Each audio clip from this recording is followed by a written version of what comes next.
the Hall of Fame. Big boxeo. Y'all must have forgot. Y'all must have forgot.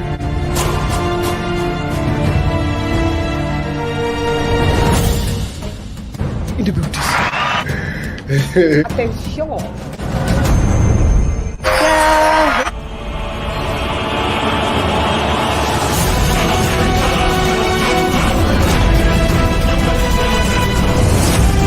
Friends came in at 1. This is a mega. It's a weekly wrap-up. Just paydays. Judge on the panel. Very competitive. Jan!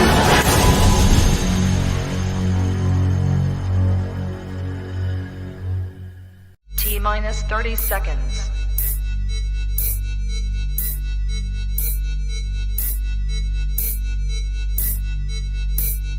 T-minus 20 seconds.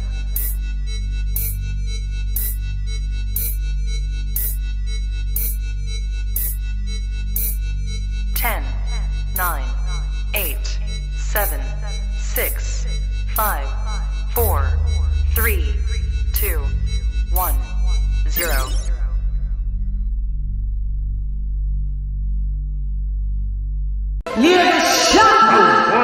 Fight.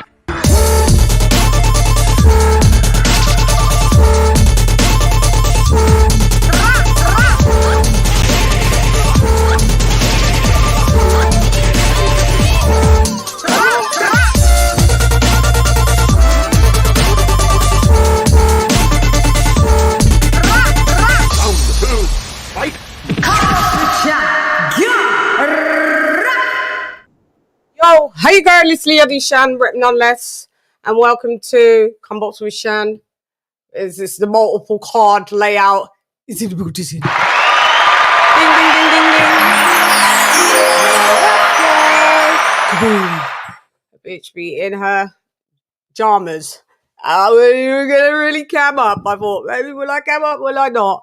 But I get 2 tears in the bucket. Let me just may as well introduce. I am introducing, introducing, introducing. AJ all day, it's Alex. What up, AJ all day? Hello. Hi, let me do the banner. What's going on? I see your damas. And this not looking like much of an exciting fight. I tell you that. Garcia. Hey man, Garcia's he's up for this, man. He's making the diamonds work. Yeah, Adamas is as him being the champ. Oh, just rock Garcia there. Being the champ, he's not throwing a hell of a lot of shots, is he? No, he's not. I mean, you gotta wonder. I think it's Garcia's boxing is keeping him in range. I mean, because every time he tries, Garcia's doing a really good job at countering early. He was doing a good job early on, but the second half, like Garcia seems to got a second wind because he's actually like taking it to Adamas and really starting to let his hands go. So, who was saying it in the corner? Was it But I was saying this, Chan. I was saying this. I think like all 4 of these main cards have upset potential on them. Like they upsets can happen in all 4 of these fights. Do you think there's gonna? Oh God, yeah, I love a good upset. I tell you. So do I. I mean, I crave them, man. I mean, like it's possible one could happen. Yeah, at least one. At least one. Davis versus Martin. Just doing the banner. And Bullshot. Garcia's tough, man. He's tough. He's durable. Yeah. Tim couldn't stop him. He went the distance with him. Was he the one that knocked him down on the first round, though? Yes, he was. That was him. He did that. That was him. Yeah. Benavidez versus Gvozdyk. These names, man. God damn. And we do a bit of Liam Paro. We do Cibero Matias. Yeah, Matias Paro. I got that one on too on my TV. I'm juggling 2 cards right now. I know. Bloody hell, they do this on the same fucking night. I got annoyed, man. It's like I just hope that like just the mains are not on at the same time. Yeah, me too. God, okay, kaboom. All right, we're in the road. Shall I just do the members only roll call? Let me call out my faithful members. Shouts out to y'all for being there. Okie dokes, let's get it going. How's your day, AJ? Feeling a lot better, are you? I'm so glad. You're okay. I am, yeah. I should be good by tomorrow. Just been resting, taking meds, and just trying to get back to 100. So, yep, thank you. I appreciate all the well wishes to you and everybody in the chat. Everybody sent you messages. Appreciate that. Love you guys. Love you even more. We love you even more. Yeah. But full disclaimer: don't eat McDonald's spicy chicken nuggets. Don't ever do that, please. Oh God, I think is that what? But I think that's what did it. I think that's what did it. There's also a lot of stomach flu going around in America, in the States. That I've seen it's been reported. Yeah, so. I heard the same. Yeah, so maybe it was either or. It was either or. Yeah, so. I think that's bugging around. Yeah. Okie doke. So we've got Matt G in the Buddhism, Donald Banks GP in the Buddhism, Adrian Gorgeous Nicole in the Buddhism, Ants Tees in the Buddhism, Dan 1983 in the Buddhism, Ricky Ricardo, mi hermano, in the edificio, Yapisales, Modern King Boxing in the Buddhism, King Armour John, Zara K with that girl in the Buddhism, Leon Peter in the Buddhism, Don't Touch Your Bomb in the Buddhism, Stephen T in the Buddhism, the Queen that never fails is my sister Lisa Bales in the Buddhism, Ned's the Bedford in the Buddhism, what up, gangster, Retro Boxing and Documentaries, Blood Boxing in the Buddhism, Conchonnery in the Buddhism, Harlem's Finest, my sister R to the left in the Buddhism, D-Star Boxing, mi hermano también in the Buddhism, AJLJ in the Buddhism, Charlo in the Buddhism, King TJ, RIP in the Buddhism, Upload en el edificio, ya te sabes. And last but not least, Wales' finest, Dr. P in the Buddhism. Alright. And if you would like to join, you know how we do, you like to join the CHANNAHOLICS. Okay, we're going to get you on. We'd like to join the CHANNAHOLICs. You just me bar rat brain splatter what's the matter just start don't time on the body try scatter pick pattering up all over your body now you bruise and batter tap shatter you never should do a lot. Woo! We've got King Boxing in the building. Zin.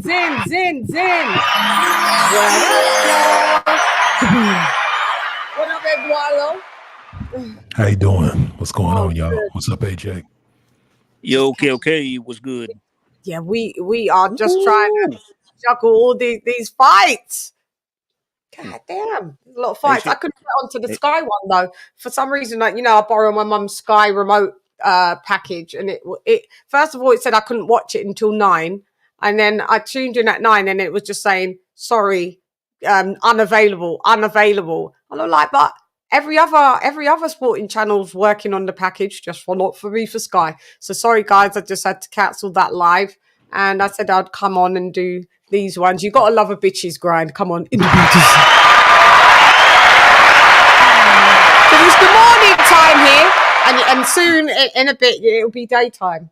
In a little minute, in about 3 hours, the dawn will start breaking. By the way, Chan, give me 30 seconds. I'll be right back. I gotta run and get something real quick.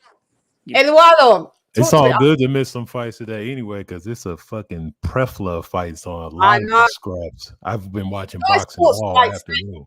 They just show them the next day. They straight away anyway. In the full fight, they'll be on tomorrow. So that's what they'll do. So I'll just watch it on YouTube, full fight. But I saw what generally happened of, Ben Whittaker not being able to stop that dude, which I thought he should have been. I don't know. Ben Whittaker, how much is your power? Have you got a lot of pop for real or not? Because I believe that, 8-0, 9-0, it doesn't look like you're stopping cats, really. So you going back to Sugar Hill, who is a come forward, aggressive, Kronk style coach, who his mantra is, we get the knockout. I mean, you're not really fighting like you'd be getting the knockout. Because that dude should have got knocked the fuck out. He got on that fight by just turning up at the press conference and saying, yo, I want to fight you. Nobody knew. That's fucking crazy. Oh, you talk about Ben Whittaker's opponent, that guy? Yeah. Ben's not stopping people. Like, this is the second guy on the trot now. He hasn't stopped. So I'm trying. He could have stopped him. He could have. I'm questioning his power. That's what I'm questioning. After this. It's like, because I think the guy was ready to go like 3 times by my count, and Ben just languished and just let him off the hook. And then like literally like 30 seconds before the fight ends in the final round, you finally start taking it to him, and you had him ready to go, and then you just like I'm like, dude, bro, why did you do that like 7 rounds ago? They were doing a showboat off, but then Ben did get caught with some shots. Got caught with a nice overhand right. Got caught with a couple of them, a couple left hooks from the lad as well. So you got to be careful, Ben. We all do like the entertainment, but we're gonna have to see where you really lie in this landscape. Because if you're fighting someone like, for instance, Anthony Yard, you just get knocked out. Yeah, when you're in those fights where you're below 10 fights and you're getting into tussles like that, that is alarming. You know, you should have a test like that. Like I seen the fight earlier. It was Tyron Davis and I think this young kid named Garcia. Yeah. Like if you step up to a guy like that, that's where you may look bad. But you're in the fights where you're just sleeping dudes and they act like you, oh, we got such power. And if you're not looking like that in those fights, then you're not going no way look at when you start getting into your teens, those fights where the competition goes up from maybe like E caliber to D, and you're struggling with the E caliber guys, bro, that power is not real. I'm sorry. It's just and having power and being able to stun dudes and closing the show is two different things. There's lots of fighters that can stun guys. But if you can't close the show, then the power is not real. I'm sorry. I don't know, I'm just trying. That's what I'm thinking. How my God. And speaking of the Kyron Davis Garcia fight, okay, did you see that? Yeah, I watched the whole thing, man. What fight? There was a fight between Elijah Garcia. He's a middleweight prospect, middleweight who's undefeated, and Kyron Davis. He was a guy that David Benavidez. Oh yeah, just saw Kyron. He got the upset. He beat him. No. One judge tried to rob him. Yeah, I put him on my list of shit judges. If I see him in a fight, then I expect a robbery because that fight 8-2 is ridiculous. There's no way. For Garcia, come on, bro. That was an easy win for Kyron Davis. He outboxed him damn near the whole fight. A split decision. And they still try to pull that shit. That's unbelievable. Yeah, I was like, man, I literally was like, they better. When you can see his face, he's like, bro, like, you know, he's sitting there talking about his sister just got died. Like, it's important to him. You got trying to shit on him. 98, 92, bro. You're not even trying to hide the robbery. It's like, bro, the kid was a sucker for the right hand all night, getting popped. He very glad Tyron Davis didn't have no significant power because he would have put him to sleep. I mean, ever since Tim came on here, I be looking at these dudes like the defense is so damn terrible. No head, you can't be a pressure fire with no head movement. It's just stupid. And that's what I'm talking about, guys. That that's them step up fights where you start seeing maybe your power isn't great. I mean, you can tell he's a young kid. He's strong, but whoever decided to put him in there with a vet, maybe they were trying to step him up, thinking. Best style matchup. That's what that was. Yeah, first of all, automatically the worst thing to be a pressure fighter with bad defense and be a fucking left-hander because he was hitting with 1-2 all night. On the ropes. He didn't know how to judge distance. Like the guys were saying, he was in range on the ropes to get beat up. It was ridiculous. Like, bro, like either go all the way in or all the way out. It's like this is basic shit, and he just couldn't do it. He was on the ropes, laying on the ropes, just throwing right hands like easy work. I think Tyron's lost a few times, 3 or 4 times, and they thought, I'll just put him in. He'll work this bum, and no, it didn't happen. Yeah, whoever thought that because he lost to Benavidez. First of all, he moved up one time to a division on short notice and got stopped. That's the joke. Yeah. That is correct. If you hold that against a guy, then it's like people aren't doing their research. Like, bro, don't look at a guy having a stoppage. Look at the conditions of the stoppage. Did he have a short camp? Did he go into a weight he shouldn't have been in? Like, he's a 160 pounder with no power. Now you put him at 168 with a big ass. I mean, come on, man. Right.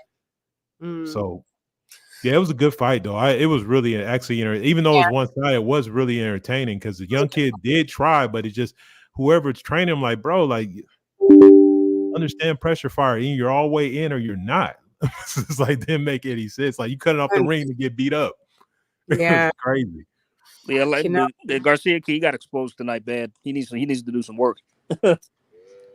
Yeah, hopefully they go back to the drawing board and do so.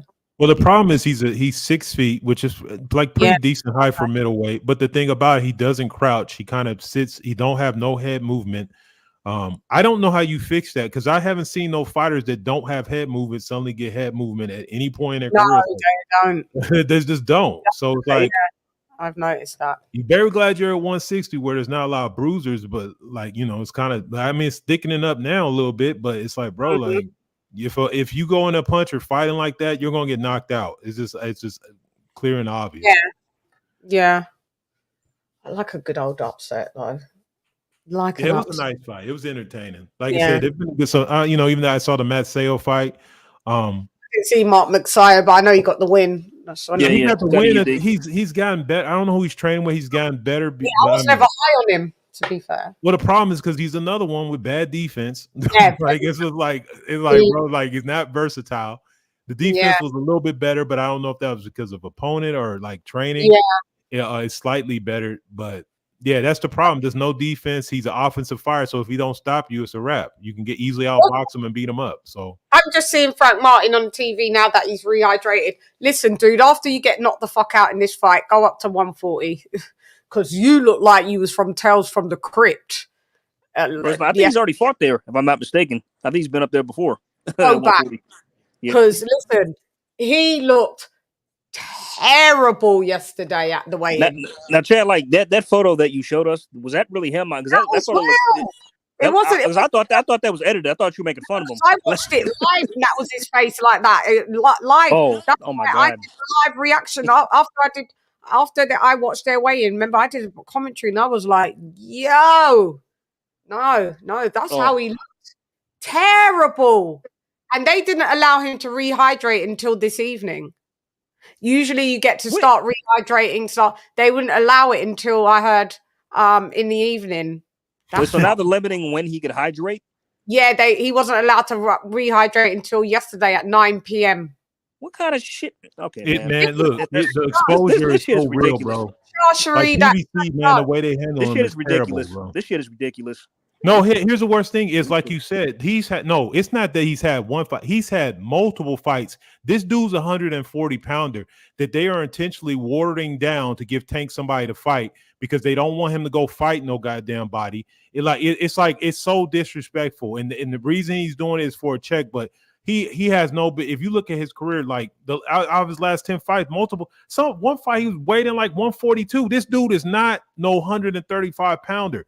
But because they got to give this dude that Tank somebody to fight because Tank don't want to do nothing, it's kind of like dirty. It's like, bro, you already got all the cards against you. You're supposedly the superior fighter, and then you pull all the shenanigans. All you need to do now is tell him what gloves and trunks he got to wear and how his hair needs to be cut. Oh, his hair needs to be cut. He can't be that long. It's like, bro, like who dictates hydration? That shit is ridiculous. It's like, bro, he knows he's weekend. Shout out. I've missed you, Sporting. I tried to get you. I was lots of people. I was like, I see your commentaries here and there, but I was like, where is Sporting? You're back in the Buddhism. Hey, beautiful. Glad I caught you live.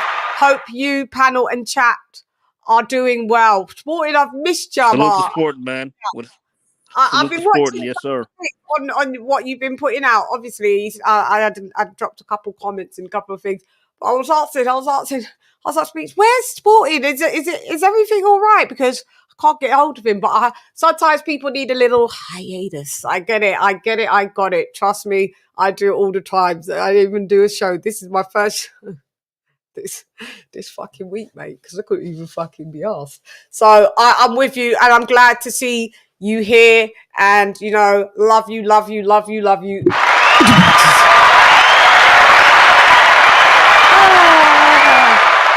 out to Sporting Icons, one of my fave channels as well. So put a smile on my face. You have Sporting. I'm surprised you're actually awake at this fucking time. You usually are you calling it live, or are you just watching it live? Because we've had some cards, haven't we? So okay, so who's next on here? Oh yeah, I've got to get the DAZN one up. God, we got Gary Russell versus Puello. But the Puello. Oh God, I hate when he does that. Hang on. Fighting for an interim title. Yay. Gotta love these interim belts. Just adding something to what you said, AJ, man, like out of his 18 fights, 10 of those fights were over 135. That shit is crazy, bro. Say that Like again? it's like out of his 10 fights, if you look at what he weighed in, each one of those fights, he was over 135. He lingers around like 138, a couple 140. Out of 18 fights, 10 of those fights, he's been at 140. Like, so Well, it's really, crazy. it's a 140 pounder because you're 5'8". You've got no business really Wow. doing it. I told you they're washing them down to foot because they were anticipating trying to build opponents for him, and it just sucks. It just sucks. I hope somehow maybe he regenerates his strength, but like I said, it's not. It's gonna be rough.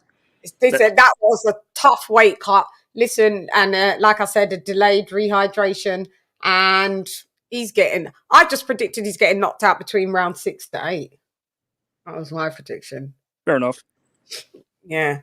I know a lot of people's got a lot of faith in him causing the upset. In any of you two? Have any of you two picking Martin to win? Yeah, probably not.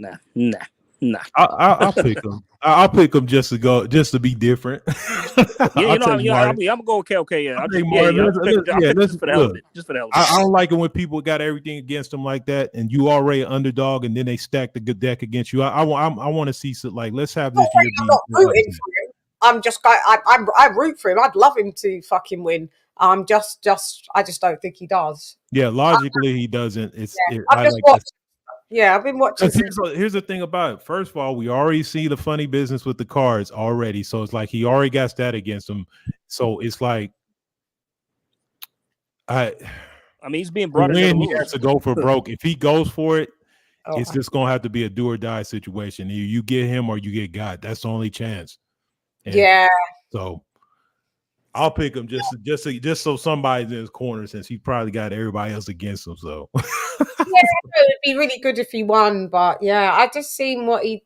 I mean, he may give Tank some problems. He's going to be the taller lad. He's got some pop. He's got respectable power, but it ain't Tank power. And I mean, if Rolly gave Tank issues, then Frank could give him issues. He's got a good motor on him. He's got a good motor on him, good engine on him. Good shot selection. What else is it? He's athletic. Yeah. Move. He can move. He did start late in the game. Teenager, about 18. But I think his athleticism has helped him. I mean, he's been the bigger lad, draining down, fighting the smaller guys. So he's looked maybe extra athletic. Whereas Tank is the little lad, but he is athletic as well, and he can move and he can box. And he's boxing athletic. Like whereas Frank Martin is like he could probably run track or play football. Whereas Gervonta's athleticism is strictly boxing. In the ring, makes it. I mean, Frank Martin said that himself. He said when he was younger, he excelled in every sport he played. Athlete for real. I just think I'd like him to win, man. But we'll see, because you never know. You know what I mean? It might be the day of the expose for real, but I just think they used to spar him and Tank. They made headlines or stories. Yeah, they had an altercation because they were going too hard and after the spar and stuff. Yeah, they were actually quite cool with one another. Then it's nice. Felix Trinidad is out in Puerto Rico. He's at the matchroom card. Gary Antoine Russell and Alberto Puello. Yep. Okie dokie. Well, Russell, super lightweight. They're 140s. Yeah.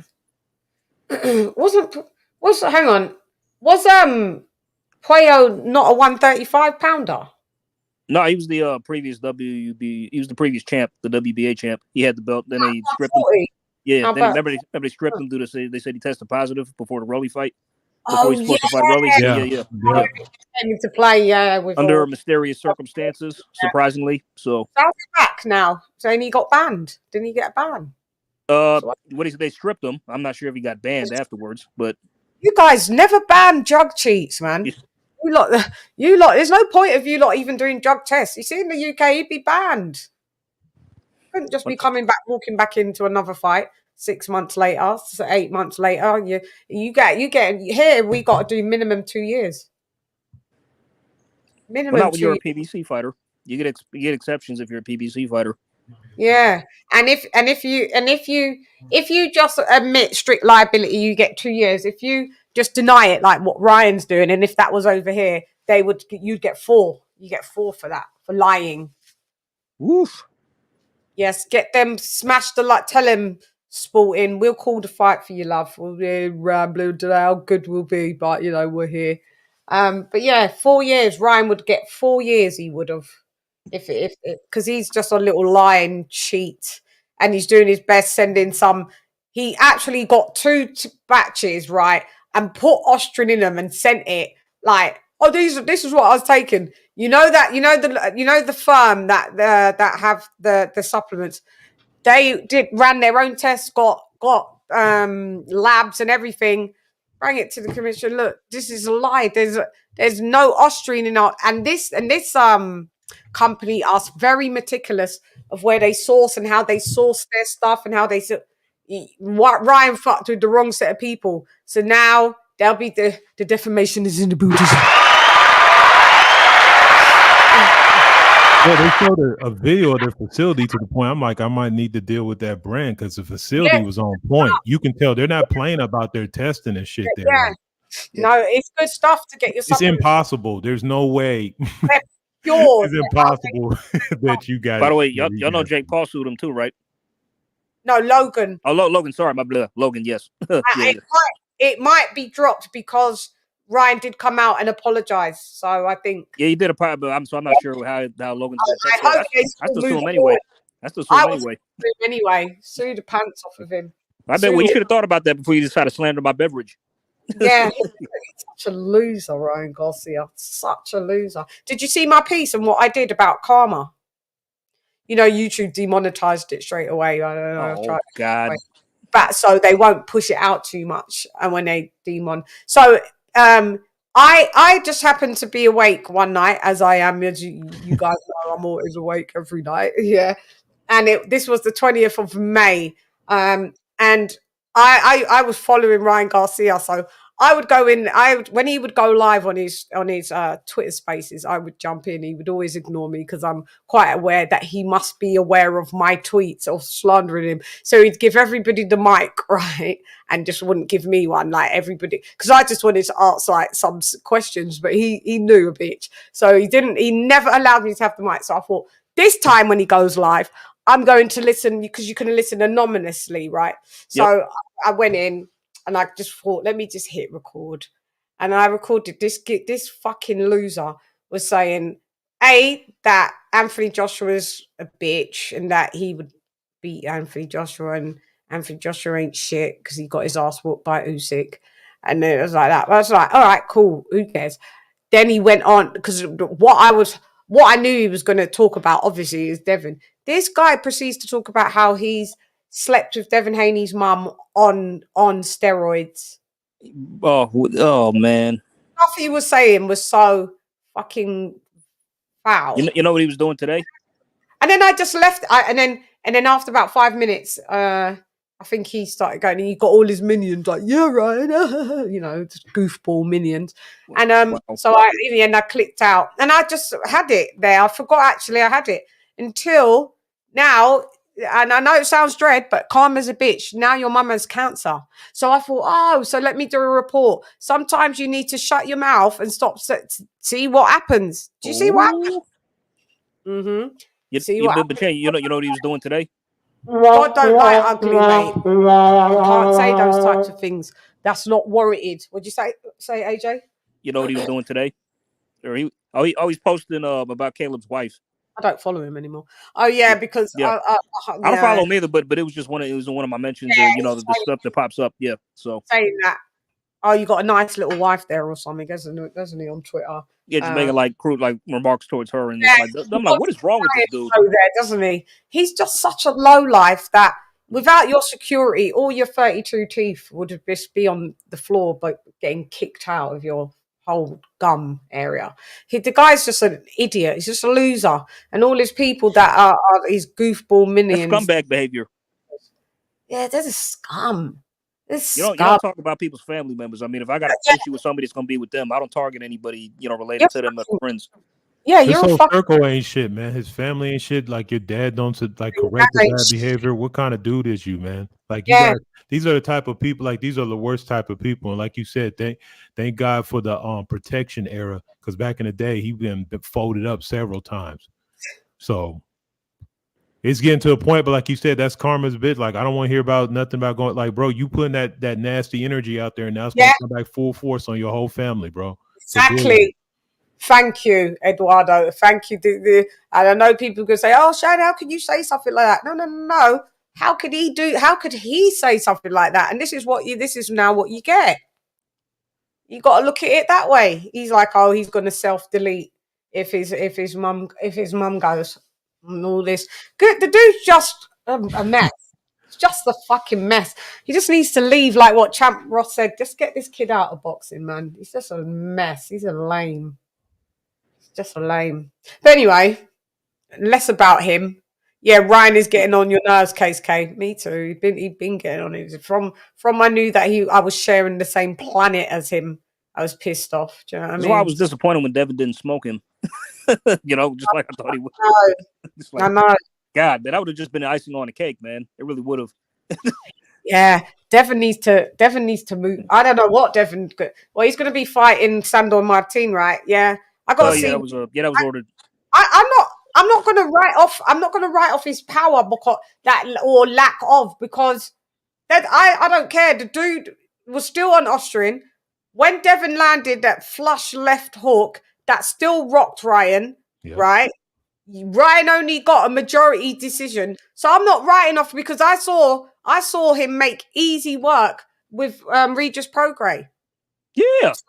So I have to, sometimes you have to say, mate, the Austrian made a difference. Loads of people go, yeah, but it didn't. Yes, there was technical flaws. He kept getting hit with the left hook. But how do you not know that wasn't a super duper? Well, we do know it was a steroid left hook, wasn't it? It was a Psalms left hook. Here's the other thing you can put in there, take from it because of the steroids is, but those people that want to say that Devin Haney got a wobbly chin, well, he took all them shots and then get knocked out and kept fighting, kept getting up. You know what I'm saying? If he was a brawler that fought like that, people would never say nothing about his chin. So you got chin and heart, don't never question it. You're going to have to do something horrible to get him out of there. And it's not going to happen. Yeah. And this guy's completely juiced up, a power puncher already, still couldn't get this guy out of there. So and keep it real. Sick of that Ryan Garcia, honestly. Woo. And they're taking their time coming up with a decision. Like, bro, I bet they better not let some time go by and talk about, oh, that's all sentence served. 6 months went by. Do some time served, and that's it, and backdate it. Oh, you're good to go now. No, you better not. America, don't do that. Please don't do that. Well, listen, real quick, I'm gonna leave this alone because I got in a discussion with this clown dude to try to tell me about the hair follicle shit. And I tell this dude, I said, dude, on the website of the place he went to said the shit is not as accurate as them getting, and he just sent in the hair. Like, bro, like if you that dumb. Anyway, like, come on, man. If hair follicle tests across the board was reliant, people are trying to say that like hair follicle tests are more reliant. They're reliant for certain testing, exactly, certain things, but there's nothing more accurate than blood and urine. When you go to the hospital and they need to do a screening of you, do they say give us your hair, or do they say pee in a cup, or here let us draw some blood? Exactly. Jen, you know how much blood they took from me when I had to admit myself to the hospital this week? You know how much blood they took from me? Loads. Yeah. Bro, like, I mean, geez, like, seriously. It was getting ridiculous. By the fourth time, it's like, I'm like, y'all took like 12 vials already. And I've got them collapsible veins where, honey, they're sticking me about 8 different times just to try and find. And I don't like needles, man. I don't, man. That shit is not fun. Horrid. Thank you. If you could just go in there and get a clip of your hair instead of getting stuck, come on, man, get out of here. Hey, I'll do like a mouth swab or something, like shit. Yeah, when a woman wants to know she's pregnant, she doesn't do a hair follicle test. She does a pee test to see if there's the human growth hormone in her pee. HGH, that's what we want to detect. We don't do it by a hair follicle. So all you little lunatics that are running around with fucking drop us out, mate. They don't come around here with that shit. Don't come around here. This is grown folks channel here. This ain't teeny bopper boxing. Go to Showbiz with all of that stuff. Showbiz Thank the you. adult. He'll love to entertain you lot with all that shit. Not I, said the fly. Anyway, back to Gary. Hang on. Yeah, Puello's a little tricky. Russell. Puello's boxing well. Gary's learned some combinations from. It's pretty even. Even as much. I mean, but they're going to give it to Russell if it goes the distance. I already know that. So. Yes. How tall is Puello? He does look tall. Hold on, let me find out. Like 6'1", 6'2", looks like. He's 5'11", maybe. Let me see. There's rehydrated. Oh yeah, I forgot I'm looking at the. They don't look like no 140 pounders in there now. Jeez, if I was a fighter, I don't care what anyone said. I'd just fight close to my weight. That would just be the bottom line of it. No, he's not that shit. No, it's saying he's 5'9". No, he's tall. Oh damn! Well, whoever's camera working here is excellent because it makes these motherfuckers look huge. He looks so much taller than that. I mean, but 5'9" is tall for a lightweight, super lightweight. It is. Yeah, it is. Usually, them cats are shorter, so that's why I was just I thought he was like 5'11" or some shit. Look about 5, but I mean, still quite tall for that division. Still, now. Not really. What's on the design one? Who's this? Who's these cats now? Santiago and Fierro. Yeah. I don't really know who these guys are. No offense. I'm just waiting to the main event, to be honest. Yeah, so. I don't know them. I don't know them. I'm waiting for Mr. Matias and Paro. Yeah, that's what we need. We're waiting for them not. Hey, get the fuck out of here because I'm gonna fuck you out right now, motherfucker. Beer pinch. Oh yeah, Edward Wilder. Oh boy. Should he retire? Hold on. Oh, hold on just a minute. I'm typing something. Hold on. Let's play this dude. Come to do what I do best, you know. That's a sight to get the fans what they want to see, you know. At the end of the day, no one wants to see a 12-round fight. It's a whole bunch of heavyweights up here, and we're the hard hitters. And at the end of the day, people have things to do. But like he's not the same fighter he once was. He just doesn't even have the fire or the desire anymore, you know? He just doesn't. That's the biggest thing is hunger does matter. I don't know. I kind of lean towards what Oscar De La Hoya said. He needs to go and make a personal decision and figure it out and see exactly what's going on. If they're like, yeah, that's the only thing I can say because a lot of these dudes, what they'll do is, because to me it'd be even worse. They retired and they try to show back. It's like, bro, just go sit down, take some time, reflect. Him not being the thing about it is hunger matters. Like, bro, like what's his name said, like it's hard to go train when you getting up, walking on porcelain floors, bro. It's like everybody else can do it. Everyone else has been doing it, walking on porcelain floors. I'm not trying to make a justification. I'm just saying he's just gonna have to sit down, figure it out for himself and what he want to do. Just please retire. It's just gonna be you're just gonna have back-to-back stoppages. You've been stopped. You've lost 4 out of your 5 fights. You've been stopped on the trot. Don't you want to leave with your faculties? You ain't good enough to box at this level. We've been saying it for years. That's why everybody said it. Saying it for years. As soon as he has to step up to elite, or even anybody that's half as good, he's going to get found out. I knew this was coming. The Saudi money, I didn't know how it was going to come via, but sometimes you see what money does. Makes you move out of your comfort zone and take a gamble in yourself. And the Saudis, shouts out to them. That's why I can appreciate Turkey Al-Sheikh because of him, a lot of people are getting exposed. Yeah, loads of fighters all exposed, all of them, and more to come. Yep. If it wasn't him, we never would have seen this. Tank's next. Well, hopefully tonight, but who knows? Yeah, on that expose.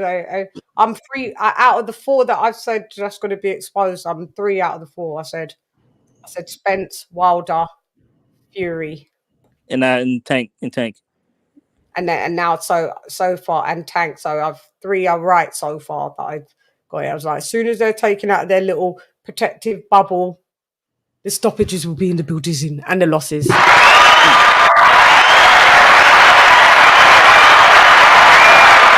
Can't play boxing, mate. Just retire. Good counters from Puello. Yeah, just retire. Otherwise, yeah, I mean, you retire from the sport. Don't let the sport retire you. Because 2-2s, we're going to see you talking like James Toney.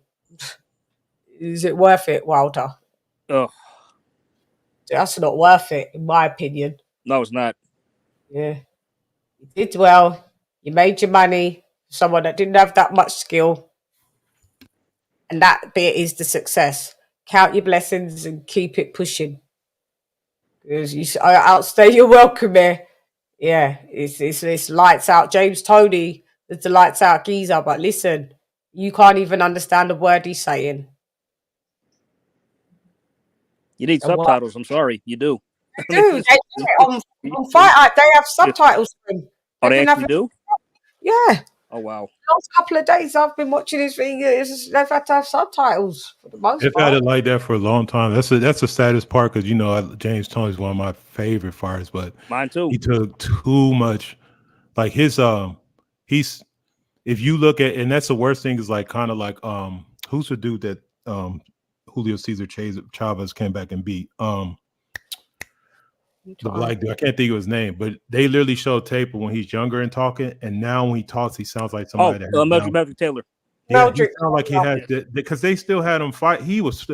I am not playing in like 20. He was still fighting and getting knocked out by people. I was like, I saw that. That was sad. Yeah, that was sad. Yeah. Bro. Like they showed how he talked in like the 80s and early 90s to like how he talks like bruh. It's like, oh my God. He has Down syndrome. That's how bad it is. It's like when as a young kid you could tell he's he was not saying he's not smart, but he was a very articulate young man. And then now it's like I'm like, damn. I'm like, that's the type of stuff that's why I say even with the like people don't understand, like when these guys are making that sacrifice, like you can't have people doing shady shit to them. You can't have bullshit ass decisions. You can't have people not looking out for them. But these commissions, nobody cares. They don't stop anything. They let people get beat to death. They don't care.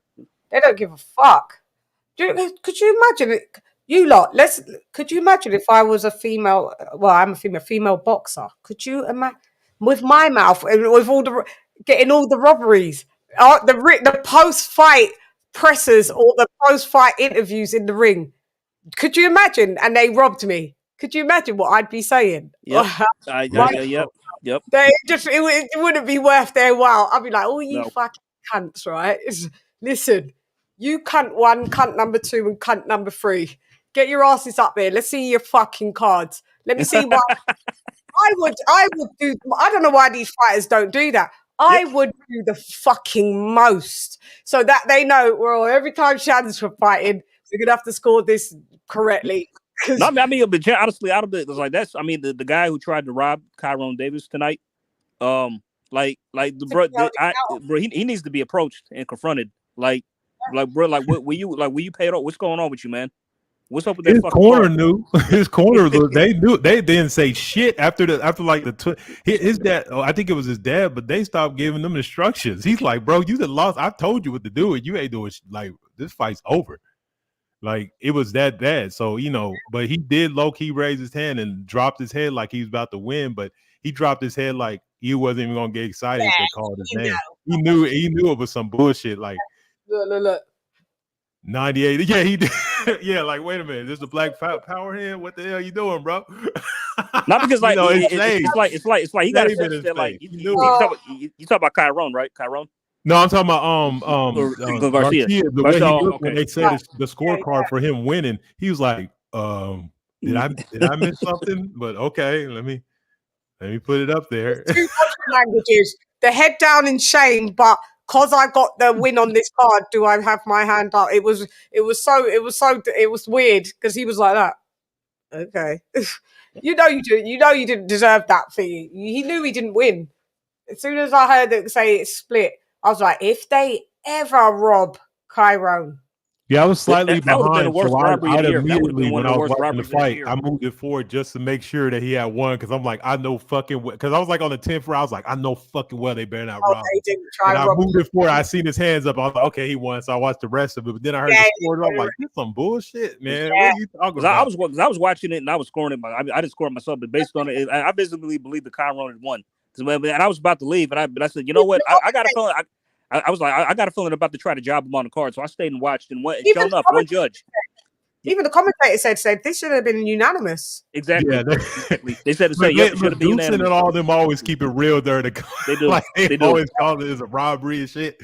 So they always do. Now that it's gotten so much, they're like, well, that's boxing. What do you feel like? It's gotten so much, they don't even get surprised by the bullshit no more. It's like, yeah, you know. Do the thing. You always got one judge always doing funny shit during fights, like with the cards. Look, bro, he won the first round just because of no activity. And I guess if you want to be generous, you can give him the last two. But even those rounds, he lost. So it's like, bro, it's like literally you lost 9 rounds in a row. 3-10. It was like 10-2. Yeah, it only went 10 rounds. So it was sorry. It was a 10 rounder. It was 8-2. 9-1 and maybe 10-0. 8-2 if you want to be generous, but like, yeah, clearly no. Yeah, like that was you giving that dude 8 rounds. I'm like really wondering, like, bro, first of all, because of the distance, it was so obvious you could tell the punches. Man, Tyrone was laying back, and when he would throw his shot, he literally tucked his glove and was just blocking him, bouncing off the rope. Block. Like, yep, straight right counter down the pipe, straight right counter down the pipe. Just it's like a video game where like somebody, man, keep doing that same move, man. What the fuck? How old is Chiron? Early 30s, I want to say. Okay. Still young, I think. Yeah. So, Puello, you look so tall. That's what I'm saying. Yeah, that's what I'm saying too, man. That shit looks crazy. He may be because Gary Antoine Russell isn't a tall dude, but he even looks a bit longer in here. But I mean, I don't know. It must be just the angles of the camera. Or maybe because they're so close. Well, back to the drawing board for Elijah Garcia. Hopefully he can improve. So. Yeah. Hopefully he can. Chinny's 29. Cameron Davis 29. Oh, okay. So he's young. He's very young. I feel sorry for you, Prime. Your allegiance, these humans. The trouble with loyalty to a cause is that the cause will always betray you. Hey, look, just thinking about, like we were talking about heights, Puello was only like an inch shorter than Kyron Davis is only 5'10". So it's like, wow. He looked taller as well than that. That's the thing. Whoever's filming this, their camera is, because it made Matt Sale and them look bigger too. So I just think the camera angle is just really deep in close, you know. So it making them look like, you know, some lads, yeah, at least taller lads. Yeah, we got some. Because if you're watching this Gary Rosa fight, you couldn't tell me if I didn't know the weights. I would not think these are 240 pounders. It's like, bro, what the fuck? Like, that's what I'm saying. That's what I'm saying. Like 40 pounders at all. That's not at all. And nice shout out to Matt G. Very filled out. Let me do the super chat. Puello is very filled out. He's filled. His legs are thick. Everything like looks. Yeah. I don't know, man. These guys not be fighting at their correct weight, so it's whatever the way they like it. I love it. Shouts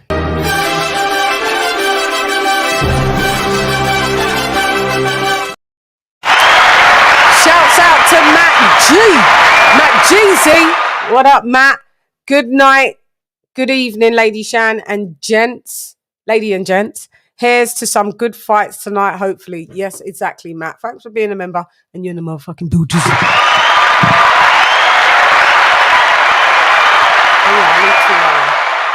Me too.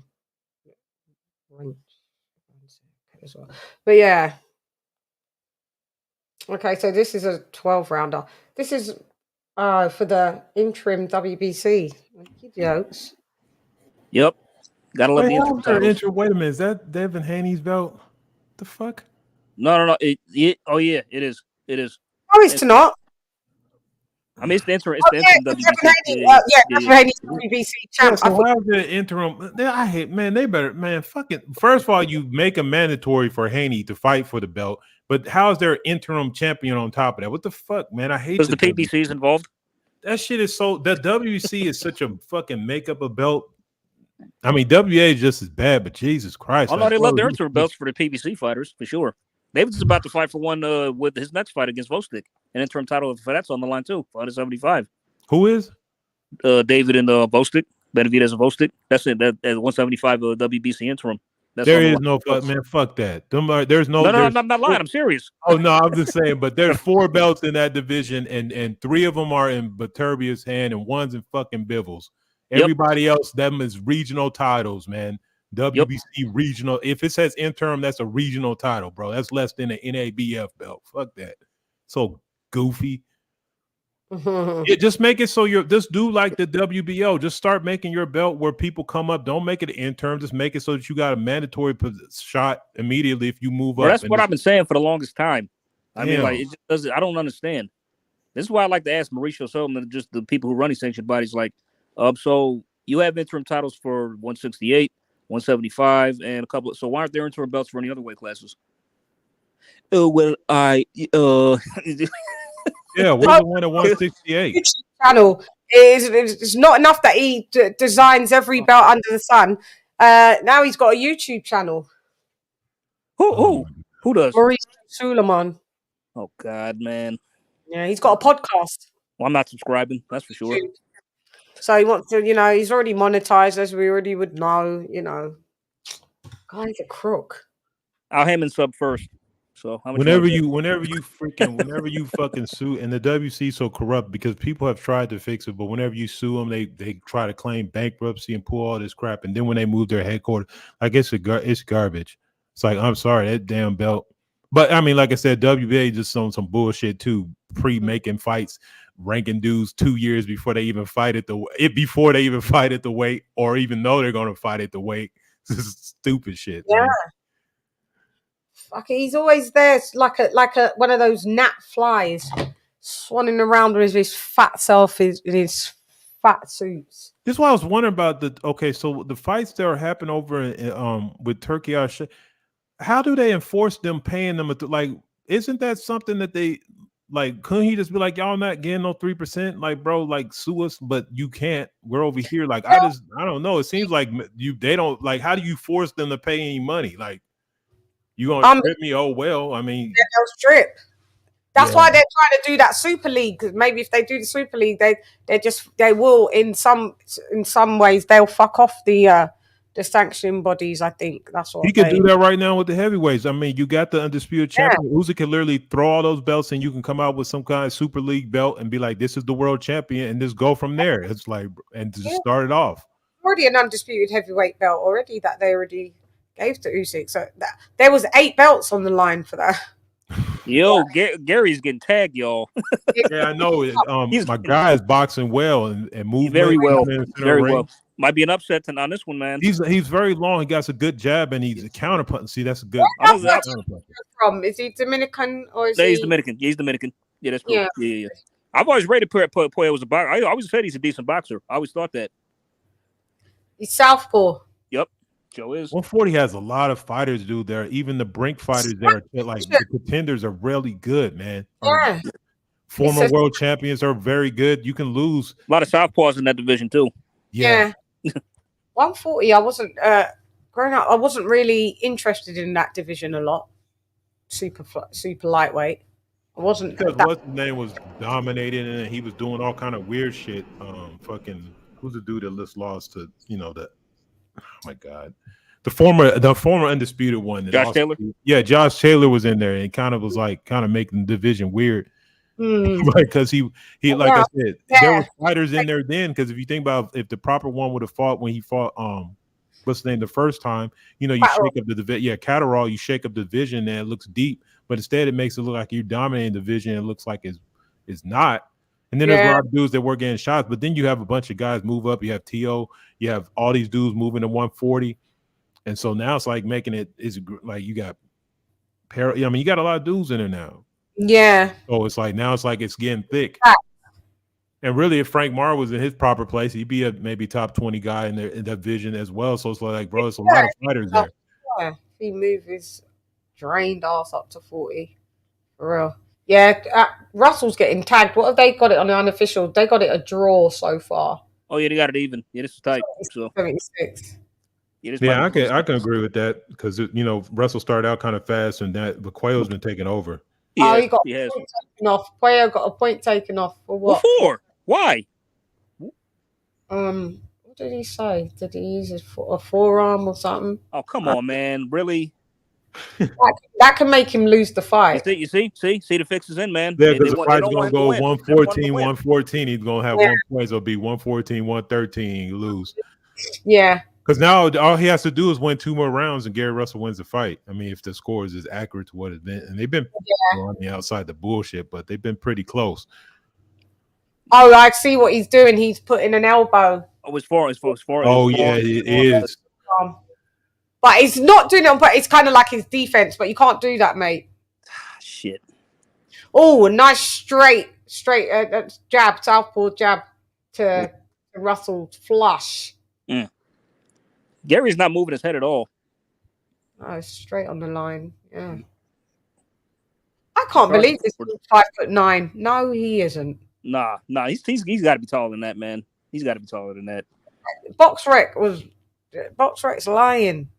That was all. No, I looked on Wikipedia. Let me see what it says on BoxRec.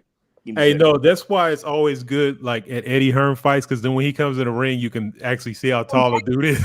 Like he stands next to him, you be like, "Oh, that dude is short." I know BoxRec, same thing. As it says it on there, it's 5'9". But I don't believe that. He's got to be taller than that. He might have grown then, because this dude looked taller than 5'9". I wish you knew how high the ropes is, because then when they stand against the ropes, maybe you guys figure out how tall they are. Yeah. Yeah. Because he's barely over the turnbuckle. If you look at him standing right there, it's not like, I don't know, shit. Yeah.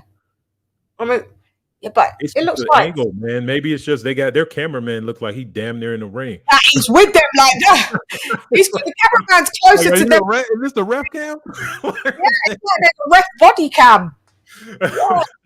Fucking hell. I was just thinking the same thing. I was like, this camera guy, is he in the ring? Damn. Yeah. You know what I always thought? I thought it'd be cool to see a fight from a fighter's point of view. They've done this in movies where they show the fighters getting hit, then the other guy getting hit, and then throwing the punches like right in front of them. No, it would be good, like a GoPro. Yeah. kind of like a POV type thing, from the fighter's point of view. It would be to see that. Who's this? All right, Live on Perez. No. Okay. Yeah. On. This is a good match. It's going back and forth, man. Yeah, it's right. All right, Puello, man, you can win this, bro. You gotta sweep these next 3 rounds. These 3 rounds potential. Great. Nice straight left hand. Oh, yeah, these dudes are fighting, man. This is at the end of the round already. I think you two are just slightly behind me. I'm about to start the 10th in probably maybe a few seconds. Yeah, I just went to the corner at the 10th. Yeah, they just went to the corner from me. Giving him some corner instructions. I mean, he needs these championship rounds, man. He needs these next ones. Yeah. I actually want Puello to win. Me too. I want all upsets tonight. I want all upsets tonight. Yeah, I want Puello to win. Come on. I don't know. Is that necessarily upset? Quayle's a former champion, and Gary Russell's that's true. You're right. Prospect. Honestly, I was never really high on Gary Antoine Russell anyway. I really wasn't. Yeah, me. How about y'all? I wasn't really. They've been giving this guy stoppages. Yeah, if he's in that place where you got a guy that's a power puncher that's 17-0 with 17 knockouts. Now you got a real fighter that you can't just get out. What do you do? Can you do something with him? Which you could see already. It's not like Puello. Puello's an excellent boxer, man. But see, it's these style matchups, man. It's like you put a decent pure boxer in front of these come forward guys who punch and these pressure fighters and and this is what happens. Yeah. That's why I said ever since Tim been on here, I've been laser beaming these defensive, and I'm like, these pressure fighters are garbage. Bro, man, what's that little dude that beat up that beat my guy in the 5 for 5? He's the only one I've seen actually. Yeah, he's actually good. That's how pressure fighters are supposed to fight. Bro, great, doesn't he? You know what I'm saying? Even I'll put maybe Aesop Cruz, because at least he puts his hands up and he got good head movement. That's how you're supposed to be a pressure fighter. You need to be ready to die for that. Yeah. Hit him low. Come on now, man. Get close enough to look cute. Yeah. Oh, shit, he hit him low. Then Russell hit him low. Come on, don't. Oh, Puello's getting pieced up. Come on now. Russell's attacking him overhand left in the inside short. These championship rounds matter. He better do something. Yeah. He better get him off him. To the body. Nice left hand. Groin there. You're going a bit low, Mr. Russell. Bit more fucking low. Yeah. Okay. He's frustrated. He's starting to get dirty now. Take the whole 5 minutes, Puello. Take 5. I would. He didn't. He didn't. Oh, mate. back Sometimes They never do, man. I don't know why Yeah. they don't. I would go sit down in the corner for Me too. I'm taking smoke off. I smoked a cigarette. It's like Yeah. It's something. Because the ref always come over. You got 5 minutes. Okay, when to quit telling me. All right, well, tell me when 5 minutes is up. Like, you know why? Because they want to look honourable. Like, no.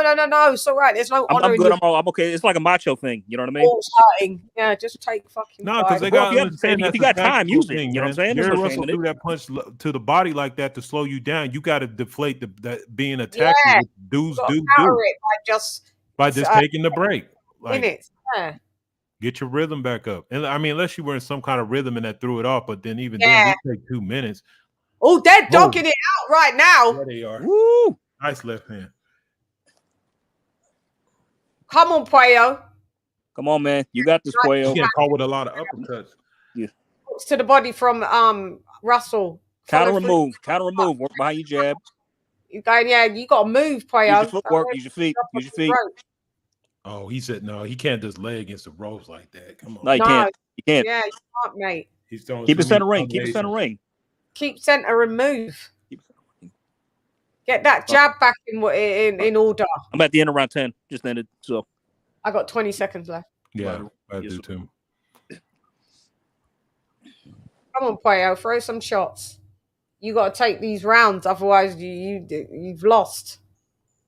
Yeah, because so far you're losing this round. Yeah, losing this round. Yeah, you've lost this round. He's got to win these next two. That was a nice 1-2, though. That just caught Russell flush with a nice 1-2 from southpaw stance. That was a nice 1-2, but you can't be letting Russell get you up on these ropes, attacking your ball bags. Come on. Just, keep your cojones on the move. Jeez, man. Both these guys have been extremely inactive. I just looked up the records. Antoine Russell, that's what I just said while you were talking. I said his brother, man. I swear, he's like he does. It's like, bro, he put him in the phase of his career that he like once a year shit. It's ridiculous. They don't have no. They don't have man. Look, I don't know what it is that they like. If you that would explain why Russell's losing, maybe now.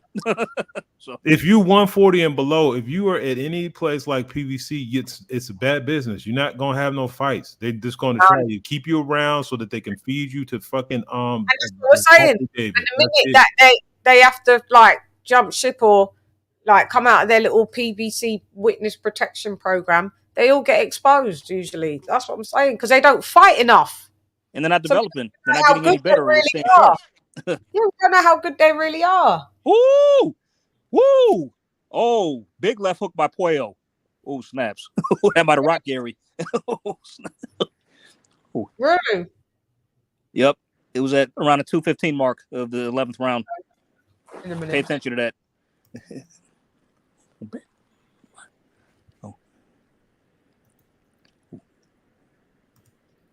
Puello's just covering up, man. You're not doing. Oh yeah, that rocked him. Oh, nice uppercut from Puello in the clinch. Come on, Puello. You got to fight with urgency, man. You got to let it all hang out, man. They will rob your ass. They will rob you, bro. He's lost this fight. Yeah, I think so. He's let it slip.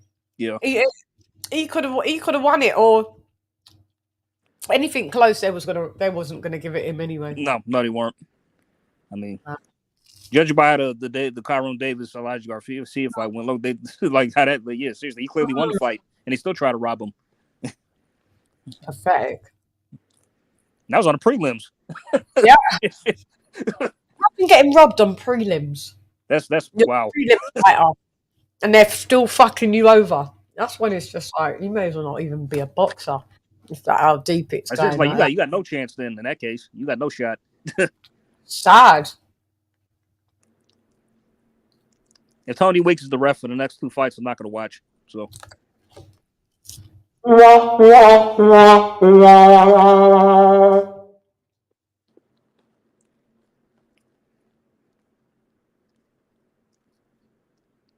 See, Puello's accurate, right? But there's not enough output. No, yeah, exactly. It's like he's not letting his hands go enough. Mm-mm. He's keeping Gary at range, but he's not following up with anything. He's No. letting Gary just close. He's letting Gary close the distance. Nice overhand Like, left. dude, he's like, dude, you could just stick a jab in his face. I mean, you can hit it. Like, he's not moving his head. Totally abandoned the jab. I see nothing. Jab where I was coming. There you go. Doubled up on a jab there. He must have heard us. Yay. Right. I think this was a good round for Puello. He might have won the 11th. He might have nicked it, but who's to say? Who knows?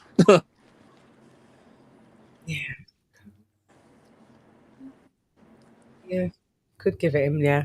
Oh, Chad, did you see that call out video yesterday between Regis and Subriel Matias? He FaceTimed Regis, and they was kind of having a back and forth. They hate each other, didn't they? You know, they want to. We'll see. Yeah, they want to fight next. It was fun. Oh, God. So they're gonna fight. Hey, I don't mind the fight. I mean, like they said that, hey man, Two big punchers. So let's just see. Yeah, I got a problem with the fight. I've been wanting to see it, so it is what it is. I go for that next, but he's got to beat Paro first. So, just in my opinion, I just think Prograve's on the slide. That's just my opinion. Hey, no, I would concur. I'm not going to fault you for thinking that at all. I mean, like at this stage, if they were to fight next, I'd pick Subriel to win. Me too. But I say like after he beat Zepeda, because that was a career best performance. He looked sensational in that fight. Like stopped Zepeda late, dominated like boxed like perfectly. I'd have picked at that stage. I'd pick Regis to win if I was But now I'm not so sure. I'd edge Subriel to win. Because consider how he looked against Zaria, then how he just got schooled by 35. Yeah. Plus, he's 35 now. So it's like, so he's mid 30s. It's like, So you could be aging now. So But Regis could still win. I wouldn't be picking him though. No, I just think he's fallen like everybody else, inactive, bro. It's like 3 years of your career, you could have been having some scraps. Like these dudes don't understand. Go out here and take a fight for 20,000 just to stay fucking busy or do something. But you just sitting around on the shelf. I kind of feel sorry for Regis. Like, ever since he signed in the Matchroom, things haven't really gone well for him. I mean, I'm sorry, I don't mean to laugh, but because he had the horrible showing against Zaria, then he lost his title to Devin, and now it's like Eddie's probably like, what the hell am I going to do with this guy now? That's all he was over there to do. 140. He should have just went back over the Top Rank or whatever. Because, like I said, at least it gets some scraps. You probably get the TO fight if you went over there. You would lose, but I mean, you would get a good fight. I mean, keeping it real. Oh shit! Now Puello might have landed a low blow. Damn it. Yeah, he did. Oh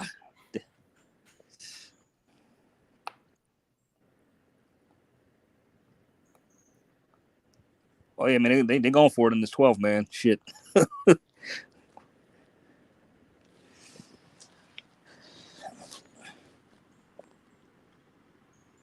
Woo!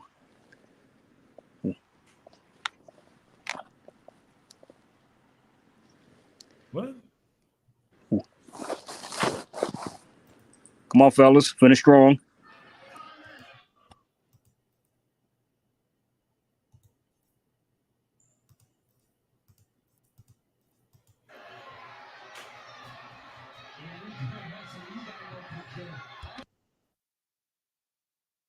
Chan, was that you? oh, sorry.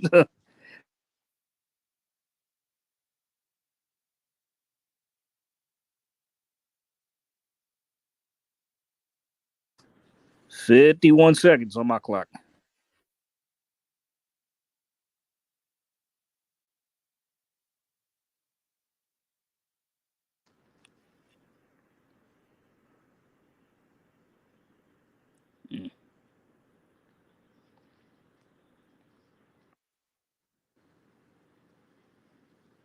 Woo! Nice counter right. Ooh, the counter left by Puello.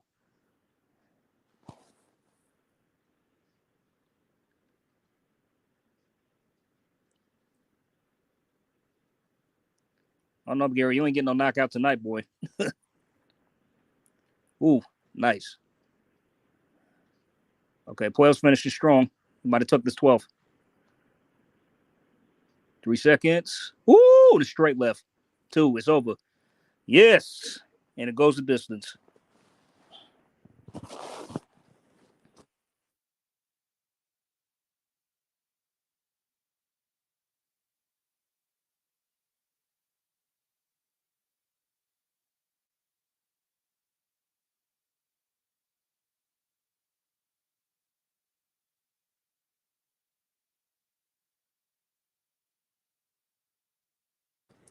Good fight. Better than the last one.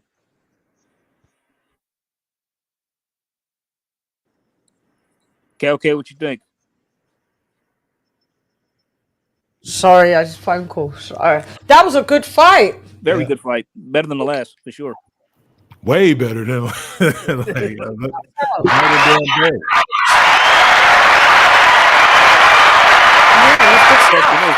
who's gonna get the nod.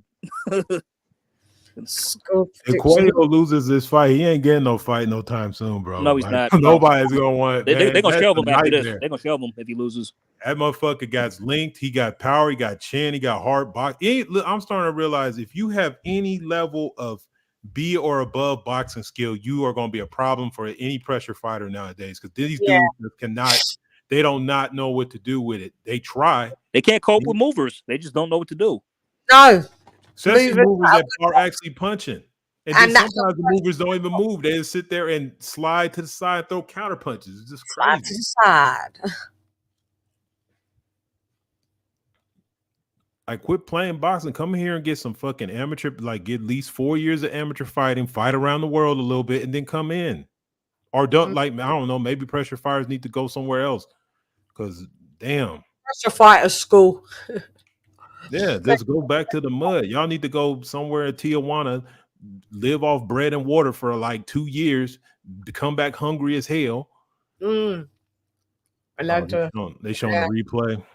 Yeah. All right, by the way, Chan, go ahead, Dave. I know Puello was actually suspended for 6 months after he popped the pits. Yeah, that's what I said. Remember, I said it's just 6 for 1 year. Oh yeah, you said it should be like but I agree. It should have been longer. Probably should have been longer. Hey, look, when they could suspend a dude for 5 years for marijuana, I'm just saying, like I mean, come on.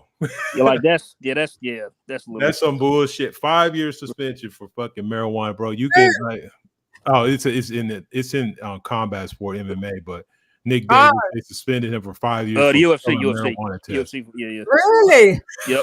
Yeah. It's like what? For weed. And he was still viable. He's still in a position where they hated him though, just because he kind of stuck his thumb in everybody's face, like screw you, I'm gonna do what I want to do. His little brother tried to keep it going on, but they did him so dirty, man. Because they basically took away like a pretty much the last third of his career. What was the score? I'm about to find out. Yeah, it hasn't come up yet. Alberto Puello won. Split decision. Puello won. He did. Woo! Woo! Yo, hey, who said that they was gonna have it 114 to 113? Who said that? I did. That's one of the judges had it. That's what they had it at.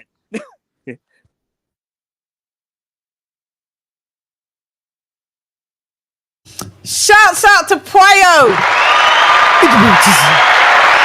Yes, Edward said that 114 to 113. Yep. That point difference. It almost shifted. I mean, dude, it would have it. That was close. It was close, man. Wow, Gary Antoine Russell thought he had that fight. Yep, he sure did. He got it. He started out early, but the Puello took over in the later rounds. He did. But yeah. Wow. I'm happy. Nice. Who's gonna fuck with Puello? Because I said there was gonna be one upset on his 4 fights. Yeah. Damn, I'm so happy for him. But yeah, I'm glad the right man got the nod. I felt he won. I did. I felt the edge did. Yeah, for sure. Congrats, man. Props to him.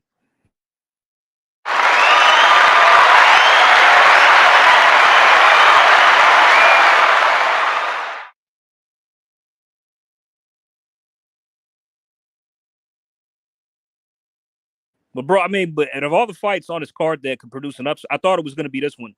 I was honestly hesitant to pick going in, but I just had a feeling, man, that Puello would do enough to outbox Russell. I just was uncertain of whether he'd get the decision. What about you, Chan? What did you think going in? Same thing, or? It was because I saw Russell do a couple good rounds towards the end. I thought, he's nicked it. He's got it. Yeah. But the cleaner work was Puello the rounds before. And now looking at the replay, he had some nice moves. He had some nice shots, man. Oh yeah, most def. When you see it slowed down, then you see how many shots get in. And he rocked Russell a couple of times, just in those last couple of rounds as well. The 2 rounds, yeah, he needed Russell need to win 11 and 12. I seen it coming, and Puello stepped on the gas like he's supposed to. I think Puello won the last 2 rounds. He won the last 2 for sure. I think. He did. He won 11, then he definitely run round 12. And I think that's what got him. That's what got him to fight. Yeah, because you could easily have it, like I said, coming in the 8th round is 4-4. You easily after the 10th, you give that to Russell. It's 5-5. Like, bro, whoever wins these rounds wins the fight. Puello knew he had to win 2. Like I said, it was going because he's going to lose the point, and he did what he had to do. 114, 113. He heard us. He heard us. We spoke it into existence. We was telling him. He heard us. That's wild. I'm happy. Good. Because Gary the boxers are winning tonight. That's what. Look, this is what people don't understand. I know the pressure style is exciting, but that's why I've always liked the boxers because they like get shit done. I like boxer punches. A boxer that can punch. Yeah. And then Puello's he's that. He can box and he can punch. Because he snapped back Gary's head a lot of those times. That's why when you're wearing those plaits and them braids, mate, any little tap, the judges, your braids go flying, makes the judges think that you're getting pieced the fuck up. Yep. Okay. Benavidez and Gvozdyk next, man. Looking forward to this one. It's on this DAZN shit. The DAZN card's dead, really. We only care about the main event. Yeah, bro, I'm not even watching. I'm waiting for the main event. I'm waiting for the main. Now, this is the co. Oh, who have you lot got winning? Because I know what everybody's going with. A lot of people going with Gvozdyk, but I'm going with Benavidez. What was my rounds? What was my rounds that I went for with Benavidez? I think I went rounds 10 to 12. Did I go 10 to 12? Yeah, but I've got him stopping him. Maybe it was 9 to 11 or 10 to 12. It's on my Twitter. I'll have to look.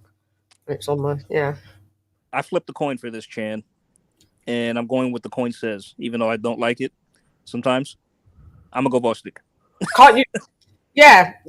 A lot of people go for him. A lot of people. Yeah. A lot of people. I'm going to go Gvozdyk. I'm going to go Gvozdyk. Edward, who are you going for? Oh, God, this is such a deep, I mean, this is, you know what, this is one of them fights that's difficult to pick pre-fight because the things that you need to see to understand who's going to win ain't going to happen until about the 2nd round. And so, but I'm like my guy, man. I'll flip a coin, man, and I'll take Benavidez. But the thing about it is that it's just because I think he's young and he's hungry. So it's going to be very difficult to beat him. Gvozdyk ain't as fast as what he. This guy's had some free comeback fights, all against trash people. Yeah. Rodriguez guy. This guy comes in 6 pounds overweight, not in shape. Gvozdyk stops him in 2 rounds. Yep. It ain't at no level of opponent that you're gonna be like, oh, okay, you're back in the mix. You're not. You've been out for 3-4 years, came back, had 3 lame fights. What was David's last fight against Andre, right? Huh? He fought Andre last time, right? That was David's last fight? Yep. Okay, right. I couldn't remember that was him with Caleb. Yeah. So and it just hasn't been because Gvozdyk, he's fucking epic, but I just don't think he's going to be able to pull it off. Maybe David Benavidez doesn't stop him because I mean he's only been stopped once, 1 loss. Beterbiev got a chin on him. Yeah, no shame in that. I mean, so I think Father Time. Yeah. I just yeah. Well, we about to find out, man. The worst nightmare for an older fighter is a young dude with a massive motor that can kind of put in some work. Like like that, like you. If Also all the inactivity matchups that you want to have, that's just not it. And that's what I'm saying. If Benavidez and he's he's the worst type of volume puncher. As the fight goes on, he does more and more. So that's the worst style to have to deal with because with old legs. Yeah, with old legs. That's what I'm saying, with old legs. But there could be an upset. I'm prepared for it. If Gvozdyk wins, I love that too. Like I'm cool because it could be an upset. It may not be an easy fight for David. It may not be an easy one, but I don't know. I just don't see them putting him up there to just lose. I think it's just going to be too relentless. Yeah. The pressure is going to be too relentless for the old man, but could be wrong. It could be the type of stoppage where you were saying where like literally it's the 11th round and Benavidez is just teeing off and the dude's up against the ropes and it's he looks like fuck, man. I can't get this dude off me. Yeah. That's what I think. Yeah, I'm gonna go bold. I'll go late stoppage Benavidez 11th round. Let's do that. Yeah. There we go. I'm good with that. Yeah. I think he's gonna get stopped. Yeah. Sorry, Chan, I got a phone call and knocked me out.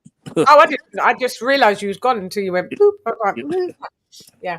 I just think yeah.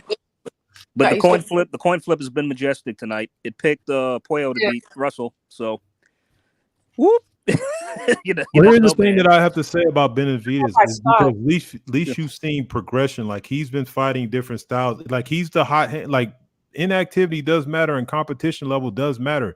Yeah. And so he can go in there with the understanding that like he's been getting ready for this shit. And like you said, what's his name been fighting tune-ups to make himself relevant, I guess, at some level. So that's a huge issue. And it's like I said, a young dude that's never been beat. It's very difficult. So, like it's you can say, "Oh, I got knocked out by Benavidez," but bro, you still got knocked out. Yeah, you still got. I mean, we gotta keep it real. You got bounced off the cameras, and then you got knocked out, mate. You did. That was just the end of it. Good fight though. He was doing very well in the Benavidez fight. But listen, this was in 2019. Yep. I mean, but it's funny. Benavidez stopped him in the amateurs too, right? Also that, yeah, I did that. So it's like Benavidez had his number. It's like Benavidez was just his boogeyman, pretty much, or had his number. I would think if this was Gvozdyk 2019, 2018. Then yeah, he beat him for sure. He beat David for sure. David out. He watched David. Yeah. It'd be an easy prediction, but I just can't go. He just doesn't all of a sudden defy the laws of physics that you just haven't been active. You've come back and your comeback fights are trash with trash level of opponents. Like this geezer's 26. He ain't body beautiful, but you're going to rehydrate. He's going to rehydrate. You two are going to both be heavyweights in there. At the very least, heavy cruiserweights. At the very least, innit? So, I don't know. This relentless pressure coming at you. What Benavidez does, and he's got chin because Benavidez is going to get touched up as well. Oh yeah. But it's not going to deter him from coming. That's all I think. Unless Gvozdyk can hurt him. He can hurt him. Gvozdyk, you can hurt him, my G. And all of your Ukrainian mates have all become champions. So maybe that may give you an extra spur on. But his style is he's a boxer with athleticism and he can move. He's a mover. Yeah. Your legs is old. Your Usyk's, you and Usyk same age. We've even seen Usyk slow down a bit. And Usyk's been active more than this geezer. Yeah, the worst thing for him is like if this will be his worst nightmare. If Benavidez coming in at light heavyweight is stronger than he was at 168, it's gonna go away. He's gonna come away sooner. That's why I said by the second or third round, if we see those punches connecting and I see any kind of flinching or Gvozdyk is doing a little bit of the he's 30, man. Yeah, I'm gonna take 11th round knockout. I'm gonna give Benavidez that. It's taller than him, 2.5 inches. Overwhelming power. Got one more inch of reach on it too, 75 inches. Listos pe los chingazos. Listos pe los chingazos. Maybe you can give him some trouble. Yeah, you said he's got an inch reach, 2 inch in height. But I don't care, mate. You're 10 years older than the lad. David's 27 now. Yeah, okay, so 27 versus 37. And I like Gvozdyk. He's a hell of a fighter. He's a 5-star fighter. But I mean, listen, if you can defy Mother Nature, put that in a bottle and sell it because you'll be rich. Like seriously, you know. Yeah, you'd be fucking rich. McGregor did lose. He lost on the ground. He didn't lose standing up. So he's a hell of a fighter, and he's a very, very tough competitor. But I will say this though: if he does win, this is the year of Ukrainian dominance. Hey, the thing I gotta say for straight up. The one thing you gotta say for Benavidez, like you ain't going up for no damn light shit. Like you could have took a lot of easier opponents. He could have took an easier opponent at 175. He said, "Fuck it, instant smoke." So he could have. I give him that much credit. He could have taken a lighter touch at 75. This is a great former world fucking champ, an Olympian as well. He medaled. Gvozdyk he's either silver or bronze, one of the two. He medaled one of them. Like this is a fucking great fighter. And long, strong, big boxer, light on his feet. Like this is a night. Yeah. Like really, be honest, this is like the type of matchup you don't want to have. But you know, yeah. And a full-fledged 175-pounder. I don't know how he still makes that weight at 37 years old and 6'2" and a half. That shows some fucking discipline as well. Yeah. So sure. They're things you could put for. I'd be like, yeah, you probably got the wherewithal in your mind to beat David. Let's just see if your body can do the same thing. Hey, they got a good ref too. That guy right there actually like him. So okay, that's who is it? I forgot what his name is, but the white dude with the flat top. Okay, I'll see him. Oh, I'll probably recognize him. I don't have him on there yet.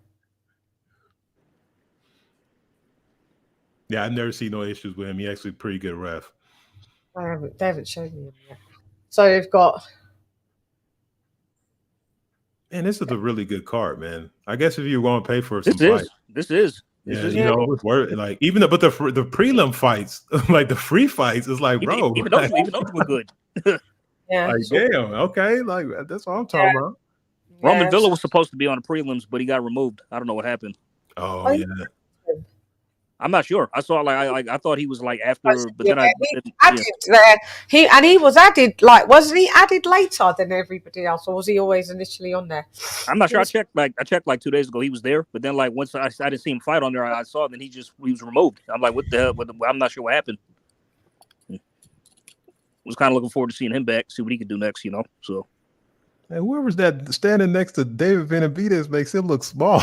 Little dude, the rapper dude. Oh yeah, this referee. Yeah, I know this guy. I don't know his name, but I've seen him a lot of times. David look like a normal sized human being. He's a big motherfucker, man. But okay, I know this ref. Yeah, he's a good ref. I don't know. Listen, who is that rapper? Because he's about 6'8". Yeah, that's what I'm saying.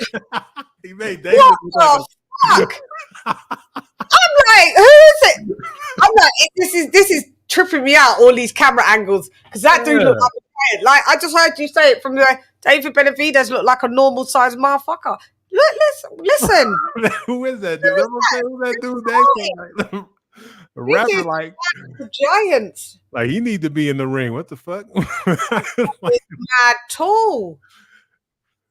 Wow. Because David looks short to him. I'm not even gonna lie.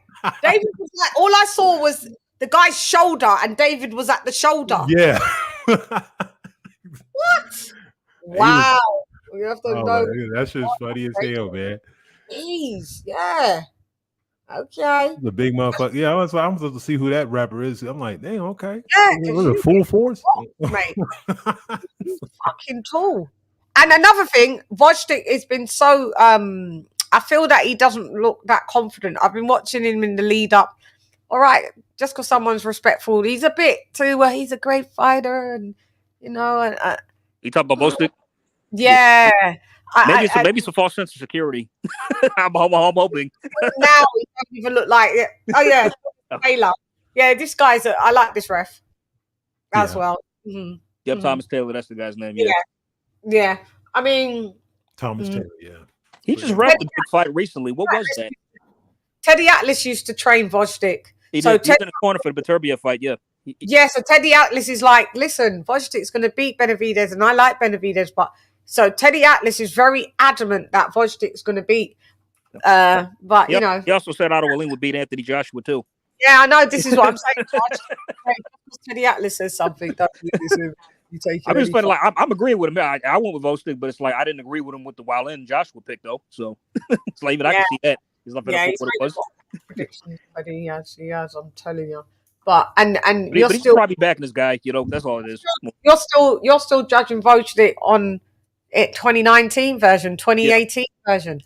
Look, this is 2024. I heard he totally said he refused to fight again after Beterbiev beat him. He said that's why he took the 4-year hiatus. He was hoping Beterbiev left before he was coming back. See that mentality? That's not good. It's weak. Yeah, especially when there was other titles out there for you to take an opportunity at.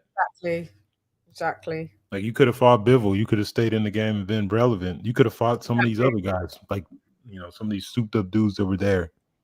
Like, this doesn't make any sense to sit there and duck the smoke. Yeah, strange.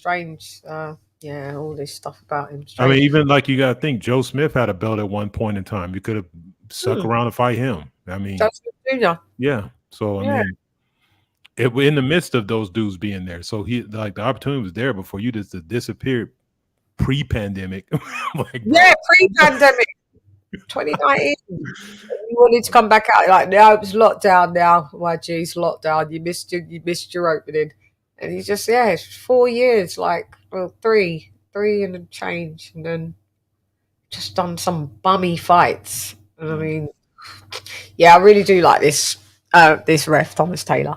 Yeah, we see him a lot though, don't we? Yeah, he's quality. So you start getting more and more big profile fights.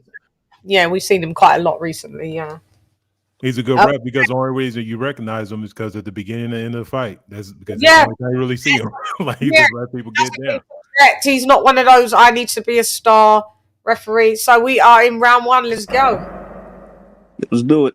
Round 1, fight. Okay, so Gvozdyk looks massive. Benavidez jab to the body. Yeah, he does look big, man.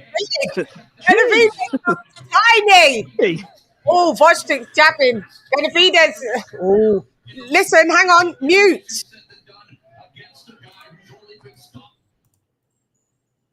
Yeah. Who was that? Gvozdyk is huge. My headphones got a plug. I'm sorry, bro. Gvozdyk is that small. I tell people, whoever comes on my stream, and if you let your stream play and I get demonetized, you have to pay $20. I know. It won't happen again. I muted this time. We'll only know if it's demonetized. Oh, damn. Yeah, that's my rule because people keep coming on the streams, Edward. AJ knows better than that. He does it time in and time in. He knows better than that. Don't play. People know better than that. And I've been on YouTube 4 years. They've been on YouTube longer than me, some of these people. And they still come on my streams playing the actual fights. So now I'm that's why whenever I'm on here, I always use my headphones and plug it into my mic, and then my stuff in the background is muted and off. I turn my speakers off just in case. Yeah, that's how mine was set up. It came out. My bad. Apologies. But I muted my screen, so now it won't happen again. Just I permanently muted it. If it's demonetized, it's because of you. Sorry. Yeah. So your bank balance will be $20 lighter. No problem. Yeah, it happened last time, Edward and Bold and Adrian, but they actually gave me back the monetization. So I was like, Bold, you could take your $20 back, but Bold was like, no, just keep it. That's how AJ got let off. AJ did the super chat, but I was like, you're gonna owe me $15. I'd have been happy to pay. I mean, but they kept it up, right? They put it up. Monetized, so okay. So let's call this. So I can see Gvozdyk giving David problems. Hey man, hey bro, He's big, he's long, he got the good jab. I mean, he's boxing well right now in his first round, man. Your prediction, you know? Hey. Nah, it's still early though. Like I said, David takes a while to it's only get first started. round. It's only first round. David got to get warmed up. He got to get warmed up. Still, Gvozdyk look alright. Bro, he looks massive, man. That's He what I looks was just saying. Look massive. how big his arms are compared to David's arms, man. Like he's just huge compared to him. It's ridiculous. Yeah, what's going to start happening? David's going to start walking him down. Yeah, work to the body. He's just going to start walking him down. Gvozdyk, let's see how long them legs is going to carry you around. This guy is a big 175-pounder. That's what I said. Fucking cruiserweights. Hey, looking at him fighting now Beterbiev, they were the same size that fight, bro. Because that dude is huge, man. I'm sorry. I think Beterbiev is big, but Jesus Christ, that Beterbiev is in height. Beterbiev is only 6 foot. Damn. Oh, this dude is deaf, and Beterbiev's like, I'm going to cruiserweight after this anyway. He said if I want to see, he's going. This guy, for him to still make 175 pounds, bruh. As most of the cruiserweight before, I'm wondering, did he fight a heavyweight in the amateurs? He must have. He would have fought at. He would have fought at heavyweight, maybe. In the right. So that's 200, right? So yeah, yeah, because then it's the equivalent of cruiser. But I mean, ooh, this is massive. He's made David look tiny. The rapper made you look tiny. This guy's made you look tiny, David. David, you're gonna have to get he's some. schooling David right now in the second round, man. He's taking David to school. Oh God! Shouts out to Gvozdyk because I was running my mouth on you. You're talking so much. Listen, y'all know. I'm down to be right. I said it to you guys yesterday in the group. I'm like, I want Gvozdyk. But let's chill. It's only the second round. Let's chill. Let's just chill. We still got 10 rounds to go. So I know how David kind of gets. Yeah, well, I already said it in my prediction. David's not a better boxer than Gvozdyk. No, he's not. Not even in the slightest. I was just going for the relentless pressure with this geezer with 37-year-old legs. Nice. He's doing some nice work with David, but David's got a nice right hook, left hook to the body. God, it's like why did Gvozdyk walk away after that, man, for so long? No, listen, Gvozdyk was doing well against Beterbiev. He was winning. That's what I'm saying. Even despite his loss, he still could have came back and forced to have some other big fights. Gassed up, yeah. Oh, I mean, he probably could have won another belt, maybe in another like another organizational belt or something. So could have. Okay, nice right hook to the body from Benavidez. Gvozdyk on the back foot, retreating. Benavidez stalking. Left hook to the body from Benavidez.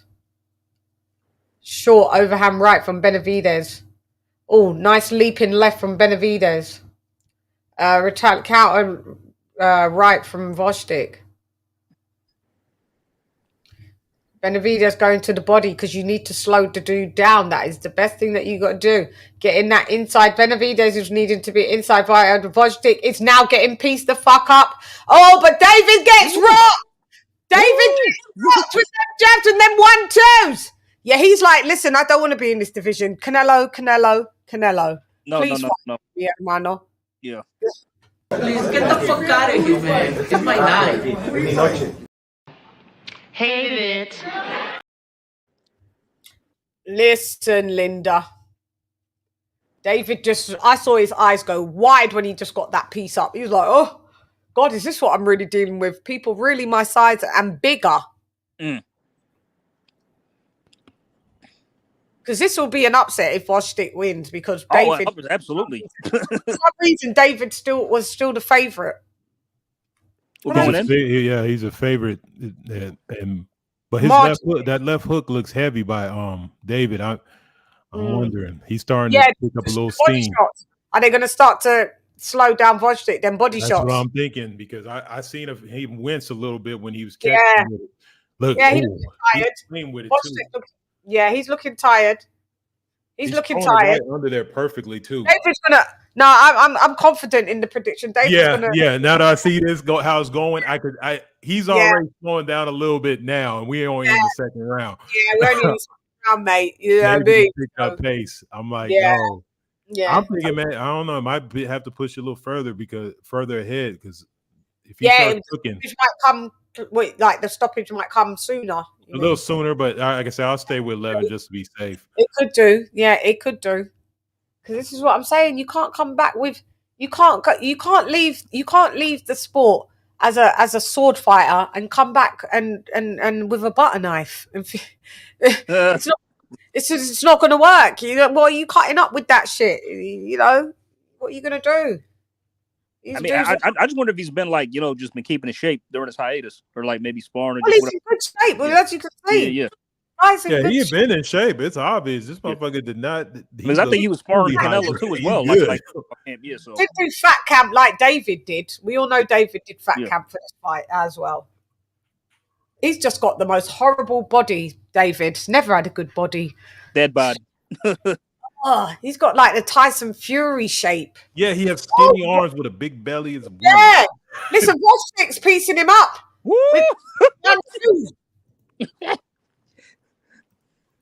Oh shit, David can't get close. He keeps getting countered left and right, man. Yeah. Like, he's getting hit by counter after counter. Yeah, AJ. That's not me. That wasn't me. That's not me. KOK. I'm on mute. That's not me. Well, both of y'all will be on with the $20. Yeah. Just know. I accepted my fault. The first time that wasn't me though. I got it on mute. So that was KOK. Yeah. Shots to the body. From David. David better do something, man. David looks messy. He's not. This division is a technical division. It is, man. You can't be just with the Eastern Europeans, because so far I've got Gvozdyk winning this round. Yeah. Anybody else? Oh yeah, I agree. Gvozdyk is definitely winning this round. I think he won the first too. He could make it. And he won the first one, didn't it? Yeah. First round. I would say maybe David. Would the judge see it that way? That's the question. I don't know. Eduardo, what do you think? Because nice counter from Gvozdyk. David's channeling the body a lot. They want to slow the old dude down. Yeah. Gvozdyk, though, your head's on the line. So David trying to move your head a little more. He's not landing flush, but yeah, he's still connecting with some shots. Well, Gvozdyk's getting pieced up there with some shots there, mate. Doesn't look like the look of that. Those shots there. See Gvozdyk like, oh, that hurt. But then David's rock for rock. Let me hear what these cats are saying on the commentary. Yeah, me too. Let me listen in. let me mute. Ugh.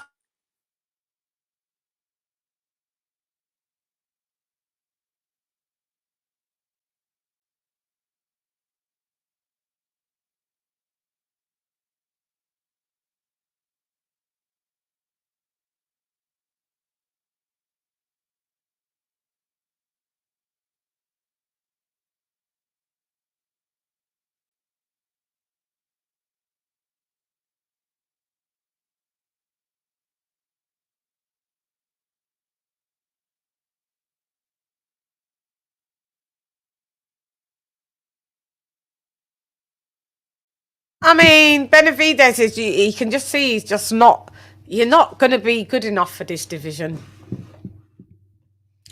168, that's why you was boiling yourself down to these, against these technical fighters. Yeah, you did your little flurry there. Listen, if this was Gvozdyk 3 years ago, you would have had no chance of beating this dude. No fucking chance. Yeah, probably would have got stopped too. Yeah, you probably would have stopped. Yeah. That was a nice combo. Edward, your thoughts? Oh, Gvozdyk's boxing well, but David's putting some of that water in the basement, so it's gonna be a problem. When you got them 37-year-old legs, that shit do not feel good. And you can tell he is big into the bite. And then when he turns southpaw, it's not even a gimmick. It's like him with the left hook with more power. Yeah, nice thing. It's actually kind of smart. Yeah, David turned southpaw towards the end of that round. And landed a bunch of shots. That's how you do. If you're going to turn it's a gimmick, throw punches immediately and don't even give them a chance to react. But these two have sparred each other quite a few times, but I think that David was really young. I think it was years ago. And Gvozdyk said David gave him that work. He said he got the better of him. He did. Yeah. Did that, yeah. I mean, that's maybe even back in the, maybe he might have still been sparring though, So it's like that. Just take that for what it is. Yeah. Oh snap! Joe Goose's got vote. Yeah, are you kidding me? Oh yeah, this shit. Oh bro, on the unofficial scorecard, they got David up all rounds. Oh, whatever. Whatever. See, man, like whatever. Bruh. David may not even get this guy out. This may go the distance. Let me see. We're in the 4th round. I got to see if Gvozdyk starts to unravel. Let me see another 2 rounds, and I'll let you know if he's starting to unravel. Because at some point you're like, okay, he's doing better. I think if when we get past the halfway stage, we'll see if David is taking. If not, then he probably this fight probably got away from him by that point. Maybe by the 6th or 7th. Yeah. We'll have to see. So, because I mean, he's not moving as much. This is what I said when I watched that fight with Rodriguez. He just wasn't moving like that. And this guy was basically a cruiserweight Mexican pressure fighter. Yeah. Like out shape. He knocked that guy out like 2 rounds, didn't he? Yeah. But I already saw then the decline that he was in decline, Gvozdyk. I mean, you knocked the guy out. People are gonna say, but he knocked him out though. Yeah, but the guy wasn't in shape. Yeah. The guy and Gvozdyk didn't even hardly move. This is a total different guy with Benavidez, 10 years younger. Benavidez ain't gonna get tired. He's gonna get hit, but he ain't gonna get tired. He's just gonna still keep coming forward. And unless you can make David Benavidez an honest guy with your power, he's just gonna keep coming. Look, and that's what he's doing. David's opening up. Coming now. Now he's opening up. Yep. Nice. To the body, opening up. Watch it. Look straight. Yeah. David's blocking him with his guard. Hang on. Let's see. Watch kick got night. Oh, you got left hook to there. He got lit up. He got lit up at the end of that round. He got lit up. David's doing him in now. Yep. David's doing him in now. Yep. There you go. Edward, I don't even know if we get to round 11.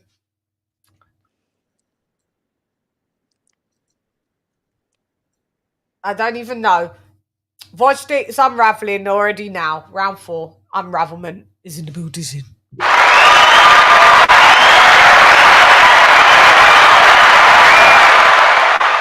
Yeah, he unraveled. He unraveled right there. David's got to be thinking like, shit, man. So dude's tough.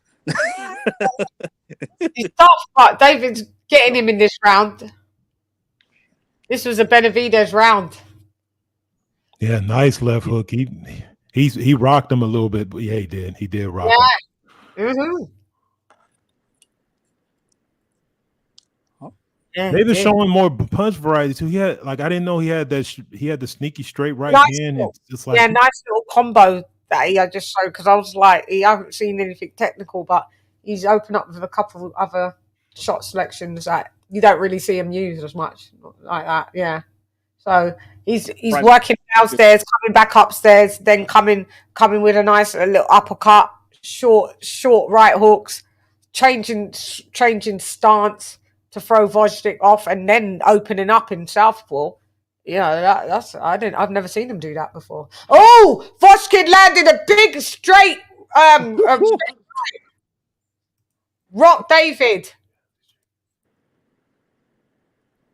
Gvozdyk can outbox David, and you just got to make. Yes, there you go, Gvozdyk, with the angles, because that's the guy you are, angles master. Yep. You know, all the angles master, all the Ukrainians. Come on, angles.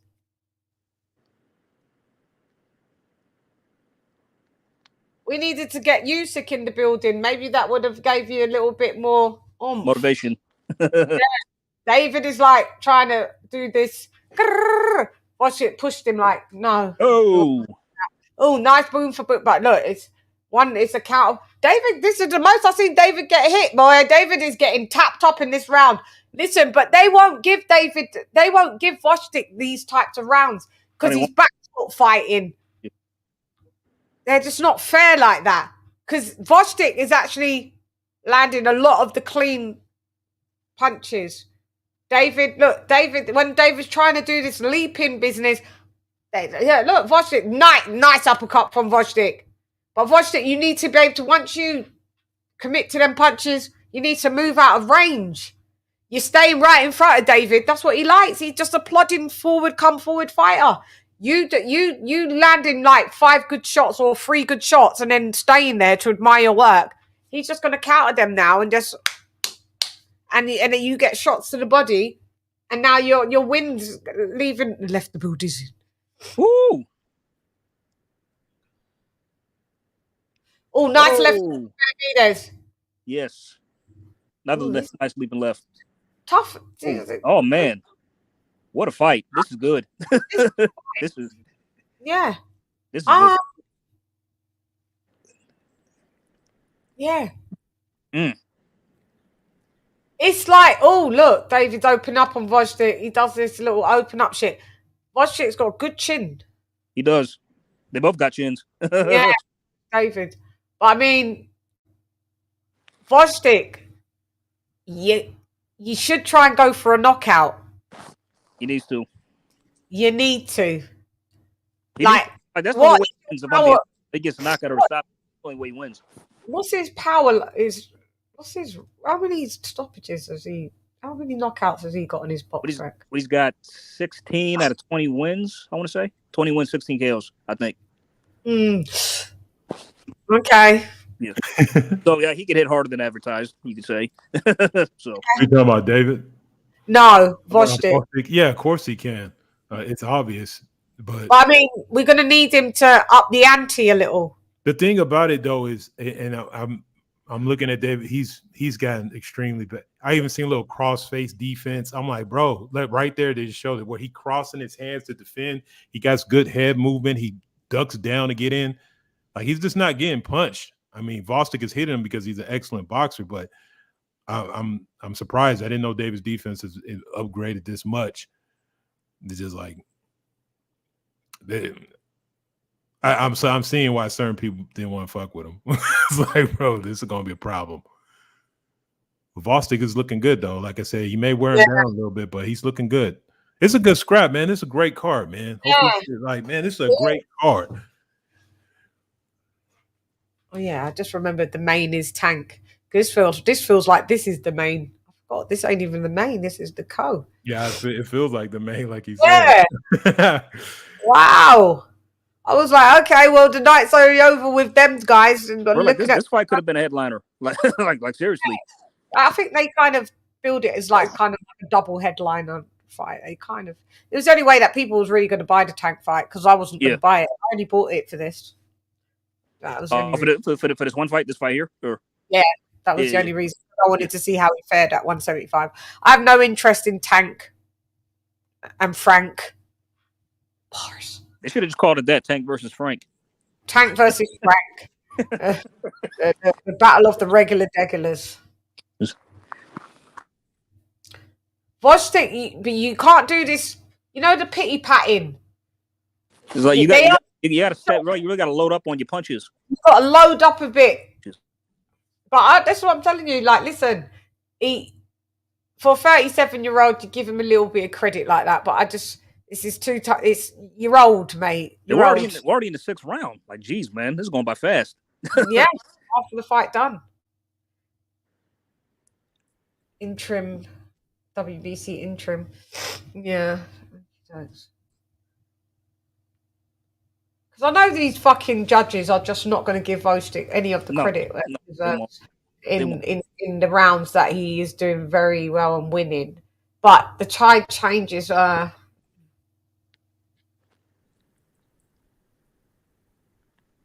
David's getting him, getting him.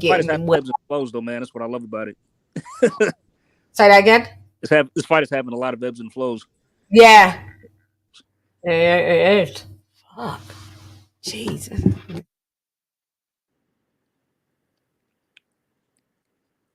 I just can't get over how much bigger Gvozdyk looks than David. Man, dude is massive, bro. It's just insane. I never thought I'd see a fight where David looked like the smaller guy.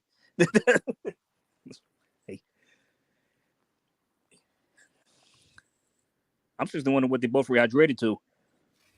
Heavyweights. Got to be at least. Ooh, get caught there. Last fight, he rehydrated to 203. 203. I'm talking about. I'm wondering what Gvozdyk did. I just what's the Gvozdyk? 250. At best, okay. 215. Okay. Yeah. So I'm saying these guys are still not fighting in the division that their body really should be in. David and Gvozdyk should be at cruiser. Oh, David Benavidez getting tapped up there. Little stun there. This leaping, because he can't get in the inside, this leaping left hook looks horrible. And he's missing with that. He's not always landing with that. Yeah, that's a horrible looking shot when you're 6 foot tall, and don't do that, mi hermano. I don't like it. No me gusta. Stop.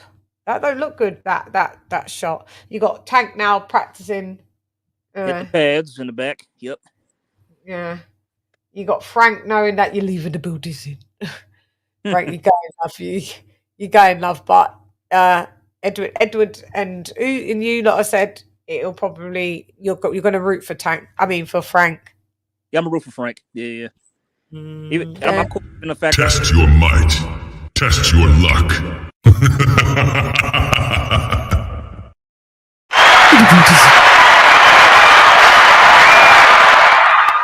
I partially wanted to win his name with the character Statham played in the transport. I'd love Frank to get knocked the fuck out, but he's not.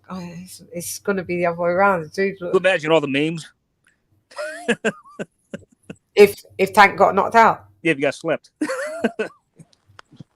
All the memes and then all the excuses. Yeah. That's what would happen. A load of excuses. No, Edward, you're saying, we've given Benavidez some credit for some of his shots. But when you put him against someone like Gvozdyk, this is technical boxing, what Gvozdyk's doing. Yes. David's messy. He's not off that ilk. You're not. You're going to get through on sheer brawn and power and volume and youth. That's the only reason why you're going to win this fight. Because you're not better than Gvozdyk. You're not. Oh, he's the better, but clearly Gvozdyk is the better boxer, obviously. Yeah. And you're not going to be a lot better than a lot of if you're going to go up against the Eastern Europeans as well. Because they're technical. So Ukrainians, man, they built different. You're not Zurdo Ramirez, where Zurdo had gone up and looking great at cruiser, and you could see the technicalities. Like you're like, wow, Zurdo is it's become fundamentally way more sound. His boxing looks lovely to watch at cruiserweight, which I'd never have thought. David Benavidez, you're not that guy. You're not that guy. Zurdo would beat you. He would beat you. He'd beat you. He'd outbox you. He'd beat you. You're lucky. Zurdo legitimately beat Arsen Goulamarian, the guy he took the belt from at cruiserweight. Yeah. I saw that. He legitimately won that fight. Yeah. Good fight. It was good fight. Good fight with Joe Smith Jr. and good fight with Goulamarian. Listen, Gvozdyk, you're tired, mate. You are, love, and I know you're 37. Yeah, there you go. You're piecing David up on them ropes, left foot, nice shots. But he's got to have killer instinct, Gvozdyk. When David's pinned up to the ropes, don't let him back in the fight. You just tee off. You was. Yeah, nice uppercut. Angles, yeah. Throw them shots, pivot out the way, step aside. Oh, shot. That was a bit low, David. Yeah, you acknowledge that. He's doing well. He's doing well. He is doing well. Oh, opening up with Gvozdyk. David looks so untidy. Well, they're showing a flashback of him when he was 15. Check this out.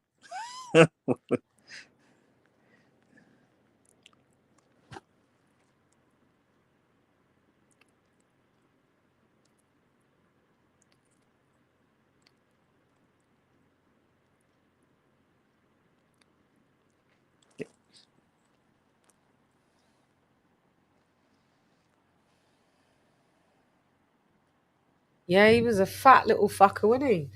250 pounds at the age of 15, and man, what the Wow. fuck? That's what I'm saying. That's why his body like that. He's gonna be.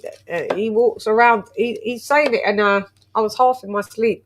He was like, I walk around at about 200, but if I'm on, I can't remember. There was a Mexican meal that he mentioned, but he said if I'm eating a lot of them in the month, he said I'm about easy about 210, 220.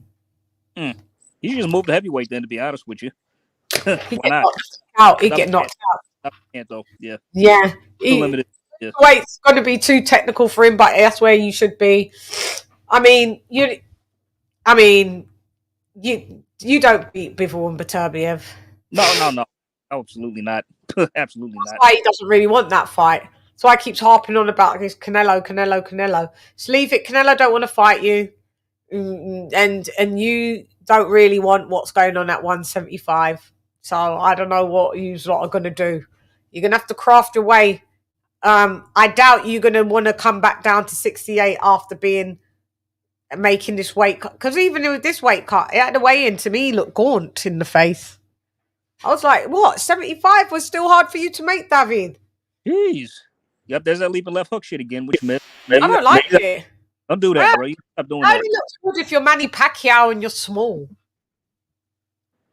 I mean, but now Gvozdyk is time that he knows when you're going to throw it, so it's not landing. Yeah. Telegraphing that shit. Yeah. Gvozdyk needs to just move. But you're not moving, though, so you're allowing David to still... All right, the main event, Paro and Matias and Paro is up next. Let's have a look. They just showed the highlight, or just the telegraph of all the fights. All the undercard fights are done. So hopefully this is over by then, so we can watch that. So then we can... Okay, I got that on my phone. Oh, God. Ooh. Just did it again and missed. David. Leap a left hook. Mm-hmm. He needs to stop that. That shot's lame. David looked a bit tired. He's got his hands down, backing up on the ropes. Gvozdyk, come on, tap, hurt him.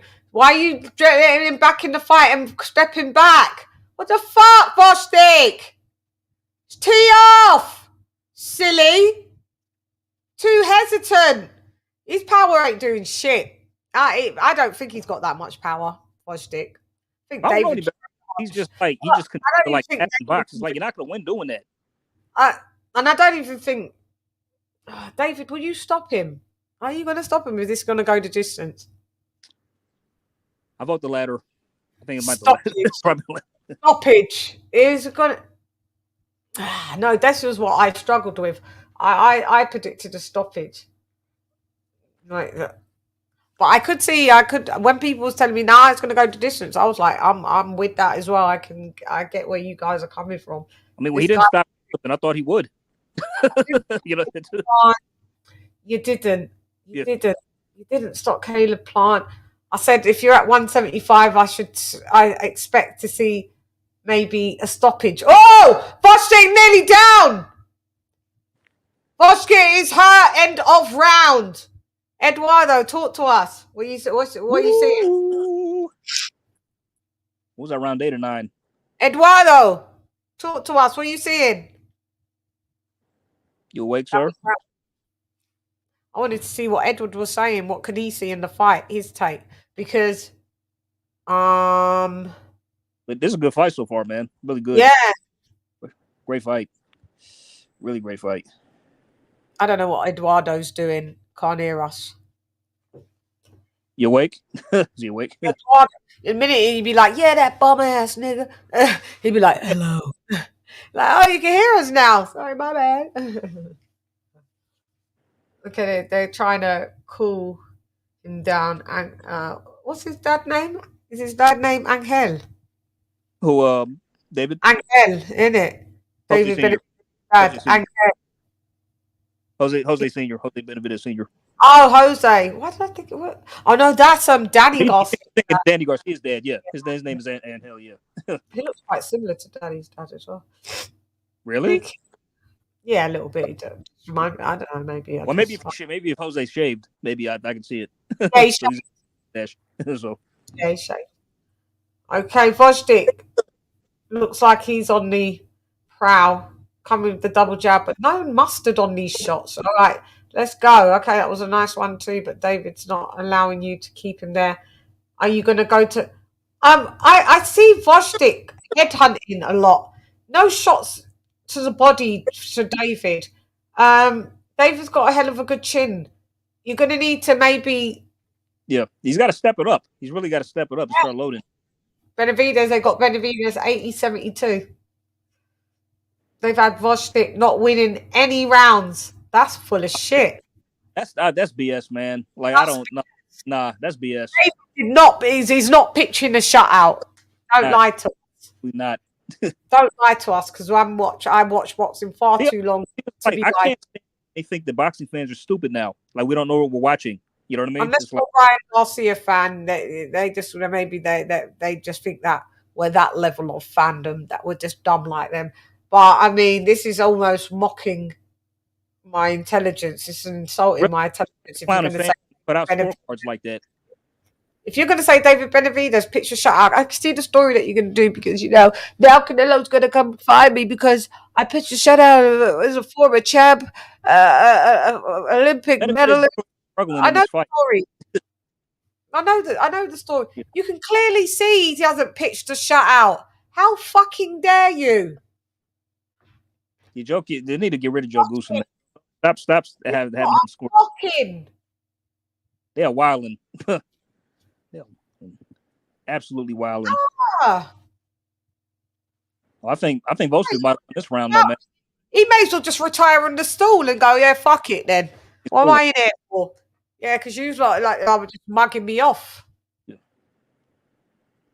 Gvozdyk, I think this probably his best round, or one of them. He's had a few. No, I mean this round. Ooh, shit. Nice right hand by Gvozdyk. I was just looking at a replay of Sonny Edwards getting put down by Bam. I know he's had a few, but it's like, I mean, but the ninth round, that was a really good round. If the judges say that David won this round, that's bro, like crying, mate. They're gonna. Eduardo. Edward. Okay, you alive, man? Maybe he's gone to do something. So, yeah, okay, so it's the end of that round. Championship rounds. Here we go. Yo. So what's the scenario? As I combine, heat up on the mind. Heat up, bring it back home, rewind. I can't believe Busta Rhymes and that was here and playing in outdoors in Brixton, and I had no knowledge of it. Piss. What? It was just here, Busta Rhymes and Spliff Star. I missed it. I was like, how comes I didn't know? Yeah, I'm upset. Go Dimples. I'm glad it's competitive. Silvestri. Yes, so am I. Oh man. You know, Chan, would you say this has probably been David's toughest fight? Yeah, for sure. For sure. Me siento bien. Gracias, ¿y tú? El primero en el edificio. Ya tú sabes.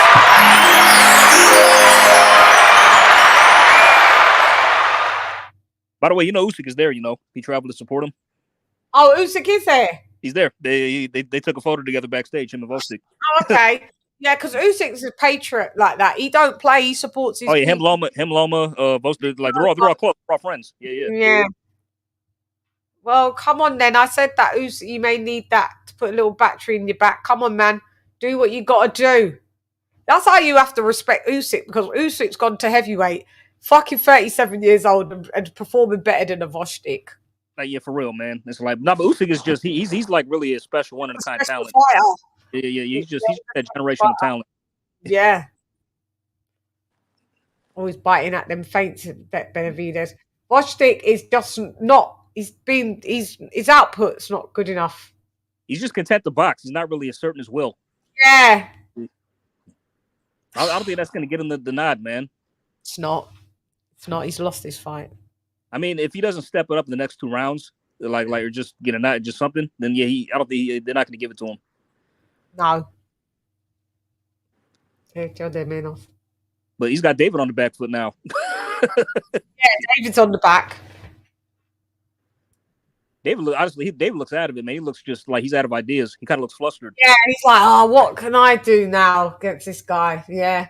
I mean, like you said, there's ebbs and flows because now it's a little better now. I feel that Gvozdyk is he's been in slight control for like the last maybe 2-3 rounds. He's just been in control, even though David's guys had his moment. I just feel Gvozdyk is just doing enough. He's in control of the fight. Yeah, this is a good round for him. This is a good round for him. Yeah. So if they're gonna tell me, if they're gonna piss on my leg and tell me it's raining, listen. We might as well just turn this shit off now and not watch. It's like they're gonna just lie to us like that. Don't try and lie to us and say David has pitched a shutout on this dude. Don't you fucking dare. Don't you dare. Don't you dare. I'm offended that you're actually trying to say that. Because I'm watching this fight with my own eyes. We both are. Yeah. It's happening. David is not, David's not dominating the guy. Yeah. Oh. Woo. They can open up there. 2 more rounds. Oh shit, man. Wow. Yeah. Gvozdyk is taking back control. 1-2 from Gvozdyk. Gvozdyk just don't have that killer. He's got that too. It's almost, I don't want to say it, but it's almost kind of like more amateur. Yeah. A good seasoned amateur style. Yeah, you just want to box. They're just showing what David's doing. He just wants to box. Yeah.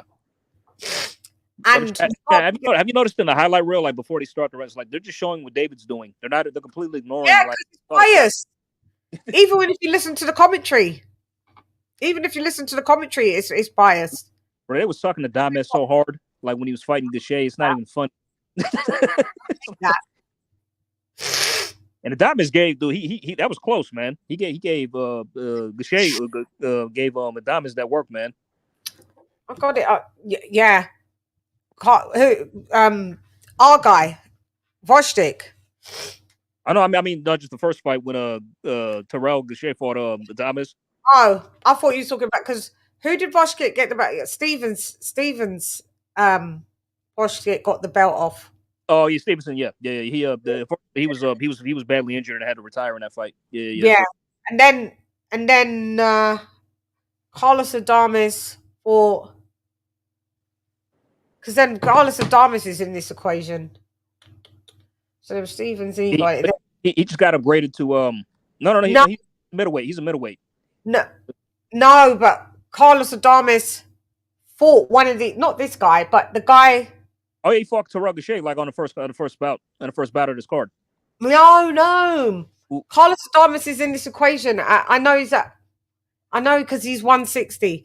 So he got his belt at no, maybe I've just got it wrong. So he got his belt from Stevenson. This guy. No, he's not. No, Adames has always been like, no, he's always been in a separate weight class. I mean, you probably 154 and 160 Adames. Yeah. Right. Yes. Yeah. Mm. I mean, he was interim champion at 165, but then he upgraded him. Mucho también. Sorry, go ahead. Oh no, you good. I know. I'm just saying, but like he was champion for ages at 160. Then they finally upgraded him once they had the nerve to strip Jamel finally after so long. Yeah, that's it. Yeah, that's it. But I was just saying, like the Terrell Gvozdyk was giving him that work. Like that was like very competitive. Yeah, that was the fight earlier. But I was saying the commentators in that were sucking off Dames so hard. They're sucking off all the PBC fighters. Because even now, some decent boxing coming back from Gvozdyk right now. What are you saying? Woo! Te quiero. Wow. Besos para ti también. I gotta lie, man. I'm Siempre. Never write off a 37-year-old, man. I know, but I mean...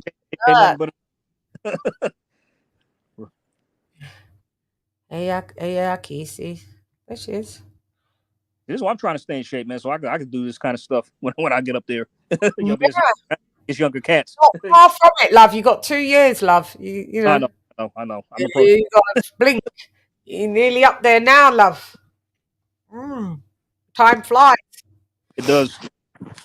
I mean, I feel the shit now when I go to the gym. My back hurts. I be getting sores and shit. It's like, dude, it's like, what the hell? Yeah, it goes like that, man. I need to be doing some workouts. I pulled something in my shoulder, and shoulder injuries are the worst things. Like, even doing that, I don't know what I did. I twisted it. I laid on it wrong, and it's just I've had this injury for about 3 months, and it's not getting any.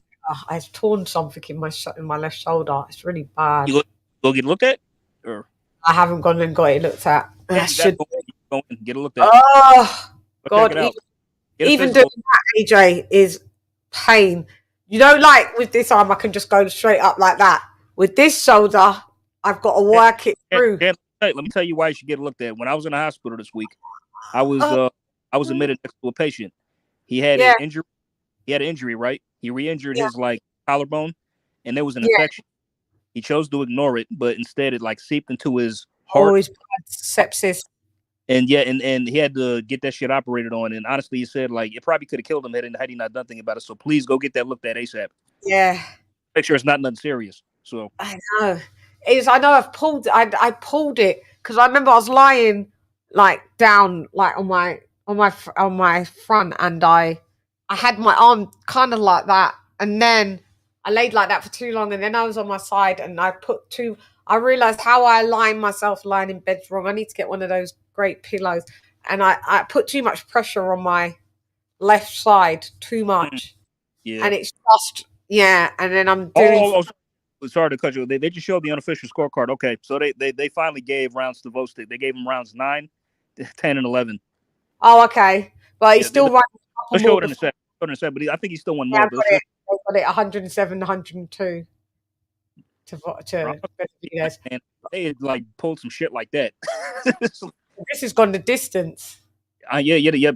Then David ain't stopping him. He ain't stopping him at this stage. So what we do know is, right, David, you ain't got stopping power like that when it's no. Not like that.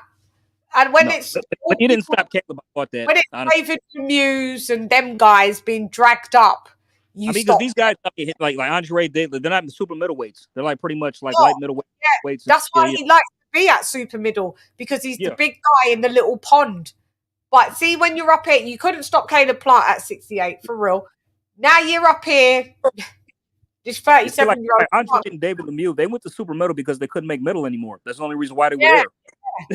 That's how you know fucking Beterbiev hits hard. Exactly. He dropped him a couple of times in their fight. Oh yeah, he do. But it's when he hit Gvozdyk, it's like Gvozdyk just crumbled. He just it was like this delay. You know what I mean? That's the kind of power Beterbiev has. He's done this to several guys. Yeah. David, you're not they just get hit in the collapse from his power. Would turn out David's lights, turn him off. He would turn him off. David looks knackered. Props to Gvozdyk, man. He man. Yeah, for real. Oh, he's dominating this last round too. He might be winning this.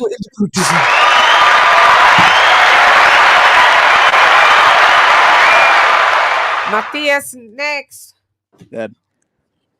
I'm stealing Joe's quote for this. He makes me proud to be from Ukraine. And that's saying a lot from China. Exactly. Yeah. You know. But I love this fight. This was a great fight. Each fight this card has been great, man. It seriously has. Yeah. There's some good fights, man. For real. 12 seconds. Pushed to the limit. David gets countered, gets rocked. I wonder what he does, because Turkey Al-Sheikh wants him to fight the winner of Bivol Beterbiev. Are you down for it, or are you saying because Samson Likovic was saying, we can move back down to 168? Why? What's there? Well, why are you still not going to fight you? So. He's not asking for you. So it seems like just stay at 175. You do your body a disservice. Gvozdyk trying to go for the finish. Yes, Gvozdyk. Yes. Oh, please. I hope he won, God. Oh, God, he won. I can't wait. All right. When they announce the decision, I'm a mute, and I'm going to let you know. I'll let you know.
Yeah, David got it. UD.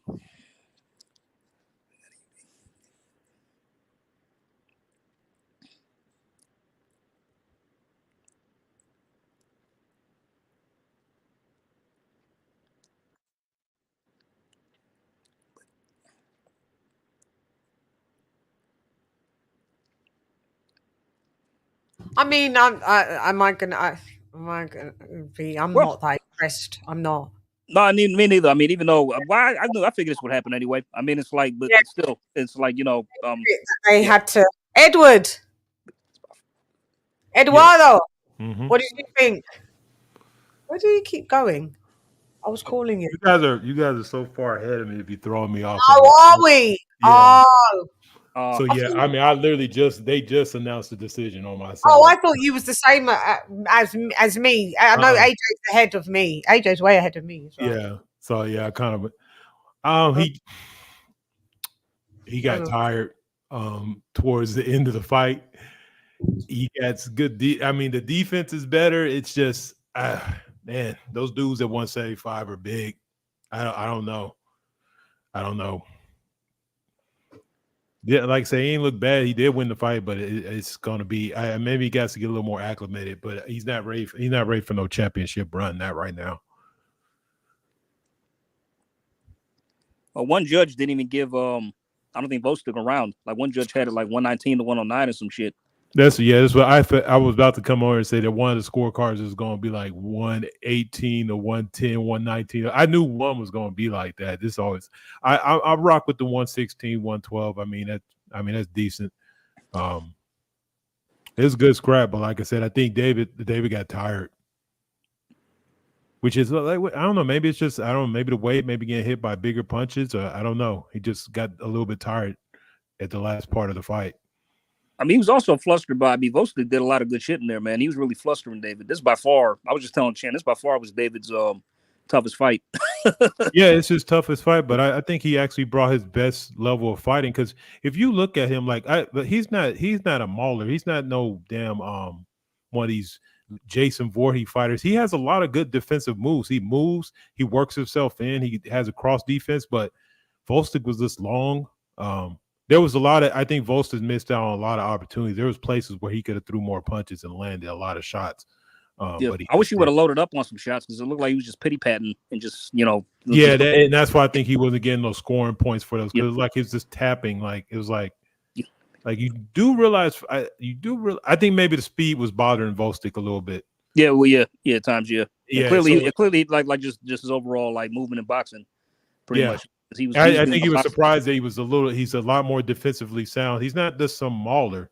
He does move it, like he works himself in. There's points where Benavidez is up close and he's slipping a punch and then he's throwing, and he's kind of ducking under and then he's throwing a shot. It's like, oh, okay. But like I said, the size thing, Gvozdyk, he could have. I think I said he could have put in some more work, but yep. But good performance. Oh, I mean, not by David, of course. I'm just by Gvozdyk, considering like the fact that, you know, a lot of people probably writing them off, but you know, I think the Gvozdyk, a lot of people like the boxing. I know the odds had him, but a lot of people have Gvozdyk was going to win this fight. I don't think David looked bad. I think David looks like himself. He just got tired. Like I was surprised that he got tired. I'm like, what the fuck? I'm like, you don't think he was like flustered by what Gvozdyk was doing, like in a few rounds? Or just no, not really. I think he got tired towards like the parts where you see him just leaning against the ropes. He wasn't flustered. He was exhausted. Like it's like he was throwing in spurts at times because it's just like he didn't know what to do. It's not necessarily the boxing skill of Gvozdyk. I think it's just the length, the physical dimensions is different. Like he's gonna have trouble with dudes, and like he couldn't fight no Beterbiev or nothing. Like he would get like they're just too. I don't know. He just built weird to me. It's like the way his body looks. Like Beterbiev would just be too much for him, and just Bivol would just be dudes are huge, man. I think his best shot at winning a fight but he would just get completely outboxed. So it's just like I don't know. I don't know who else is around at 175. I mean, well, pretty much Bivol and Beterbiev pretty much beat everybody, more or less. So it's like, and you know, keeping it a buck. Like if we want to say, like if people feel like David didn't show up or did, like if you look at David's career, even Gvozdyk as over his age, probably is the best fighter he's fought. I mean, I agree with that. I would agree with that. Yeah, so if you go against a guy that's basically a Olympic level pedigree, that's even at aging, came in great shape because they were like, you could see the dude trained his ass off. The legs still looked decent. And like I said, probably the best fighter at the biggest weight that you've been at, you're gonna look like that a little bit. I think maybe that's, I don't know. Like I kept thinking, like, why is he tiring? It's like, was the dude leaning on him, or is it just he's getting used to having the extra weight, or what the fuck? Like I was like, man, what are you doing? That's what I'm saying. Is because we all know David doesn't usually tire out. Yeah, so. I think he got tired towards the end. I don't think he got really, because there was nothing he was doing that, like, Gvozdyk was throwing like a left. I mean, like a kind of like a left straight, like the jab, and it was kind of like lazy. He wasn't pulling it back, and David was countering over the top of it. But it's just like, even the announcer, like, he's not throwing the volume of punches. But if you look at his punch stats, he landed 50% of it. Like, he put in a lot of punches on target. It's just like, usually, like, he threw 500, something like that. It's around, they used to him throwing like 700. But I don't know, with a bigger guy, maybe you don't want to be throwing that many punches and getting hit. And I think Gvozdyk, he felt some of Gvozdyk's power. They fought before, so I know even though he may have put some work in, he knows Gvozdyk can hit, and he ain't no slouch. So I think, hey, we'll have to see. We will see for sure. I mean, he could have got some dude, and in black. Like, let's keep it real. Like, let's say, I mean, I hate to throw Yard under the bus, but like, if that's Yard in that ring, does he stop that dude? Does he stop him, or does Yard with athleticism?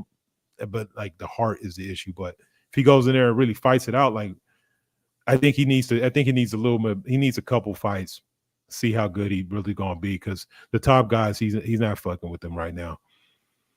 No, I'd say maybe at least two. Yeah, at least I'd agree. Maybe two more, definitely two more fights just to see how he looks.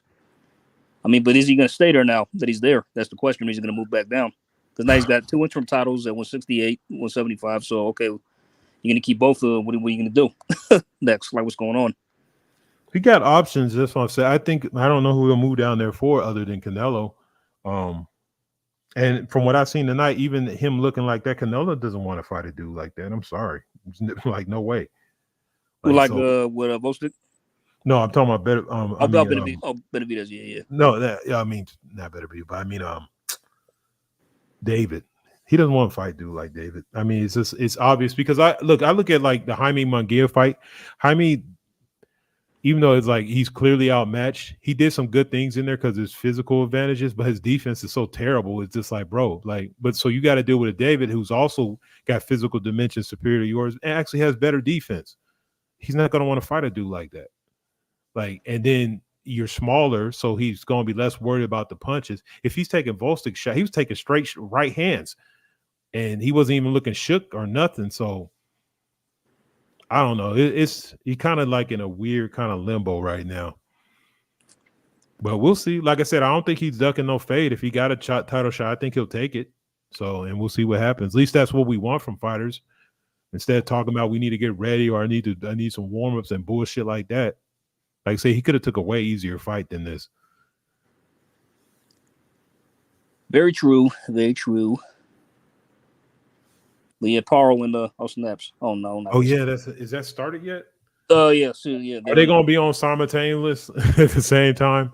Looks like it. I mean, not unless this ends early before the Tank fight, before the main event, the Tank and Frank starts. So, but they about to get it started right now on the match card. Yeah. We probably got like 20 minutes before this fight starts because they got they showing the recap videos and hopefully this is over by then. So yeah, I got a feeling it will be. This won't go to distance. Tank was just saying he doesn't know if the ring rust will affect him. He just knows to stay focused. He doesn't know until he gets in there what. Hopefully that Martin's coming with his best because he's going to come with what he can do. So, and now we've got the Amparo and Matthias. So I guess we get to watch the Matthias fight a bit longer than.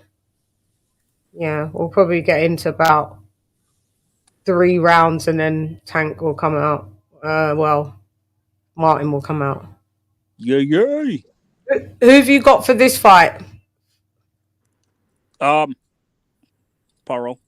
Did I? Oh, you got Paro beating Matthias. All upsets. All upsets. I've got Matthias beating him. Did I make a prediction on Matthias and Paro? I don't think I did one. Not sure. I can't fucking remember if I did. What have you got, Edward, on Liam Paro and? I don't even want to front. I haven't paid attention to both of these. I've never even watched Matthias fight before. Yeah, I've seen Oh wow. a few of them. Yeah, I mean, he's a come forward power puncher. He's just going to come forward. He throws a lot of punches, but he takes shots too. But he can smother his work, and he can get a bit sloppy and not as accurate. But if he gets you up against that turnbuckle, you're in problems there. You got to move with the guy. By the way, Chan, I was kidding. Yeah, I got never, but you never know, though, man. Man. I mean, but if Paro can't put a dent in this guy by round 5, then it's the writing's on the wall. Yeah, it's true. See, even Martin still looks gaunt in the face. He's rehydrated, but he's just got that kind of face, that cheekbony. I just don't think he got to rehydrate, like I said, properly, because he had to hold his rehydration until yesterday evening, which I'm not sure why. Ridiculous. Yeah, I'm not sure why. What belt is Tank got now? The WBA Super, the official one. Yeah. He had the Reggie, but they upgraded him to Super when Devin vacated. Yeah. Okay. Up here we go. It comes. Okay, these cats, guys. It's Liam Paro, Subriel Matias. Yeah. Your wife and son, they are lost to me now. The same pain sears both our hearts. Brutality. Flawless victory.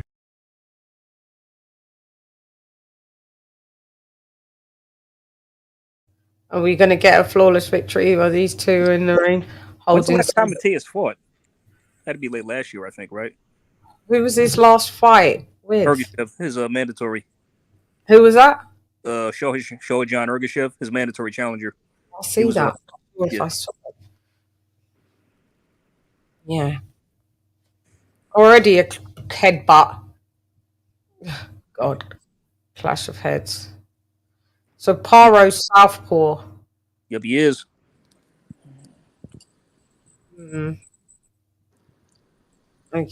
Out. Brian Custer. Hate when they do 2 main events on the same time. I hate it. Seriously, man. Especially when it's 2 fights. I mean, the take. I never really care much about that, but but still, like, you know. But still, regardless. Yeah. Paro coming in there. Okay. Would that be crazy if Matthias made him quit too? Yeah, but that's what he's had. He's had 5 retirements. 5 corner retirements in his last fight. That's insane. So really, are you knocking people out, or are you just making people lose their will? Is that which? You're not sleeping everyone. But I think that's worse, man. Just to break someone's will when you literally break someone's will, that's worse. It's true. When they're like, "No, I can't even be bothered. I'm not." Yeah, I'm out. Yeah, screw this. I'm out. That does look worse, don't it? Yeah, but the problem is eventually you get somebody who ain't gonna fucking stop for nothing. You get a John Ryder type dude. And when that happens, you never know. Some guys like that when they get discouraged. Right. So, it's true. At least if you go sleep, you didn't have no choice. You have a choice. You didn't get to think about it. Your lights was out and you were sleeping. Yeah, exactly. And Liam Paro ain't a dickhead. He beat Montana Love, didn't he? Knocked him spark out. Yeah. Remember, Edward, this is the guy that knocked out Montana Love. Montana Love ain't been there the same ever. He's oh yeah, man, Montana Love, man. Oh, please don't. I'm glad I moved on to my new crop because God, what a disappointment. There was Sparks, and then it was Paro. Yep. 2 Aussies that gave him that business. Paro was way worse. Sparks was more of a meltdown. Paro just beat him up. Yeah, sent him home with his check. Yeah, at his homecoming. You know, these homecoming fights sometimes is not Okay, the well, I best. hope Surville's got a plan. He literally did nothing in that first round. It's just Oh, smiling. so you had to give that to Liam. Yep.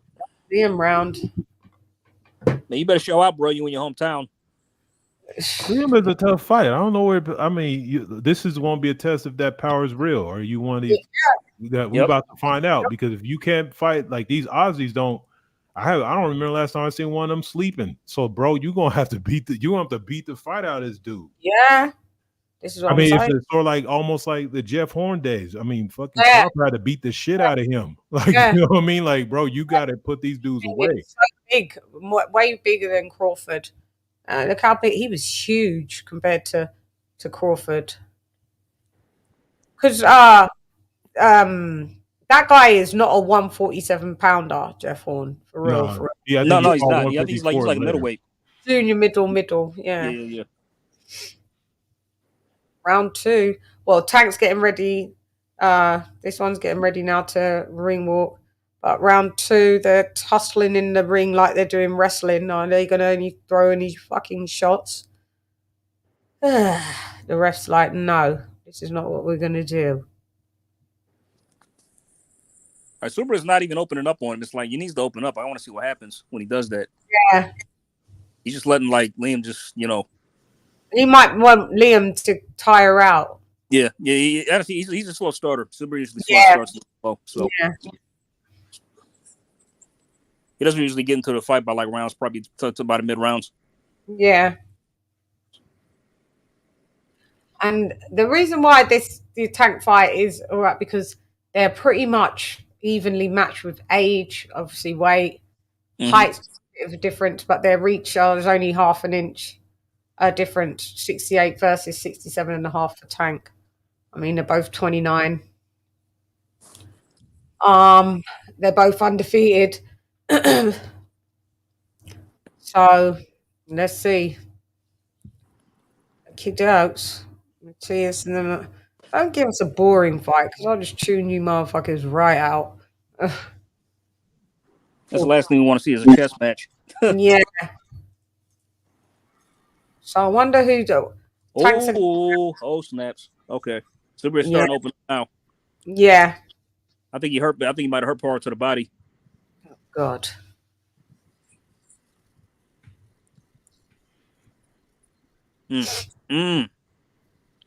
But you know what? David says his face was bruised. It was lumpy.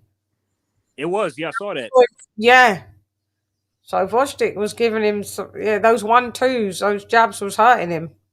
His face is a bit, I haven't seen David Benavidez's face like that before. Mr. Lumps. Mr. Lumps. There's Derek James. Who's this rapper? Who they got? Who's this rapper then? There's so many rappers now. I can't even keep track. I don't know who they are. Yeah, like, I used to be tracking this kid when I was young. It's like, man, screw it. I don't even know who these guys, like most of these dudes are.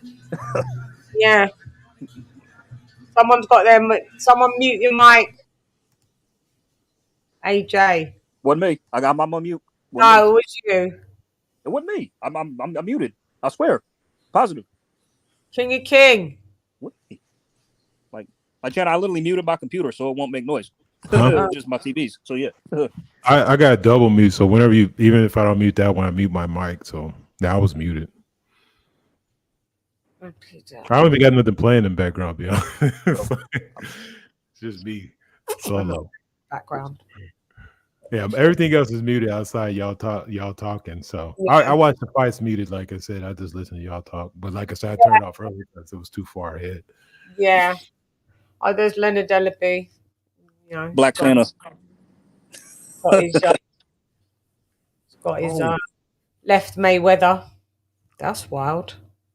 Nothing going on there. That's why. So what's he gonna do now? It's a bunch of the drama camp. Like if you're a boxing promoter, you need to be somewhere where people are boxing. That's why. Yeah, that's why I see him sucking up to talking good about Eddie. Because now you probably want a job at Dead Zone. Wouldn't that be something? Him going to work at the Zone. We already saw Floyd. So, It still got his one.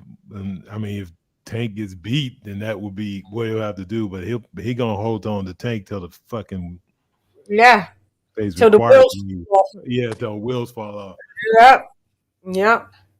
All right, man. It's- Somebody close the show in this matchroom card, man. I'm trying to see this Tank Martin shit now. Yeah, Now I know. I got a joke about. I was afraid of this, man. This is what I Yeah. want to happen. Go like this. You can't concentrate on 2 fights at the same. It's just not possible, especially and then you're calling it. You doing live and then doing Look at these pants this nigga got on. AJ, he got your pants on, homie. Excuse me.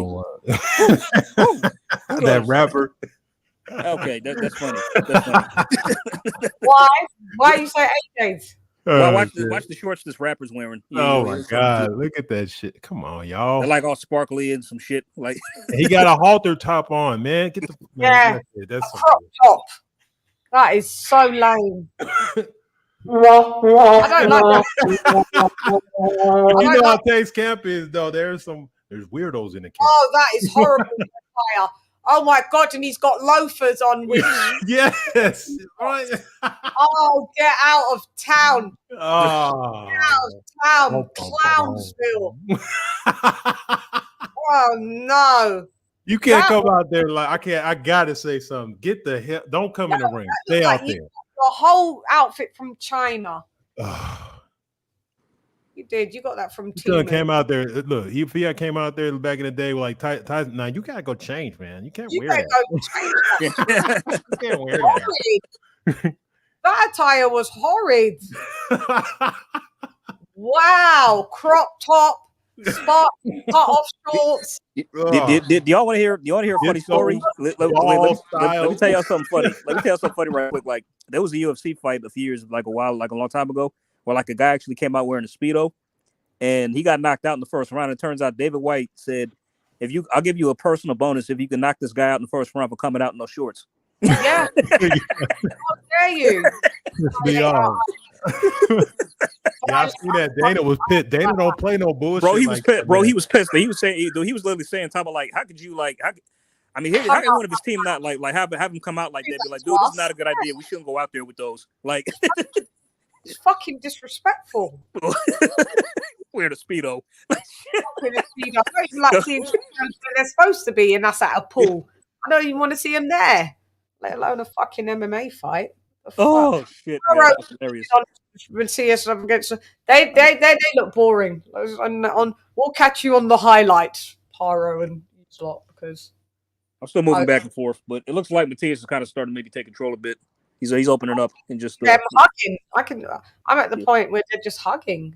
Yeah. Oh, Harvey Doc, but Harvey Doc did a bullshit thing the last fight. Well, I can't remember the Haney Garcia fight. Yeah.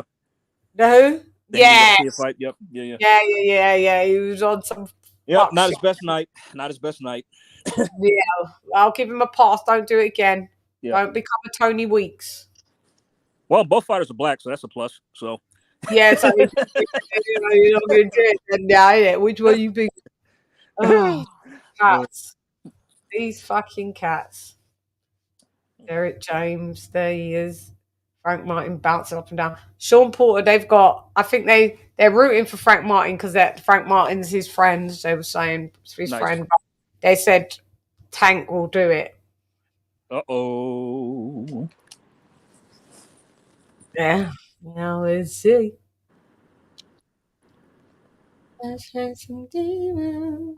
Damn, Paul got lit up that last round though. Right. Huh? Paul got lit up that last round. He's showing highlights. Yeah, this actually. Yeah, he just got lit up there like a little old Christmas tree. Jingle bells, Merry Christmas for you for that round. I don't know if you've got enough power to keep Matias off you. I don't think he does. He keeps coming forward. Yeah. You see, that's what I'm saying. You know, you're gonna get stopped. Yeah. All right, I think I can stop watching now. Yeah. So we've got this one now. Oh, Tank just sickens me. Please, boxing gods, just tweet yeah, he's just Mr. Tweet and delete, and Matias just pushed his head back. 4:33 a.m. in London. Shannah's hard work and dedication. Still so is. Facts. No. It's daylight outside. Fun fact: Tank kind of resembles my brother without glasses. Does he? I have to send you a photo of him without his specs on, just to see Really? if he does. Yeah. Is he a similar height to Tank? He's short too. He's 5'6". Well short, ain't ya? Yeah. He's my height. Interesante. Okay, they about to get started. Just get it started. Get it started in here. Oh, F my life, man. I was trying. God, this is what I was trying to avoid. Whoever hit the like button, please. I bet. Get the likes up. Watch. Because Chan, I just told you I'm not going to watch Paro and Matias, but I'm still looking back. just to see if it's over. I know. Fuck, I hate that. I just got to. Oh, God. All right, round one, here we go. The minute that we don't look at the Paro fight, there's going to be a stoppage. Something's going to happen on like either card. You know what I mean? Like, yeah. Oh well, man. All right, Frank's coming out fast. Frank's coming out fast, taking the initiative. I got to pay attention to this one because I paid $20 for it. Fuck it, you got my money. DAZN, you was just on the subscription. Yeah, I can always go back and rewatch that. We can always go back and rewatch it. Yeah. This is the first time for us that Prime has been on pay-per-view, because the last fight, even though it was on pay-per-view for you guys, it wasn't a pay-per-view for us. I forget which was. Yeah, so to do it was a bit niggly. Pins and all this. I thought, okay, but you get to keep it for 7 days or something like, I don't know, and then they erase it off. So okay, so Tank pressing the action. Tank's pressing the action. Yep, now Tank's on the front foot, backing up Martin. Martin comes with a left hook to the body. Oh, left hook, right hook to the body, shakes Tank a little bit there. Let's see. You don't want to be on them ropes, mi hermano. Southpaw to southpaw. I forgot these two, both southpaws as well. Wow, do you know how much? Well, he looked big though. Martin. He does look big compared to Tank. He does look big. Yeah, dude, you're a 140 pounder. You need to stop your bullshit. Yeah. After you get there. I'm sure he's not going to stay at 135, or do you think he still stays at 135?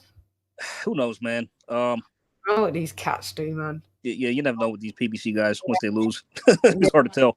Yeah. But Tank doing well right now. Hold his own. Yeah. Boxing from range. Oh, Tank got rocked a bit there with a right hook there. Have you saw that? Yeah.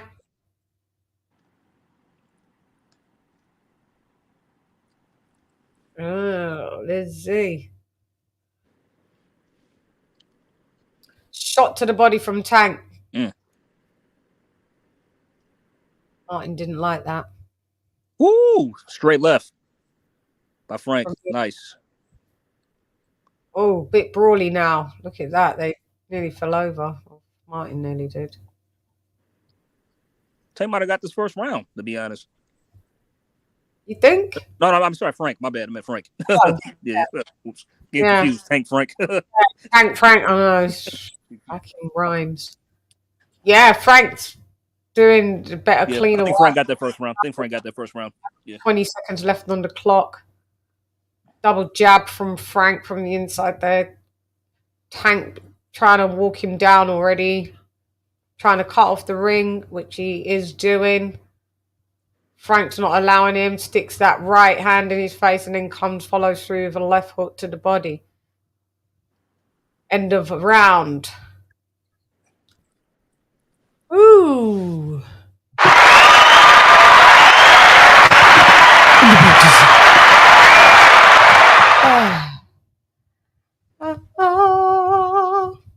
Matthias. Oh yeah, we can see this is what's happening here. Okay. It's Liam Paro still holding his own. They've given it 39-37. They've got Paro up. Oh, is that right? Paro up. Oh. So, bro, you better get busy, bro. They got Paro up by 2 points. That makes sense. He's a slow starter anyway. So you want to still start bagging some rounds, though? Yeah, right. Like now. So. Okay, round 2. Here we go. I haven't started round 2 yet. Tank stalking, Frank measuring with the jab. Trying to keep Tank from taking range, doing a good job. Jabbing the guard. Nice lateral movement from Frank. Ooh, nice. Nice combos, but just hit Tank's gloves.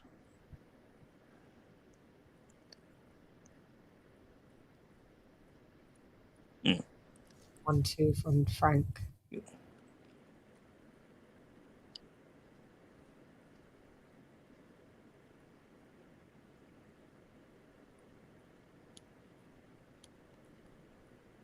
Yeah, he's rocking Tank. He's got respectable power for Tank, mate. Because this lad is a bigger dude. The Tank, that's, Tank's usually fighting these really small guys. I get dragged up. So, I mean, that he brings up or that he just drains. His athleticism. He's using his legs. He's whipping around and. But you got to be careful that you can don't tire out. Because Tank has got a good ring IQ. Given that, he'll set good traps. He does. He does. That's how he dropped Ryan in the second round. Yeah. He dropped Ryan with the with the left hook. Yeah, with a straight overhand left. Just leaned right into it. Just caught him on the chin. And then the stoppage was with to the body. Left to the body. Yeah. Yep. Yeah. Okay, well, Tank's not throwing too much shots. I think he's just trying to see what's up, what Frank's got. It's not really opening up too much. He's applying a lot of pressure on Frank, though. A lot of pressure. He's basically shadowing him. Yeah, look, hits Frank there now. Frank doesn't like that. Looks like he wants... Frank, you better careful when you're throwing your shots, mate. Put your glove back up to your chin. Because you're leaving yourself open and that's all Tank will need. So Frank's doing a lot of moving around. But I think the pressure of Tank is could be a little taxing on a dude. Because when you have to move and move and move and move, it's nice, Frank. Keep him off you, like push him back. Yeah. Push him. Ooh. Nice straight down the pipe by Frank. Left straight. Nice. He might have won that second round, too. Yeah, he did. I've got 2 seconds left. Yeah, okay, so 2-0 Frank so far. Yeah. Yeah, for sure. Ooh. 3, 2, 1, end of round. Let's have a listen.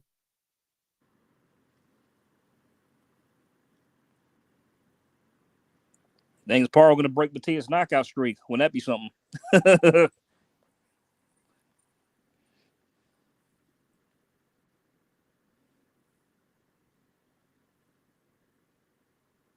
Tank looks tired. He's breathing heavy in the corner. Ooh, shit. Breathing hella heavy in the corner. Yeah, you do. Bad. Isn't it? Yeah. That's because you ain't been in the ring for, over a year? Yeah, Frank got a good plan, man. I didn't think about them both being southpaws. You can actually lay in your jab consistently. He's being smart about it and doing it. Yeah.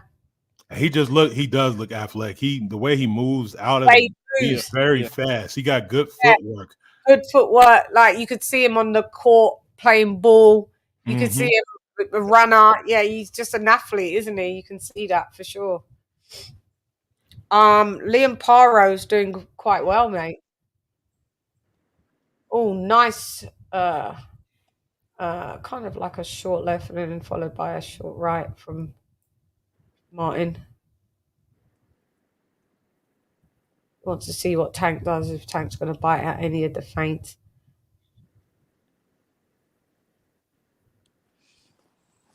A bit standoffish for this one. Yeah. Posturing, a lot of posturing going on. Tank gets a shot to the body. Oh, Tank's laughing at him because he kind of overreacted to Frank, overreacted to that. So Tank's like, I got you. You scared a little bit. I ruffled you there. Yeah, Martin's biting out a lot of Tank's feints. Tank's realizing this.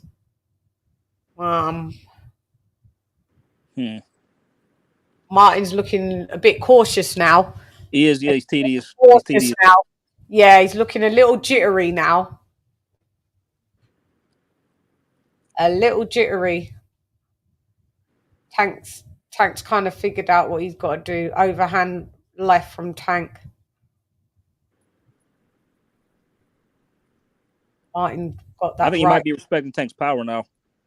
Yeah. Yeah, he's realizing Tank's hitting hard. Shot to the body from Tank. Yeah, he's biting at every feint. That power's annoying Martin now. So Martin, your best thing is to try and stick and move. You got to stick. You can't just move. Yeah, Tank's going in for like kill shots now. Martin's too jittery. You're going to get slept. Yeah. Well, for those last 2 rounds. He did. He won those. But yeah. Now it's like the tide is kind of turning a bit. Capitalize on Tank's mistake. He slipped. So go ahead. You should have carried on. Don't let off of the gas. You see someone their leg drag and slip. What you do is. Oh, nice. Frank just landed a nice straight right to Tank's. But Tank took a well, man. Okay, he's good. He's got a chin. He might have a chin on. Yeah. Tank is still coming forward. That's deterred him, though. Yeah. Tank loves all that shit. He's just full of violence. Yeah, he does, yeah. Makeup. He likes violence. From Baltimore. Oh, nice right from Frank. They'll be wrestling. They be wrestling. Wrestling. You know what? Martin's a strong lad, so if you want to wrestle him, you won't win there because, snapping Tank's head back. But then Tank's footwork's getting a bit all over the place. Tank's going in a little bit too much. Too much. You know what you're doing, Tank? I'm giving that to Martin again. Yeah, I agree. You know, I concur. Yeah, that's 3 rounds. Yeah. Martin. He's getting frustrated. Yeah, I got 3 rounds for Martin, man. He's putting work in. Yeah, he's fast. I did not realize how he got some quick hands. Yeah, he's defensively sound. Like you see the part where Devontae act like he was going, like he kind of smiled because he was like he flinched. Bro, that's called defense. You're supposed to flinch and put your hand up. So, but it was a big flinch. But yeah, he's supposed to. That's what I'm saying. Like, yo, you get knocked out if he hadn't reacted to it. Like, bro, come on. But that's what Tank likes to kind of taunt. Yeah. The taunter. But he looks tired, Tank. In the corner, Martin's standing up already. Tank's sort of still sitting down. You know. Yeah. Martin's sipping on his water. Yeah. Oh, nice. Whipping Tank's head back with that jab, Martin. Martin unloading on Tank. But you know what, Tank, this happens sometimes to him, and then, he scores a knockout. Yeah, he loses rounds, then, he just come out of nowhere and just, Nowhere. So, yeah. I'd roll you up when he fought him. Me too. I'd roll you up, like, by the first 4. I think your first 4 rounds, yeah. At least I had it 3-1 or something to Rolly. I had it 4-2. Yeah. And then he got knocked out in the 6th, didn't he? So so that was like so let me see 4, 3-2, 3-2. Yeah. Mm-hmm. Yeah. So Martin is. Let's see what these come.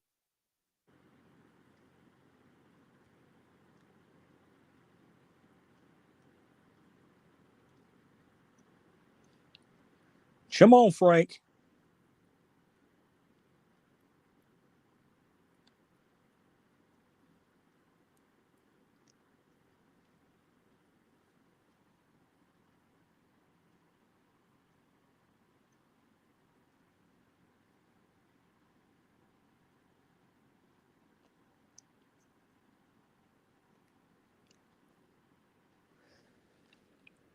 Tank went for that uppercut. If that was the Leo Santa Cruz uppercut. Listen, Martin's realizing Tank's power though. He's moving. He's having to try and move, hold Harvey Doc's not liking the holding. Tank's getting a bit vicious now. Martin, yeah, well, you counter punching. Look, you want to hold. You want to keep holding. That's the tactic. You want to hold. Tank's getting pissed off, but it's excessive. You're going to get a point taken off you if you don't. Be careful, Frank Martin.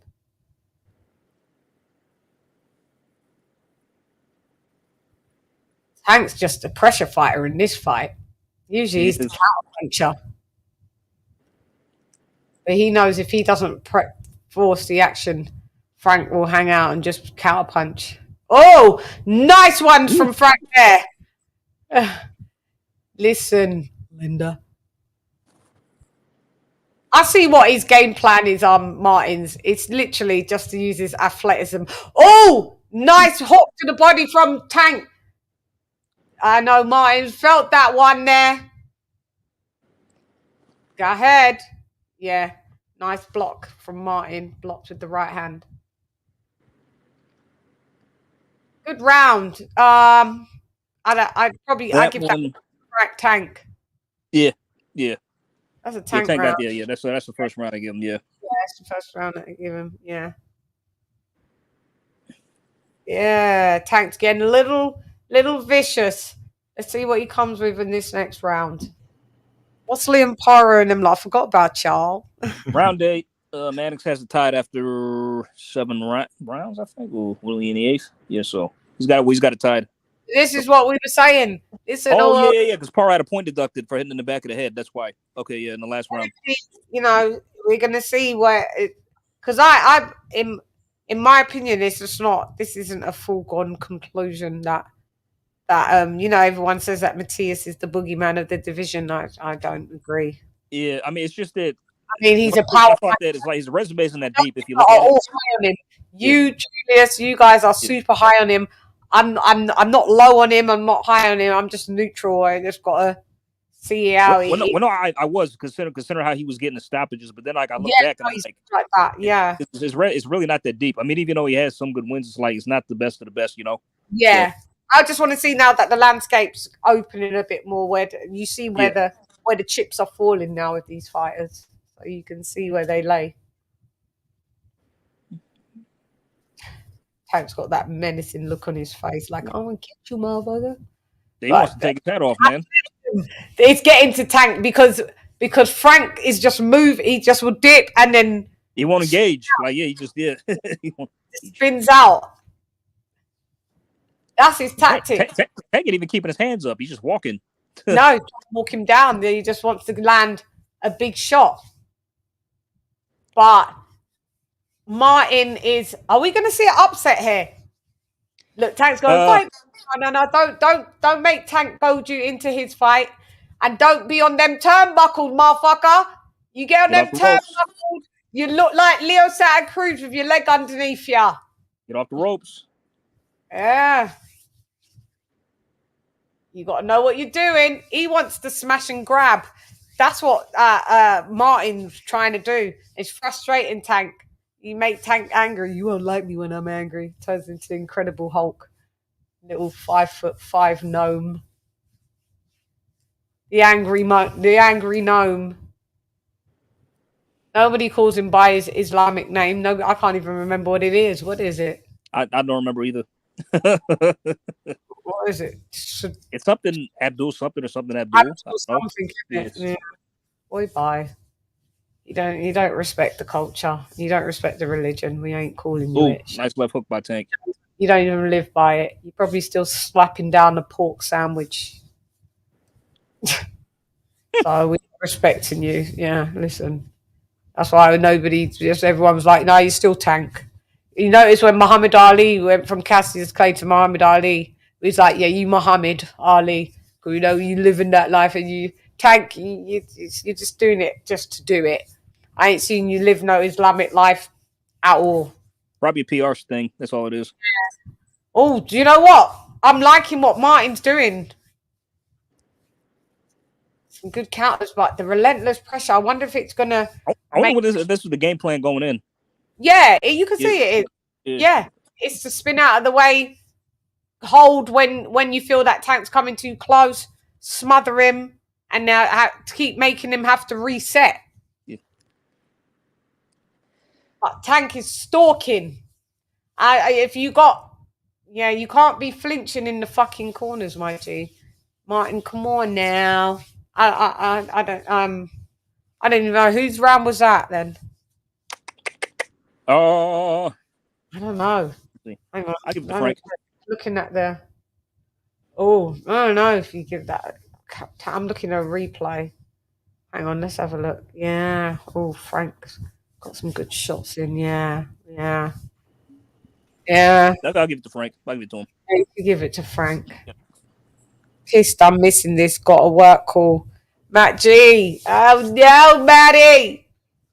Matt G. Sorry, I got a friend called Matty. I had to call him all Matty. His name's Matty now. For sure. There's a little damage on the side of Tank's face right there. I'm gonna listen to the commentary right quick. Be back. Yeah. What did you say, Eduardo? It's a little damage on the side of Tank's face. Yeah. Yeah, I noticed that. It's Frank is man. He's actually outboxing him. I did not realize his footwork was that good. Yeah, he's boxing nice. He is. I'm not gonna lie, he's boxing nice. I'm just thinking that a trigger's gonna get pulled, and in the blink of an eye, he's gonna be on the floor. That's the problem. That because the anticipation is. Yeah. You're like.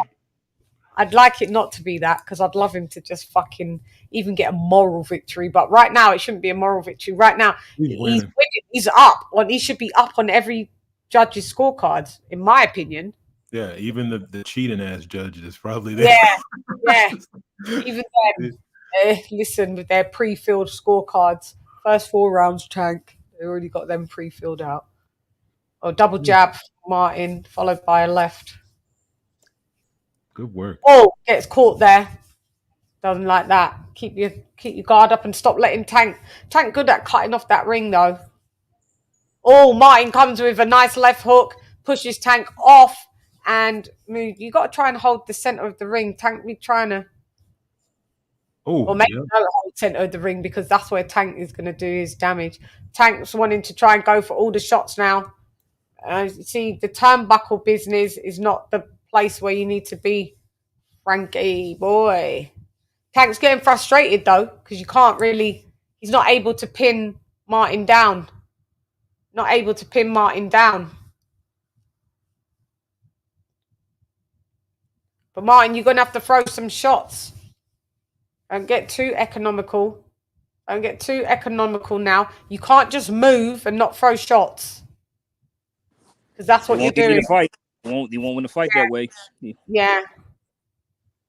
I know what it is. I'm just trying to not get knocked out. But, I mean, we still need you to fight. You're doing some good work. So, yeah. Oh, yeah, you got Tank there.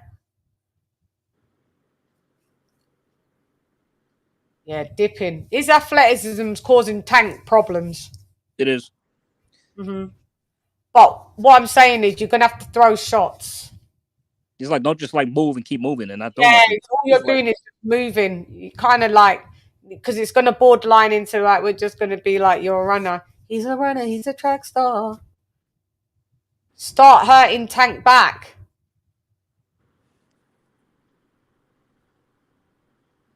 Because I feel that the pressure may be getting to him. We're around 10 and Matias Paro still not over. I know. You see that? Paro's a live one, man. Yeah. Yeah. Tank is swinging for the hills now. But that one just may go the distance. Frank, I can't give you the round because you're not throwing.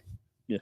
You're not throwing that round. I get that one to Tank. Yeah, you didn't win that round, mate, because you're not fucking throwing.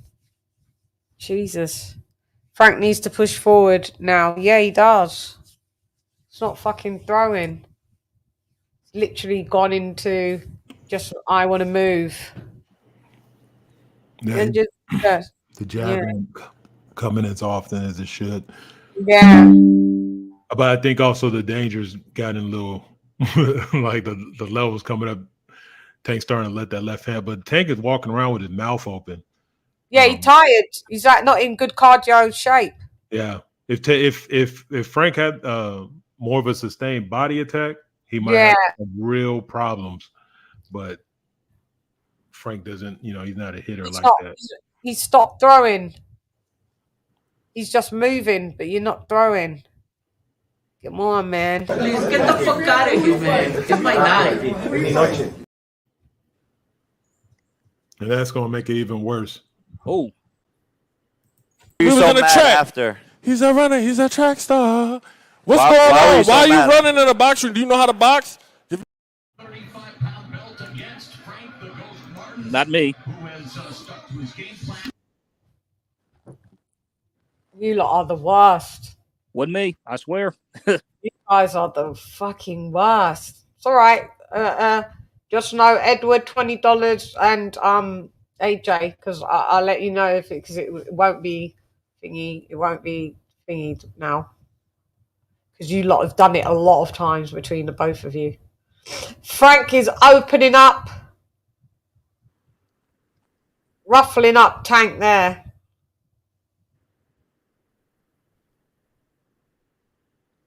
Oh, Edward dropped off.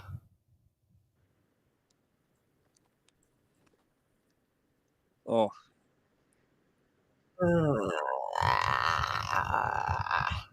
Oh, Tank's trying to desecrate him in that corner.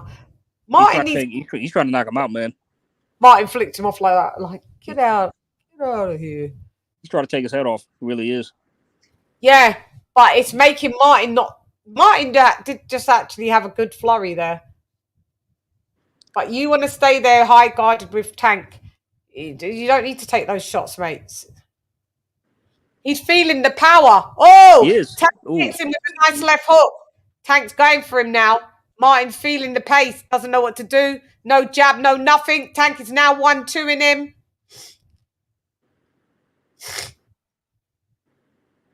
Tank's going to turn his lights off. Ooh. Yee. Off. He's going to turn his lights. Turn the lights off. Oh, yes. Right hook to the body, then followed by a left hook up top from Tank. Tank is now unloading. It's all going downhill from here, in my opinion. The stoppage will be... The stoppage is high. Yeah. Oh, Unless he can pick up a second wind, he is run out of fucking steam, mate. You just wait until Tank throws. Why don't you throw first then? Just throw.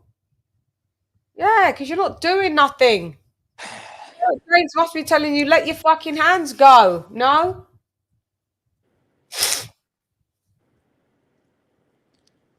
Oh, wow. What a left hook that was. I'm surprised Frank stood up to that. I'm at the end of the round.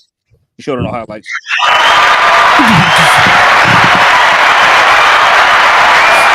Matias and Paro.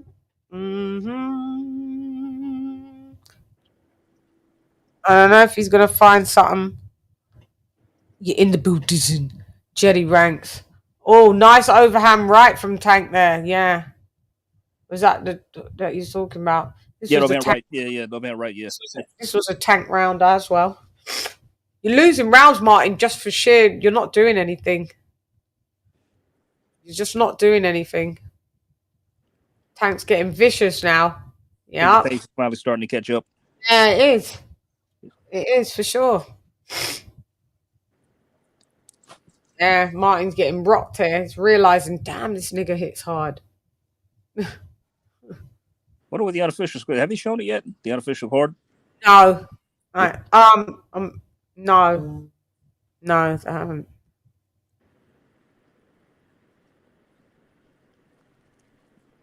Let's see.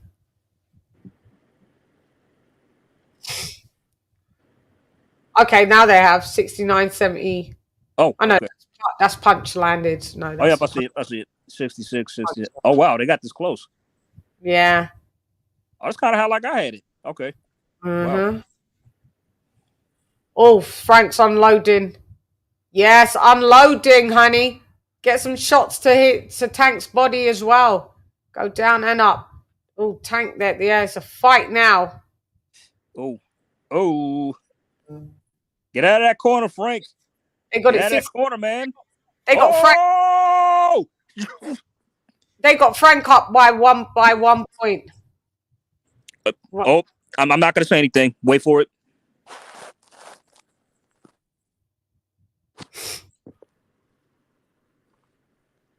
Tell you about being in whatever. If you're going to be in that fucking.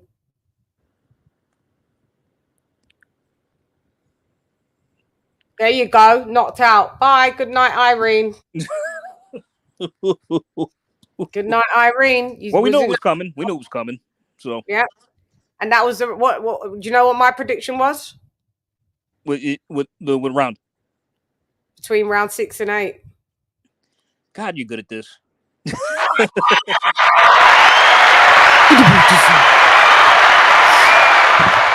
He was turning it up.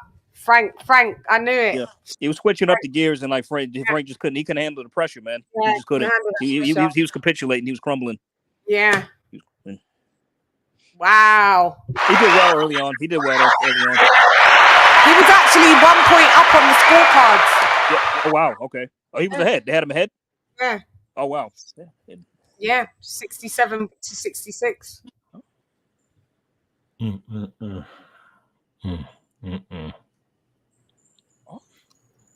Crazy part is we've seen it all coming though, because it was it was just like it looked like when he stopped throwing for a second, he was gassing a little bit, and then the body work, and then I was like, then he came out throwing combinations. I was like, okay, maybe he got a second win. Nah. When I seen him ducking down the corner, I'm like, oh shit, why is he moving? Oh, because he can't move. It's over. Okay, they're showing the highlights. Yep, trapped him in that corner. Oh. And chopped him. Yep. Oh yeah, two left hooks. Bam, put him out. Bam. He tried to get up, but his legs was not cooperating. One left hook stunned him, then the left just finished him off. Another left finished him off. And just dropped him. Fatality.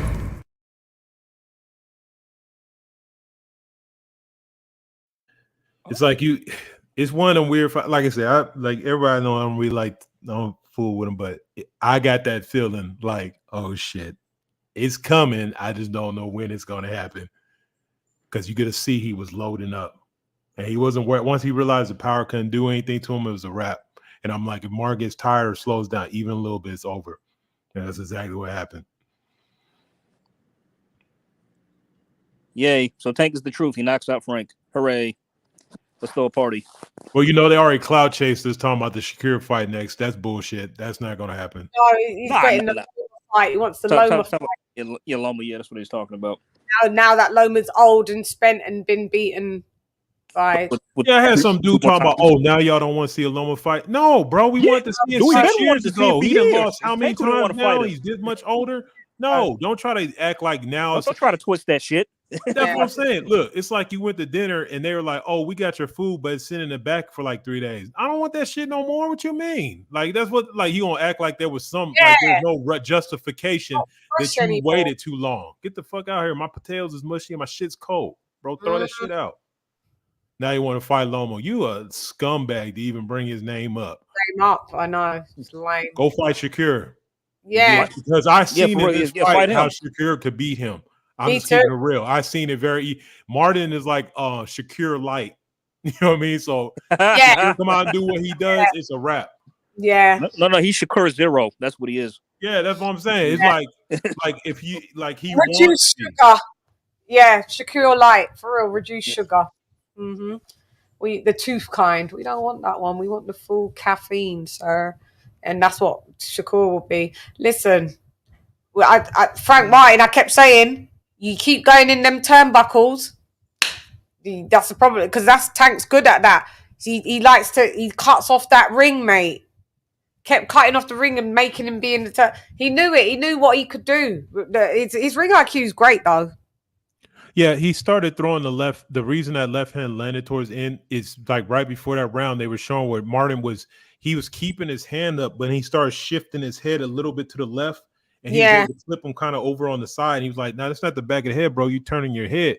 And literally, he got back in the corner again and did the same shit again. Dumb idiot. And this one's gone the distance. So shouts out to Liam Parra. Parra with the distance, man. This is what I'm saying. This boogeyman, all of this. I'm for my, well, like I said, I'll have to watch it back because I was catching it back and forth. I kind of had it playing together, but I'm not impressed. He's like walking out in these YouTube streets swearing that this guy knocks everybody out. I would still give Devin Haney a good run if for the money. It's not a full conclusion that he just gets knocked. Yeah, I hate when people like now. It's like they get so excited off these dudes having knockouts in their team fights. Like, bro, like when you fight somebody, Gary Russell Jr. 17-0 with 17 knockouts. When you fight somebody that actually can fight, this is what happens to you unless you got some real concussive power. So at any point in time, he didn't even look like he was the dude that's the boogeyman with the power shot. Like, look, regardless of the quality of opponent, at some point in time when I was watching Davis, I could see it in his face. He knew, oh, I'm going to knock him out. He knew I'm going to have to hit him eventually, but he's going to be asleep. I didn't see that from Matias at all. No, nothing. At no point in time, he was like, oh, man, I got the heavy hands. All I got to do is get close. It never was there. Liam Parra was never even afraid of like, oh, my God, this guy's going to, he's right in there with him in the mix. I mean, you completely gave away the first round and was smiling and didn't even throw a punch. Yeah. It's like that's what I'm saying. Something to be said about dudes winning fights with guys. You know who that reminds me of is what's that heavyweight dude? Fake Anthony Joshua. What's his name? The dude Dubois. Like a lot of his early, when you would watch his knockouts, it was always some dude getting waved off or some dude stopping. It was just like, it was never like somebody got knocked out and was on the ground and their face sleeping. And I'm like, it's only a matter of time before you get to somebody that can fight and you're not just going to be putting them to sleep anymore. It's just not going to happen. And that's why I seen it like outside of us seeing him beat Montana Love. Did we even hear about Parra before that? I mean, let's keep it real. And he just took him 12 rounds easy. Yeah, Tank's saying, they're saying like, is there anyone that can compete with you in them latter rounds? At least Tank's he's like, I don't know until I actually fight them. He goes, I've been fighting since I was 8 years old. Yeah. So it kind of comes second nature to me, like he's telling the truth, just to do what I do. It's true. He's not saying that he beats everybody, but he's just saying, this is what I do. This is all I've known how to do. Started training at 7, competing at 8.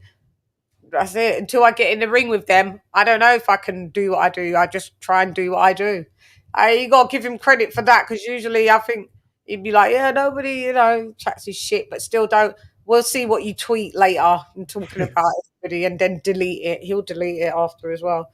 We don't want to see enough fights where he's won some, he's lost some, he's looked bad, he's knocked dudes out. So, like you said, it maybe he's maturing and realizing, like, I see smoke there. I see, like I said, Shakur. Like I said, Shakur irritated the shit out of me in that fight. But I can just see where his style could very easily defeat. Like Tank gives away a lot of rounds, and if he Jim won. Oh, I knew it. Upset.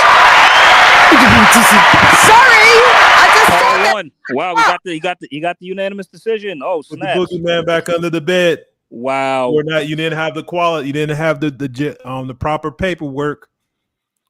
I'm fucking happy because this is what I'm saying. You see where the chips fall? These niggas ain't shit. Everybody's gassing them up. That's what I'm at. I didn't even do a prediction. I was like, you remember when I said before the fight, I said Parra, I should have stuck with that. Yeah, you should. No, but it's all good. I ain't tripping though. I mean, like literally, like that's what my coin toss said. Like all coin flips tonight, like it landed on Parra, landed on Gvozdyk, Puello, and Garcia, as we like to say, Garcia. but Matias Lodge, just like I said, you eventually gonna get a guy that you're not gonna be able to break his will, and this is what's gonna happen to you. You're gonna lose a fight, like bro, like. I mean, plus Matias was just not throwing. He was not throwing enough, man. It's like he just literally let rounds fly by without him just shelling up and just letting Paro tee off on him. It just like he just gave the fight like the first half of the fight away when he could have been opened up. Paro got more smoke than people. Not credit to Paro. I mean, he was durable. He can hit. So I mean, it is what it is, bro. Like I said, but these dudes but this is what happens. That's why we got to have the fights. Paro's a guy right now, 140. That's like, man, like Matias, like, bro, like everybody's a knockout artist until they ain't. True that. So we got two of the guys that supposedly are heavy hitters got disposed of today by traditional boxers again. So here we go. Let's do the Paro. The Paro. What's his name? Liam Paro and Super Matias. No, the dude that fought Gary Russell. Puello, Alberto Puello. Yeah, Alberto Puello. Yeah, let's have Puello and Paro. I think that'd be a good scrap. Yep, that's true. Shouts out to Paro, man. Shouts out to him, mate. Because if you fight the zone, you're gonna get put in. Like you're gonna get. You did Australia proper. You beat this boy in his home turf, man. That's on his. This is in Puerto Rico. By UD and got the decision. So you had robbery potential and still didn't get it done. That's terrible. That means you didn't. That's awful, bro. That's awful. You didn't do well at all. You didn't do well at all. See, we're shooting videos with weirdos saying walk around in the streets and start training harder. That's the only thing I've seen. Like I hate it that's the only thing that I've seen is him in that damn video with the dude. But other than that, see, you was looking past this dude and thought you was gonna fight Regis next. See, how you looking past the dude that fucking? I mean, I don't. Next. He fought you, yeah. Shouts out to Liam Paro, mate. Shouts out. Woo! Is it just me, or is these trainers and these damn handlers not look like? Are y'all not looking at tape? Did we not realize who the hell you're fighting? Like off the rip, I'm like, there's no way if anybody went into this fight was like unadulterated Matias. I mean, come on, you ain't even seen Paro phase. You ain't even seen him not. Like, why you just automatically think you're gonna beat a dude like that? I can't. Like, they're not even sizing up the competition. They're just looking like, oh, how much we getting paid? Okay, we'll take that.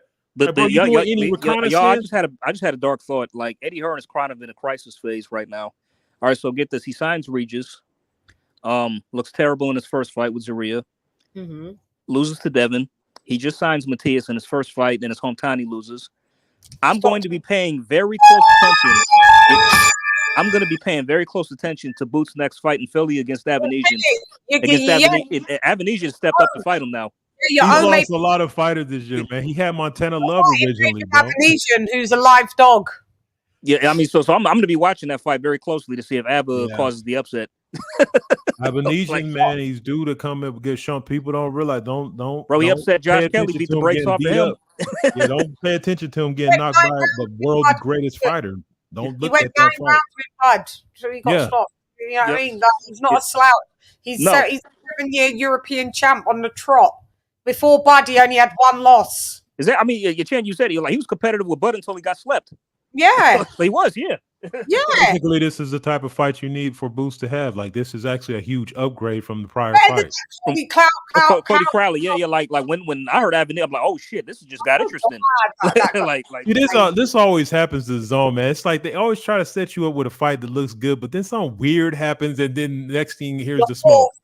to fight someone that you should really be fighting, and like I say, we see where the chips fall.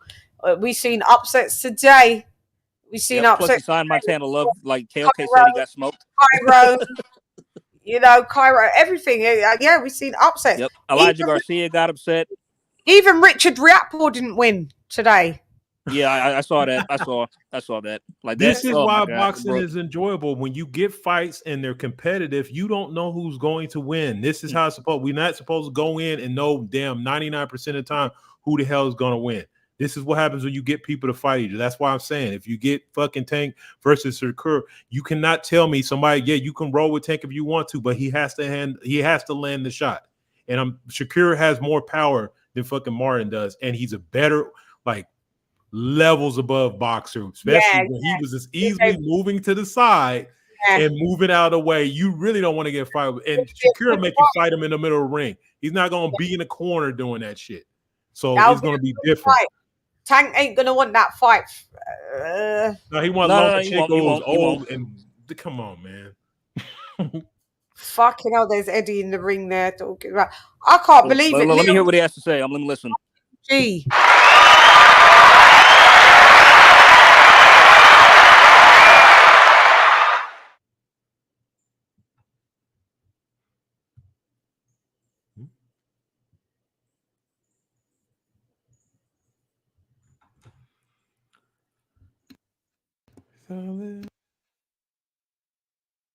Well, thank God both of these guys are matchroom fighters, so Liam can't just take the belt and run off.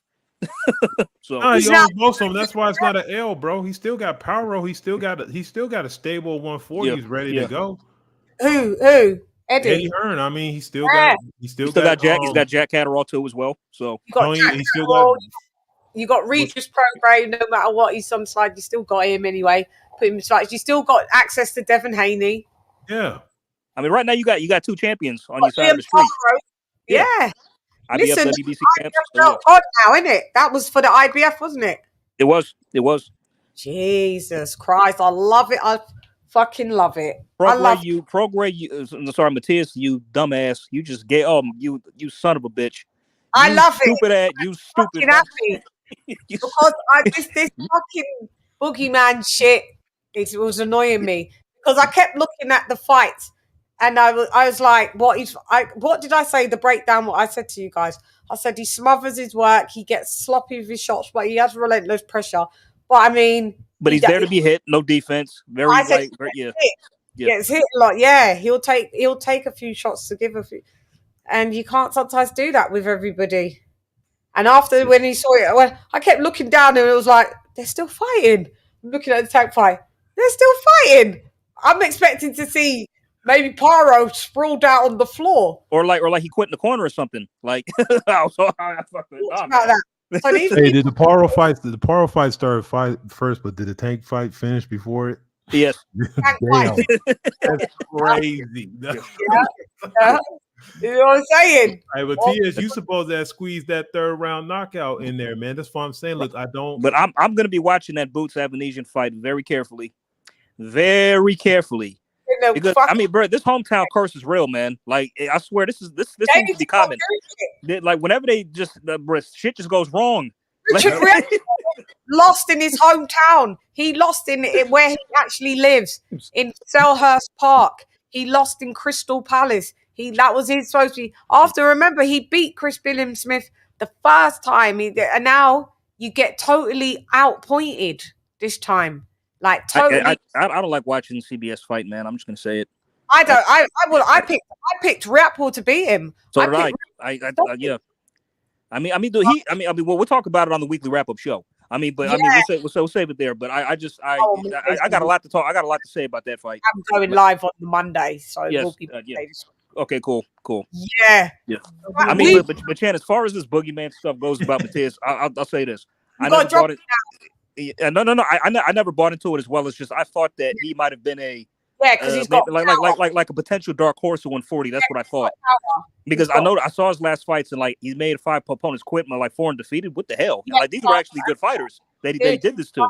Back consecutively. Yeah, I mean like Pace, Ergashev, Jukambayev. These were all good fighters. Like they really were with like decent KO percentages. So I'm like, what the hell? Like, so I thought he could be a potential dark horse at the weight. Yeah. Boogeyman, no. I mean, because because I'm looking at all the champions like currently. I thought Regis would beat him before he lost to Devin. Of course, I think Devin will beat him now. I think Tio would beat him. He's got the right style. Tio, I believe that Tio could beat Matthias probably before. Absolutely, yeah. Because like the thing is like it's just the thing of styles. That's all it is. Tio to me, like he's like from what I've seen tonight, that's easy work, bro. Because sorry. That's what Tio would like. So a come forward fighter while he can counterpunch. Exactly. Tio won't have to work to find them because he's just going to come. When a guy that smothers his work and falls in, and then on top of that, tonight you ain't even busy. Oh man, Tio would have lit your ass up. It would have been like a Christmas tree, man, all over the place. You would have had a field day lighting your ass up with shots, hooks, uppercuts, like just combinations. Cranberry sauce. Sorry, we would have been cutting up that turkey. Tio does irritating things, but as a fighter, he's for the division right now. He is excellent. He's Eddie just taking L's, man. He really is. Yeah, Eddie, you beat 5v5. You lost every fight on the 5v5 card. Now losing and losing. Yeah, but both of these fires are his, and like I said, I know. Maybe that's why he threw him in there tough because be honest, he's trying to weed out who's actually even because you can only have one. You can't have 540 pounds. You can only have one that's the best. So I mean, even Matias, it's not like that was going. I mean, outside. I'm just saying because like he just signed Matias and was really hyping him up. You know what I'm saying? Like, that's what Eddie Hearn. Eddie Hearn is like, if you want to have a promoter that's going to fucking shine for you, that's what he does. Like, bro, like I mean, I know. I mean, but it's just the hindsight. That's what he's supposed to do. That's the name of promoter. Now everybody's supposed to be. I mean, it's just, everyone he gets, it's a one and done. That's what. Thank you, Chan. That's how it is. Yeah. He just had that with Nick Ball versus his guy Ray Ford. Oh my God, that was devastating. Camp, one defense loses it. That's it. Yeah. Like, on your first defense. Hey, the worst part about him losing that fight is Ray Ford could have won that fight. It's just even he said it at the end. I didn't listen. He listened too late and got to work too late. And he fought in Ball's fight. That's what he did. He fought Ball's fight. I mean, I would have loved to see it go back, but like he said, Ford said he was having trouble getting down there. He said, I might as well just move up and just do what I got to do. But the Saudi check, when you win a championship, it's hard to just give it up like that. You rather lose it getting beat instead of just giving it up on the but that Saudi check, that was too tempting, probably. You know what I mean? So yeah, that's a lot of money. And the funny part is, it's okay to lose. Like, this is the funny part for that. Even Matias tonight, it's okay to lose a fight the way Ball did, because it's not like nobody's thinking like, damn, he's garbage. Like, he got beat by a guy. I mean, you can lose the Ball that way, but you got beat by a guy that literally was like inches from winning his last fight, where he probably should have won a title. And so, you just ran it back. I mean, y'all know what makes sense now? Comeback fight for Regis and Matias next.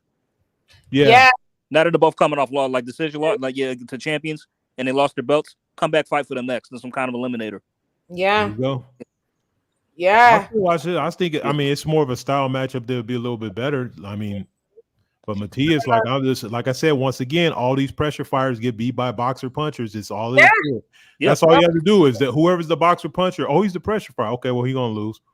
Yeah, you can pick every fight now. Now it depends on what kind of pressure fighter you are, because pressure fighter, because there's levels to even pressure fight. Like Beterbiev is, because he's beat like boxers, the breaks off boxers who tried to move, and he's a pressure fighter, Beterbiev. So he's like top tier. Keep it real. Beterbiev is not like an authentic pressure fighter. He fights very well on the back foot, and he counter punches. He's not like a dude that's straight mauling you. He just hits hard when he starts. Like, he uses distance. When you think pressure fighter, I don't think Beterbiev as a pressure fighter. He just hits hard as hell. He's probably more of a, like, if you look at the amateur pedigree and for him, look at the guys he's beat. He's like the definition, probably boxer puncher. Yeah, he can box and beat the shit that, like, dudes come forward on him. Will probably apply pressure. Still knock you out. He could apply pressure, but we just saw Tank being a pressure fighter in this fight. He's usually a counter puncher, so it just shows that he's quite an all-rounded, good, very good fighter, but he's still going to get exposed, by the way. I believe so. Lomachenko, he should have thrown that name out. The man, don't mention his name. Oh, now you want to fight him now that he's 36. How nice. Everyone's like, look, Loma versus Tank right now. His fanboys are going to just be sickening on the... God, I've been going back and forth with them for the best part of the week. What they're trying to do is wait Shakur out and hope he outgrows the weight or something. That's what they're doing. Like, this is some bullshit. He's going to outgrow the weight. He's going to have to go to 140. And then the same stuff he did with Devin. He's going to try to wait till he's too big. Pauses on you. I'll come up to 40, even though I fought there before Tank. He's going to say, yeah, but you got to have this rehydration and this and that. Hey, watch when like you said, watch when Shakur leads away, all of a sudden Tank will want to be undisputed. I think we're going to bankrupt now. Like, what? Bro, now that nobody's there, now there's 160. Okay, fine. Yeah. Maybe didn't care about Nova. Anyway, Gvozdyk, that was you did. What was your take on that? I mean, he did good, but I mean, I don't think David Benavidez is good enough for that division. No, he made David look very bad. He did. And he already said that he's going. I'm going back to 168. What the fuck? Because Canelo. Why is that all right? Oh Canelo, my God, bro! You were just obsessed with this man. On about Canelo now. Just get the fuck out of here, man. It's my night. Canelo don't want to fight you. So you got to just continue your career. Like, you going down, he was like, I make 68 easy. Okay, but who are you going down? What he said, he wants to be a champion back down there. Yeah, but there's no belts there. The champion back They're down gonna where? start stripping Canelo, or Canelo gonna start What's the dropping one- belts. the 168? Like that's the only way it's gonna He happen. said he still wants to fight Bivol and Thingy. He wants to No, fight. they're too big. They're too big, too fast. I don't think Bivol's too fast. Like, bro, it's not. I don't. It's not that I feel like he Gvozdyk. That dude was like, fuck, man. I'm like, cause like you said, the Benavidez, like not judging no dude, but he's kind of weird build. Like, bro, why are your arms so skinny? And you got kind of, but then I'm looking at Gvozdyk. Gvozdyk look like he just went and hit 350 on the weights, and like his arms are huge. And I'm like, he looks bigger than him. I'm like, if Gvozdyk looks that big, the Kirby is probably like he's gonna, man.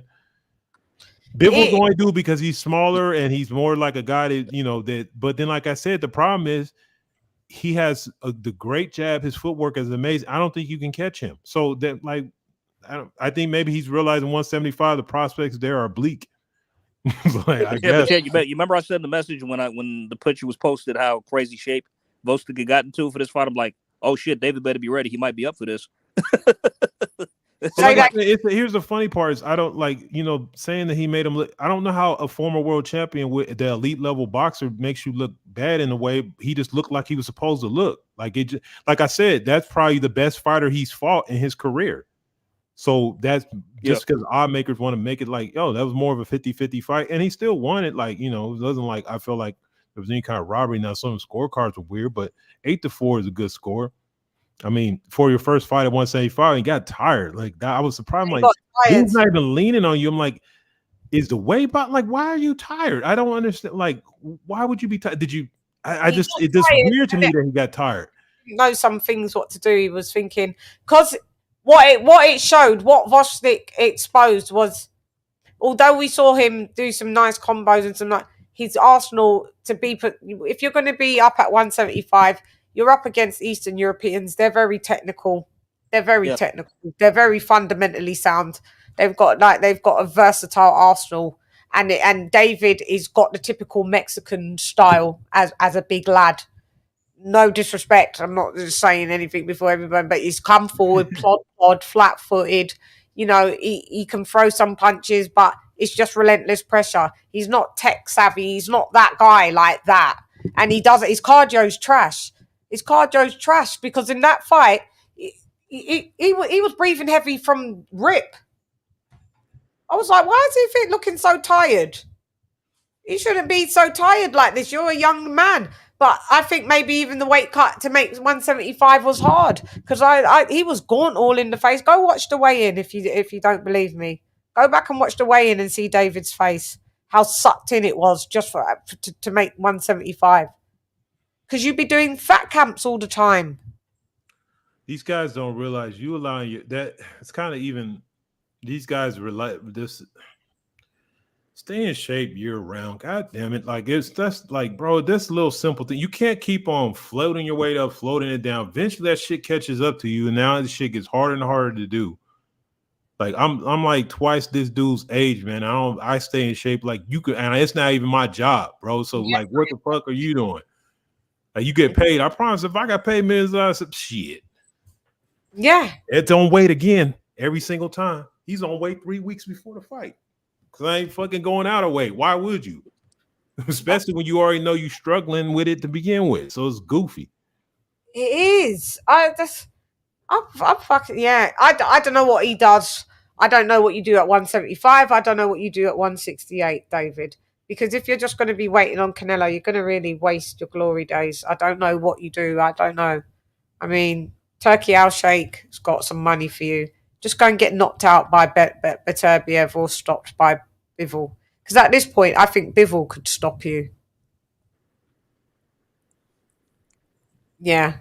I think Bivol could stop him. I think Bivol could Bivol would outwork David. What I've noticed is I thought because he was boiling himself down at 168, him going at 175, you're going to stop this old geezer. You ain't got power like that. Nope. Furthermore, your face was swollen. Gvozdyk's wasn't.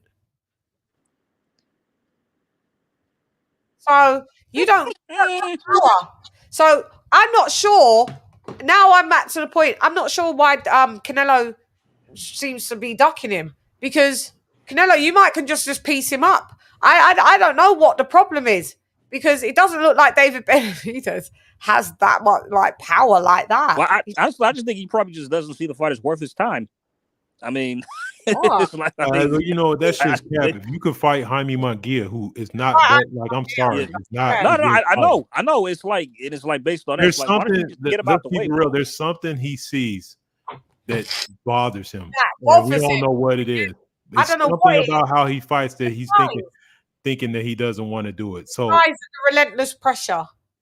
Yeah. And even like I said, the situation with Jaime looked good at points, but just Jaime's defense is 0 on the meter. 0. It's like, bro. Canelo fades by round 5.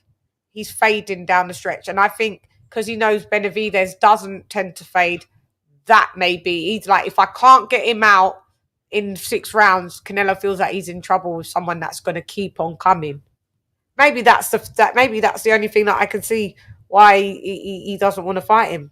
Yeah, because look at even the Bivol fight, even though there's 2 different styles, like the second half of the fight is just Canelo fighting Canelo, like you just laying against the ropes, doing little motions.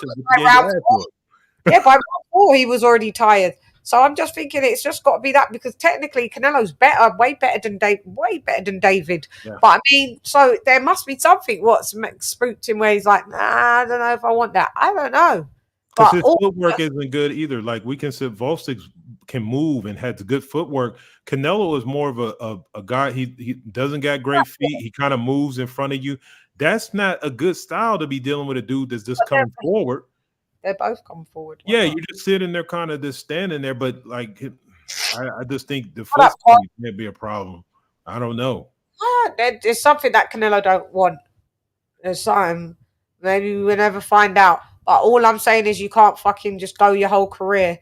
Just talk about Canelo. You're 27, mate. Just go and do something with yourself. Yeah, go you in love with him or something? Like, yeah. We acknowledge Canelo don't want to fight you. We've acknowledged it.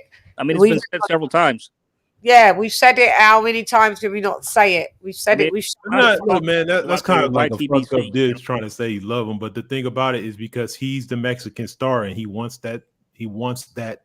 It's sort of like he wants that. And if he doesn't go fight him. He feels like then everybody will be saying, yo, you're the new Mexican king, but you never fought Canelo. And he don't want to hear that shit. Even though he knows he can't fight him, he's not going to fight him. He just maybe in his mind he don't want to accept it.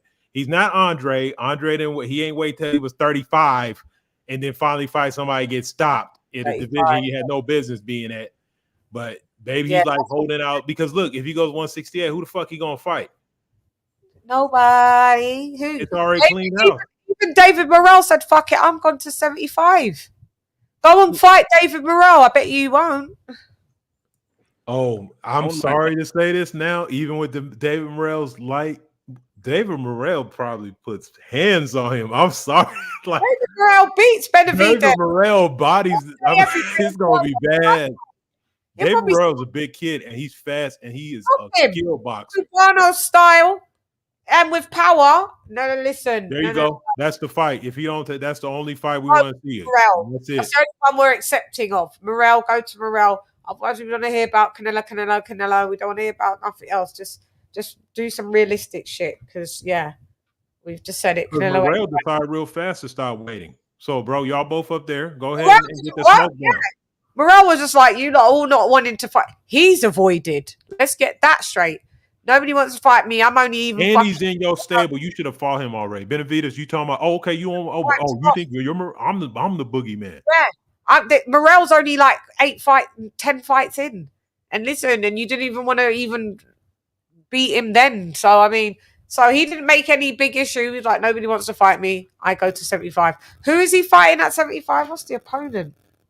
Has he got an opponent yet? AJ, has he got an opponent at 75? Morrell. Yeah, he's fighting what the hell, the guys? He fought Beterbiev a few years back. Beterbiev did a job on him. The last name Rajvat Kalajic. I got that wrong. I know. I know. I know that dude. He fought Marcus Brown in the past. Lost to him, and I thought he beat Marcus Brown. Unfortunately, so I saw that fight. But Beterbiev steamrolled him in like 5 rounds back in 2018, 2019. Yeah. Yeah, but Burrell's gonna do a demolition job on that guy. So. Well, at least he's just going, and it's going to look better than what David just did to fucking Gvozdyk.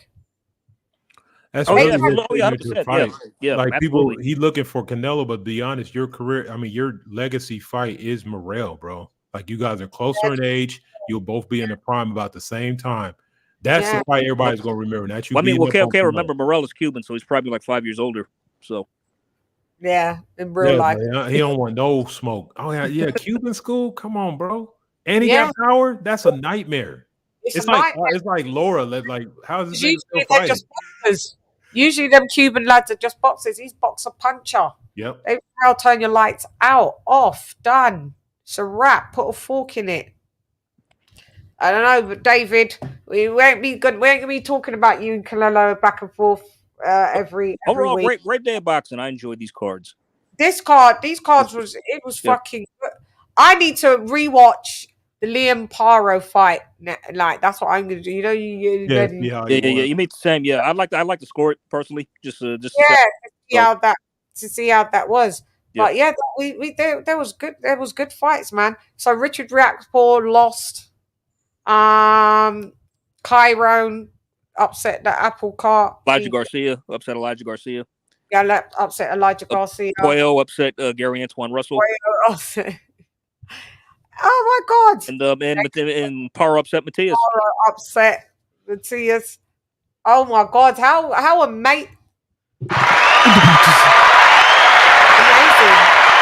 I love it. This is why we watch.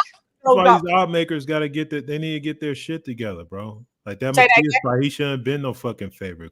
Carlos shouldn't have been no, like, bro, you like, what are y'all watching, man? like this is literally like these are the matchups. Like I said, Gary Russell, that's the breakthrough fight, and you got dealt pretty easily, like, bro. Like it was a close fight, you battled, but you got beat. I didn't even do a prediction on the Paro and Matias fight. I just thought I didn't even. I don't know. You didn't? I mean, you said Matias was going to win, right? I mean, before I just did it to you guys. I was just yeah.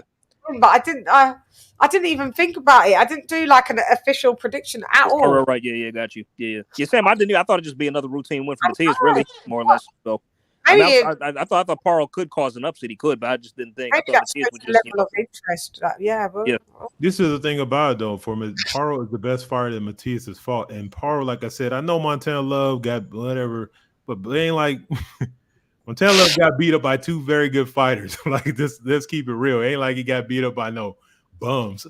So what went on Montana Love? You know, when he lost the Spark and Paro, that was in Love's hometown when he lost the Spark as well. Yeah. Ohio. Yeah, that's what I'm saying. He lost to both Aussies back to back. Like, yo, Matchroom, come on, we need to talk about. Bro, what is with this hometown shit, man? like, can't anybody defend the belt in the hometown? Just make it a win. It was worse too. There was a lot of people in that fight, and that's like the first fight they had there in a while. That place was sold out for him to. And the Spark doing backflips out the ring. It's like, bro, it's embarrassing. It was horrible. Somersault. And then he still wanted more smoke. Like, and he's about to jump back in the ring, keep beating your ass. It's like, it was bad. From then, I was like, I have to leave you alone now, Montana Love. We was high on him, and I was like, nah. Yeah, you get no more love from us. I just have to leave you. No love. Another day, mate. I haven't seen him since. I think Eddie's released him and probably dropped him off. I mean, like, seriously, what else is he gonna do with him after that? Like, I mean, terrible. He's not. Yeah, he's physically. I thought he was more better than that.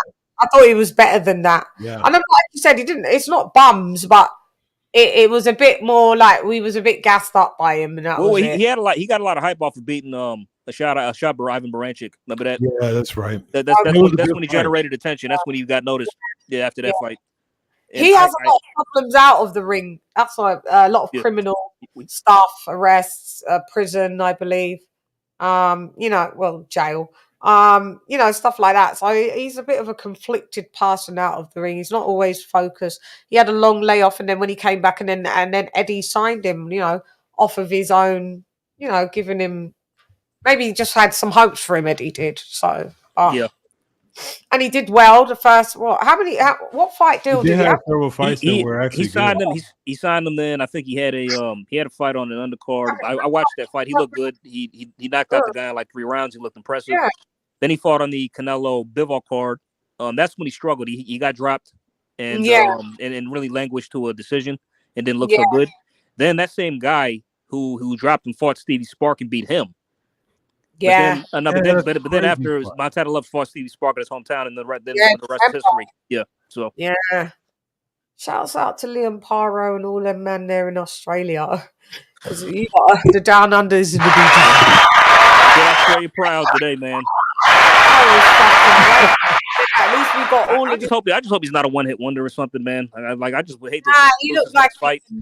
He looks like like if you put him in with Josh Taylor, I'd have to pick Liam Paro. Yeah.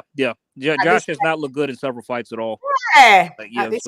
So I think that's he's in a stacked division. He's a part of a great division. I'm happy for the lad. Yeah. And he likes to go on the road. He'll let but I just hope he can defend his title at least once. At least once.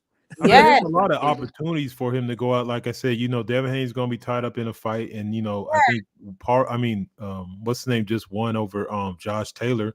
Well, now he could unify with Devin Haney. Yeah, he can unify. He could. Yeah. There's money fights now.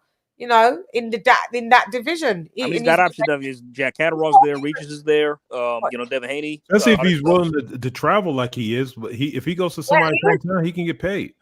See, Americans are the only ones. I'm not being bad. You lot like to just stay in your country, and if you can, don't really go nowhere. I've criticized that as well. They don't like to travel. All the other nations go other places. Australians, mostly the Brits. The Japanese can stay at home, but they'll come out as well. Everybody is accusing it in a way, not going nowhere. He's always in. He's been to the US 3 times, and he went to the UK once. So yeah, UK even, you know what I mean. So Jan, do you want to hear something funny? Like I showed somebody a highlight video of Junto Nakatani sleeping Andrew Maloney. You remember that knockout? Oh, the one that we had on and the one that we had on. You put it on chat. No, it was last year. You were watching a fight the other day, and you had a. But no, go ahead. Yeah, go ahead. I mean, this was on the undercard of Loma Devin Haney last year. Yeah. And Nakatani slept Andrew Maloney in the 12th round after dropping him and beating the crap out of him. I showed somebody that a clip of that at the gym that I go to, and you know what he said? He said, "Oh wow, that was impressive. Just imagine if he did that in the U.S." And I said, "You know where this was? Where? Las Vegas." Why is it impressive if it's done in America? That's what I thought. Chad, when I said it was in Vegas, you should have seen the look on his face. It could have been done on the moon. It's exactly. It could have been done. It could have been done in. Exactly. That's my point. Like, why does it have to be in Vegas in the U.S.? Yeah, this xenophobic shit needs to cut it out. It's called world boxing. Boxing's a world sport. Doesn't make it. You know what I mean? If the dude knocked him out like that and folded him up in Switzerland, does it make any difference where he did it? He's just folded. Yeah, I never knew. That's what I told him. I said, "Yeah, it was in Vegas." And he's looking like. Even though it oh. Yeah, stop that. But I mean, we've got Madrimov and Crawford and Madrimov, 4-division champ. Woo! I can't wait for that card, boy. En route. That's going to be a fucking good card. That's what I'm looking forward to. I'm looking forward to Anderson McCauley. That's in Saudi, isn't it? That one. It is in Saudi. Oh no, that's in LA. Oh, they're doing that. Yeah. That's the LA card. Yeah. Oh, okay. Yeah, I don't know why they made that fight in LA. LA is not a good fight town, bro. Every time they go there, they've been better off putting that shit in Nebraska. He would have had 17,000 people. Oh yeah, it would have been ridiculous. They never let Bud fight home as much as they should, and his crowd goes for him. Bro, they came out for that Avanesian fight, bro. They packed the house for that. That's why they need to have more of them scraps. Like them scraps should be at home. He is the reign. I don't give a fuck if he's moving up. He's the reigning champion of boxing. Period. Yeah. Let that fight be at home, man. That shit will be way doper. Instead of lame ass LA crowd, they're the most uneducated boxing crowd. I hate them. They do over nothing. It's just. Is it going to be in a closed arena? Oh, open top.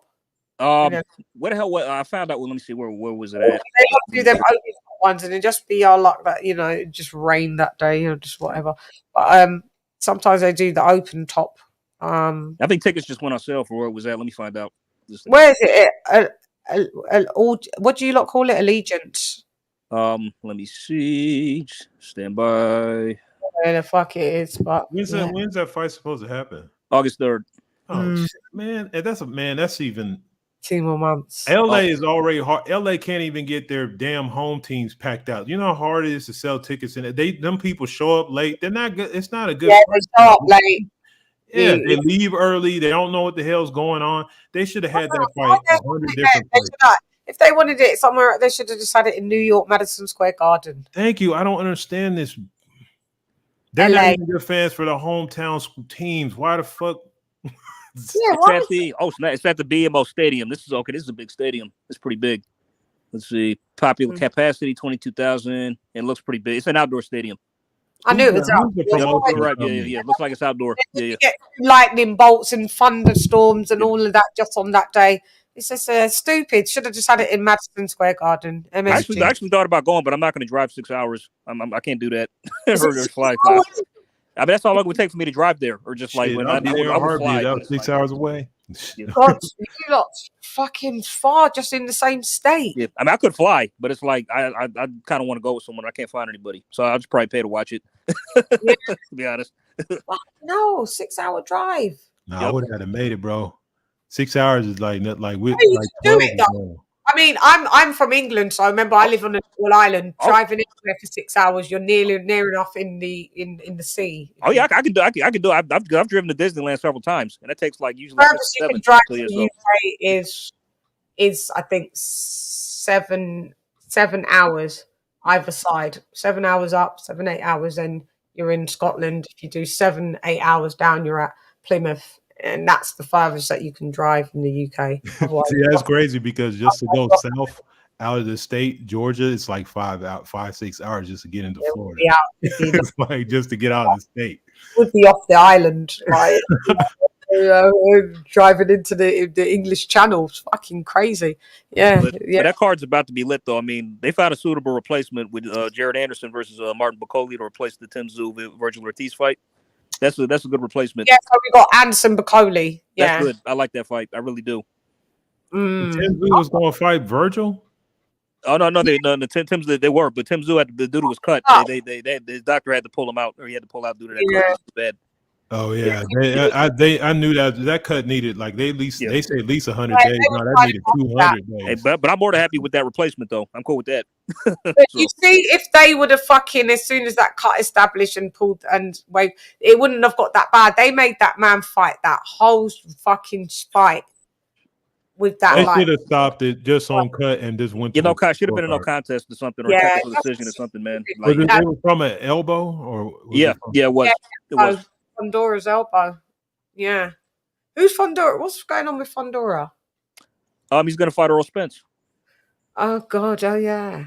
Yep. God. Yeah. Terrific. Well, I was the only one on the panel the other day. I was like, well, I'd have Spence beating Fondora, but I'm looking at Spence, and when they was, I'm sorry, I disagree with that.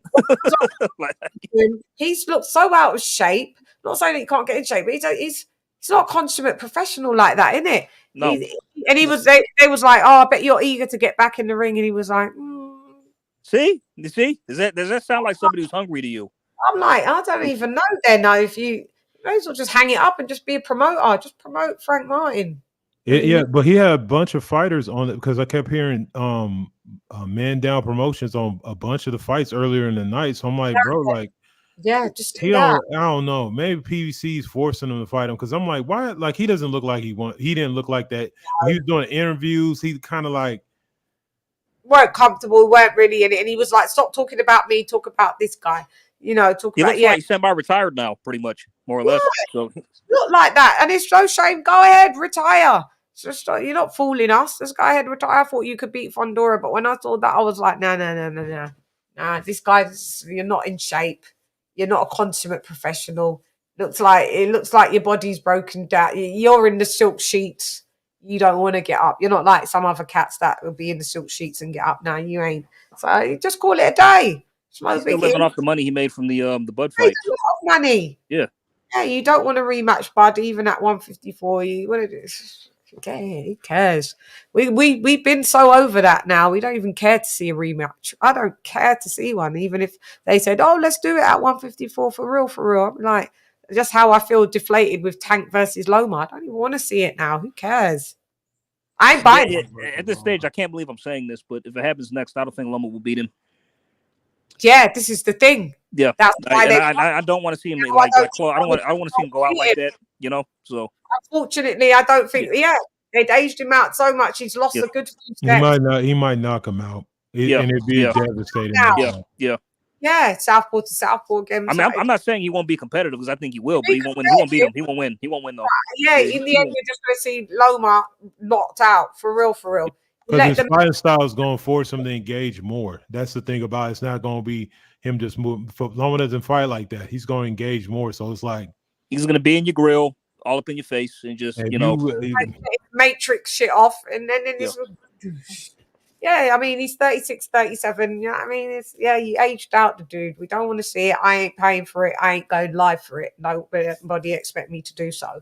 I'll watch it like on a stream in my bed or something. I ain't paying for that fight if that's the next fight. Oh, this is bullshit. I hope that fight. They're so full of shit, man. Who knows? He won't fight for another damn 2 years. Something stupid will happen in private.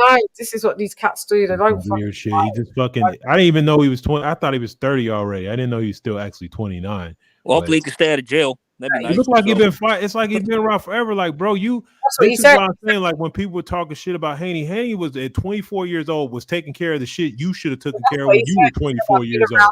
I've been around a long time, but you ain't fought no one. I mean, everyone's going to say, "Oh, but he took this guy's and he took Hector Garcia's and he took this." Okay, but by the way, Chet, I was arguing with it. I was arguing with it. This guy's kind of a casual. I mean, he knows his boxing, but he's kind of like a casual. He's not really a hardcore. And we were arguing about Tank's resume, and he tried to say, like, I asked him, okay, well, let me ask you, who was Tank beat? He said he's beat Isaac Cruz. I'm like, let replacement try again. He beat Rolly Romero. Did you really just fucking tell me Rolly Romero? Are you serious right now? Like you were telling somebody didn't know shit, because if you were gonna go to the second name, you should have went to Garcia. That's what I'm saying. I mean, at that point, I just ended the debate. It's like, let's not even. I'm not done, bro. I don't even want to talk about this shit no more. No one. I don't want to have debates with people like that. It's only when I'm bored. There's always a fight. Any fights you think of, there's the only signature fight he has is Pedraza. Everybody else, he had some kind of weird advantage against Hector Garcia. Was a small guy he brought up. All the fighters, people that was out in the 126 and 122, and you pulled up Leo Santa Cruz. Which I knew was going to happen to Leo. This is a guy that did not want no smoke with Rigondeaux. Like, he didn't want no smoke with nobody his side. So he come up there with his no punching power, who fought a bunch of dudes who just traded with him, and you knocked him out because he could have hit you with a bat and it wouldn't hurt you. He got no power. Right before he got knocked out, by the way, he was up on the card. Tank loses all his Tank. That's how it usually goes. Tank is always down until he lands the knockout shot. That's what I'm saying. That's why Shapiro beat that dude, because you're gonna have to land it. Aesop Cruz low key probably could have beat you in that fight. Like, bro, like you can't just lose 4 or 5 rounds to fucking elite fighters and expect it. Like they could dance their way away from you for the lesser fight if they want to. Yep. I'm not gonna lie, Isaac gave him the business, man. He was on that front foot all night. All night, kept marching forward, charging forward, throwing hooks, uppercut, like just mauling him, and like he hurt Tank in the first round too as well. He wobbled him. Isaac Cruz when he fought Isaac Cruz. Yeah. I mean, he had to have injured hand. Yeah. Broken punch at Isaac's head. Oh Lord, man, Tank. Don't worry if you're next, but he's on the exposed list. He will. Bro, he moves on. Can't say we're surprised. So. No, we all knew he was good. Yeah. We knew nobody, like, I want to give Frank Morris for props for taking it, but nobody asked for this fight, bro. Like, come on, let's keep it real. You like I said, you got the core anyway. So. Yeah, exactly. Thank you. Shamelessly, like literally at the last minute. He was going to get. What did he ask? He wanted $1 million. Yeah, he priced himself out. I think that's what it was. Yeah. So. I think that was on deliberate because they were already talking to his ear about this fight. He probably got who knows how much he made for this fight. I'd like to see what the PPV numbers are going to be for this fight. Me too. Because all of them keep telling me it's going to be 1.2 like he did the last time. I said that's because he had right. They're about to get a reality check at best, maybe 250. Like I don't even know if it does that. I didn't think it cracked 200. I'd be surprised if it did that.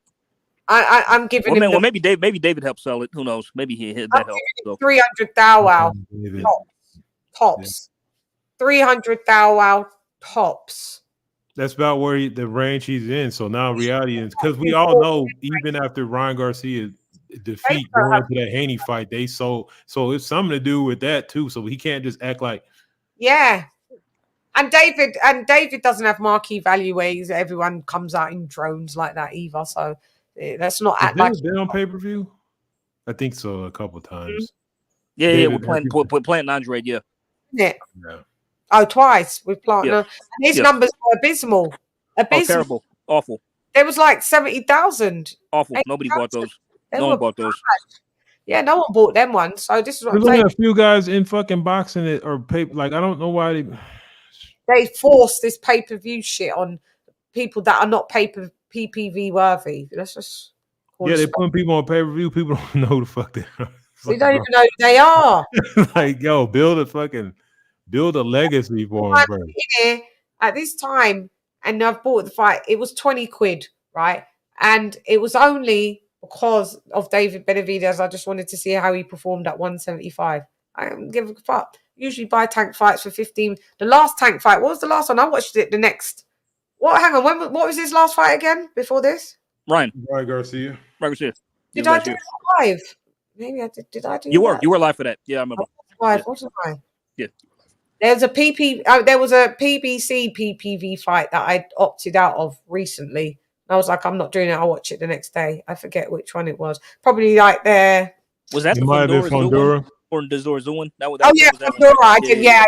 I did that the next day. Yeah.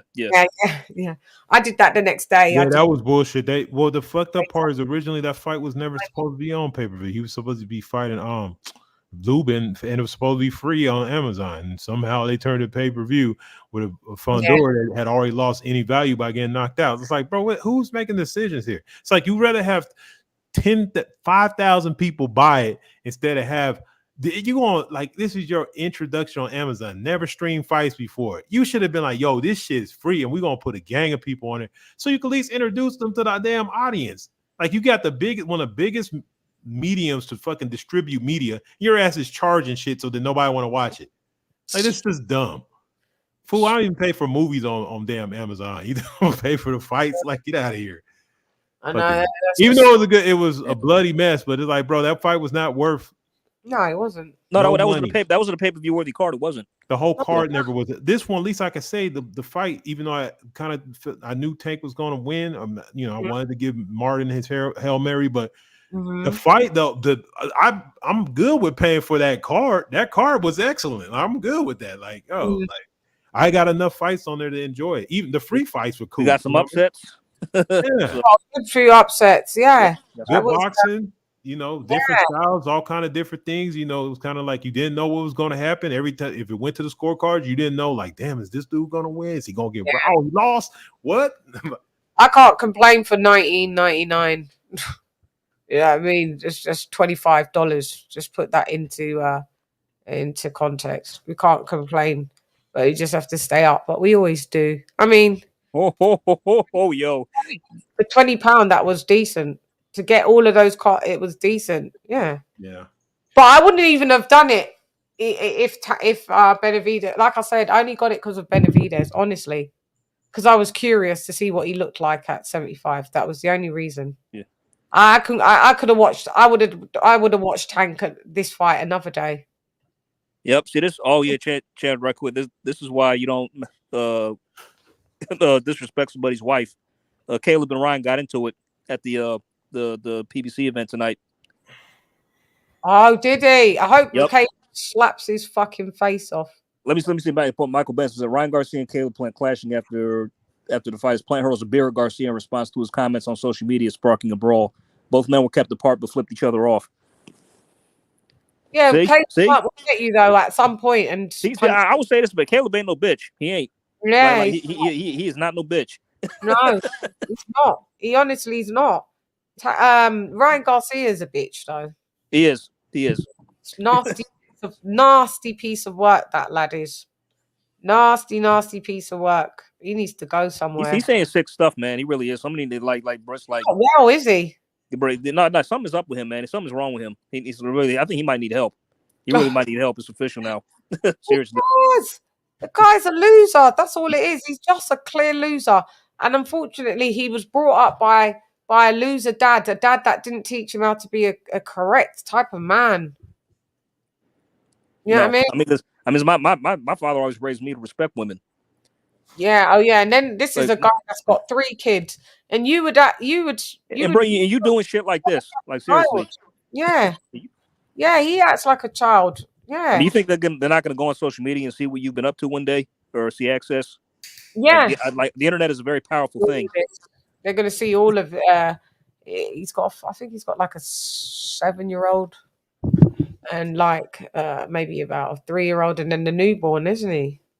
I bring it up. It's like, bro, you got kids, man. Do you really want them to see all this shit one day? He's divorced. Yeah, I mean, he's gone through all this shit, and then you would have thought that would have bring some maturity. To the guy's just a fucking idiot, mate. He's just an idiot. And one thing about why is Caleb Plant not fighting?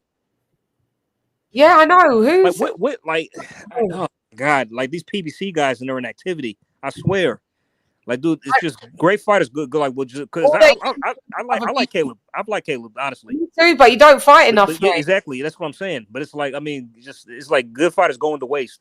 Yeah, like, for real. I don't know. They need to just. They're two still we're with Al Heyman. Al Heyman's left the building. Even from Leonard Ellaby's gone from Floyd, you know, and you've got Richard Schaefer in there. Wow. Come on, stop it. You're just going to replace Leonard Ellaby. He probably kept getting the coffee orders wrong. That's why he fired him. So.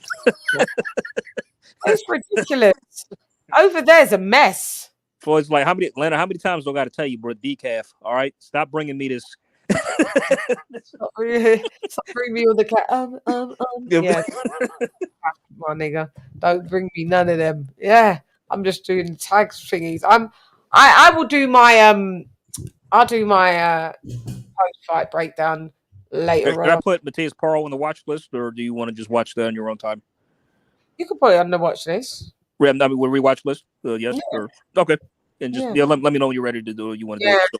We got so much things that we got to finish off. We do. But Chan, this has been real. A lot of fun, man. True. I'm sure I gotta eat something, man. I'm hungry. Knackered. Eduardo and AJ, thank you for joining me. It's great job, guys. Okay. Tune in next week. Till Monday, yeah, for real. Tomorrow. All right, Shannon, I will catch you in the chat, lady, y'all. Long live the upsets. Yay! AJ has left the Buddhism. King has left the Buddhism. Guys, so we are going to do the members only real call.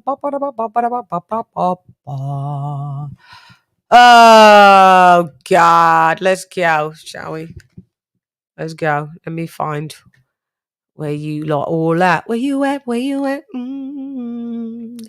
Where you at? Where you at? I am so tired. My eyes are burning. Let's do the members. Members. Hope you guys have hit that like. You haters, if you haven't. Okay, so we've got Matt G in the Buddhism. Donald Banks DB in the Buddhism. Adrian Beautiful Nicole in the Buddhism. Aunt T the Boiler Room in the Buddhism. Dan 1983 in the Buddhism.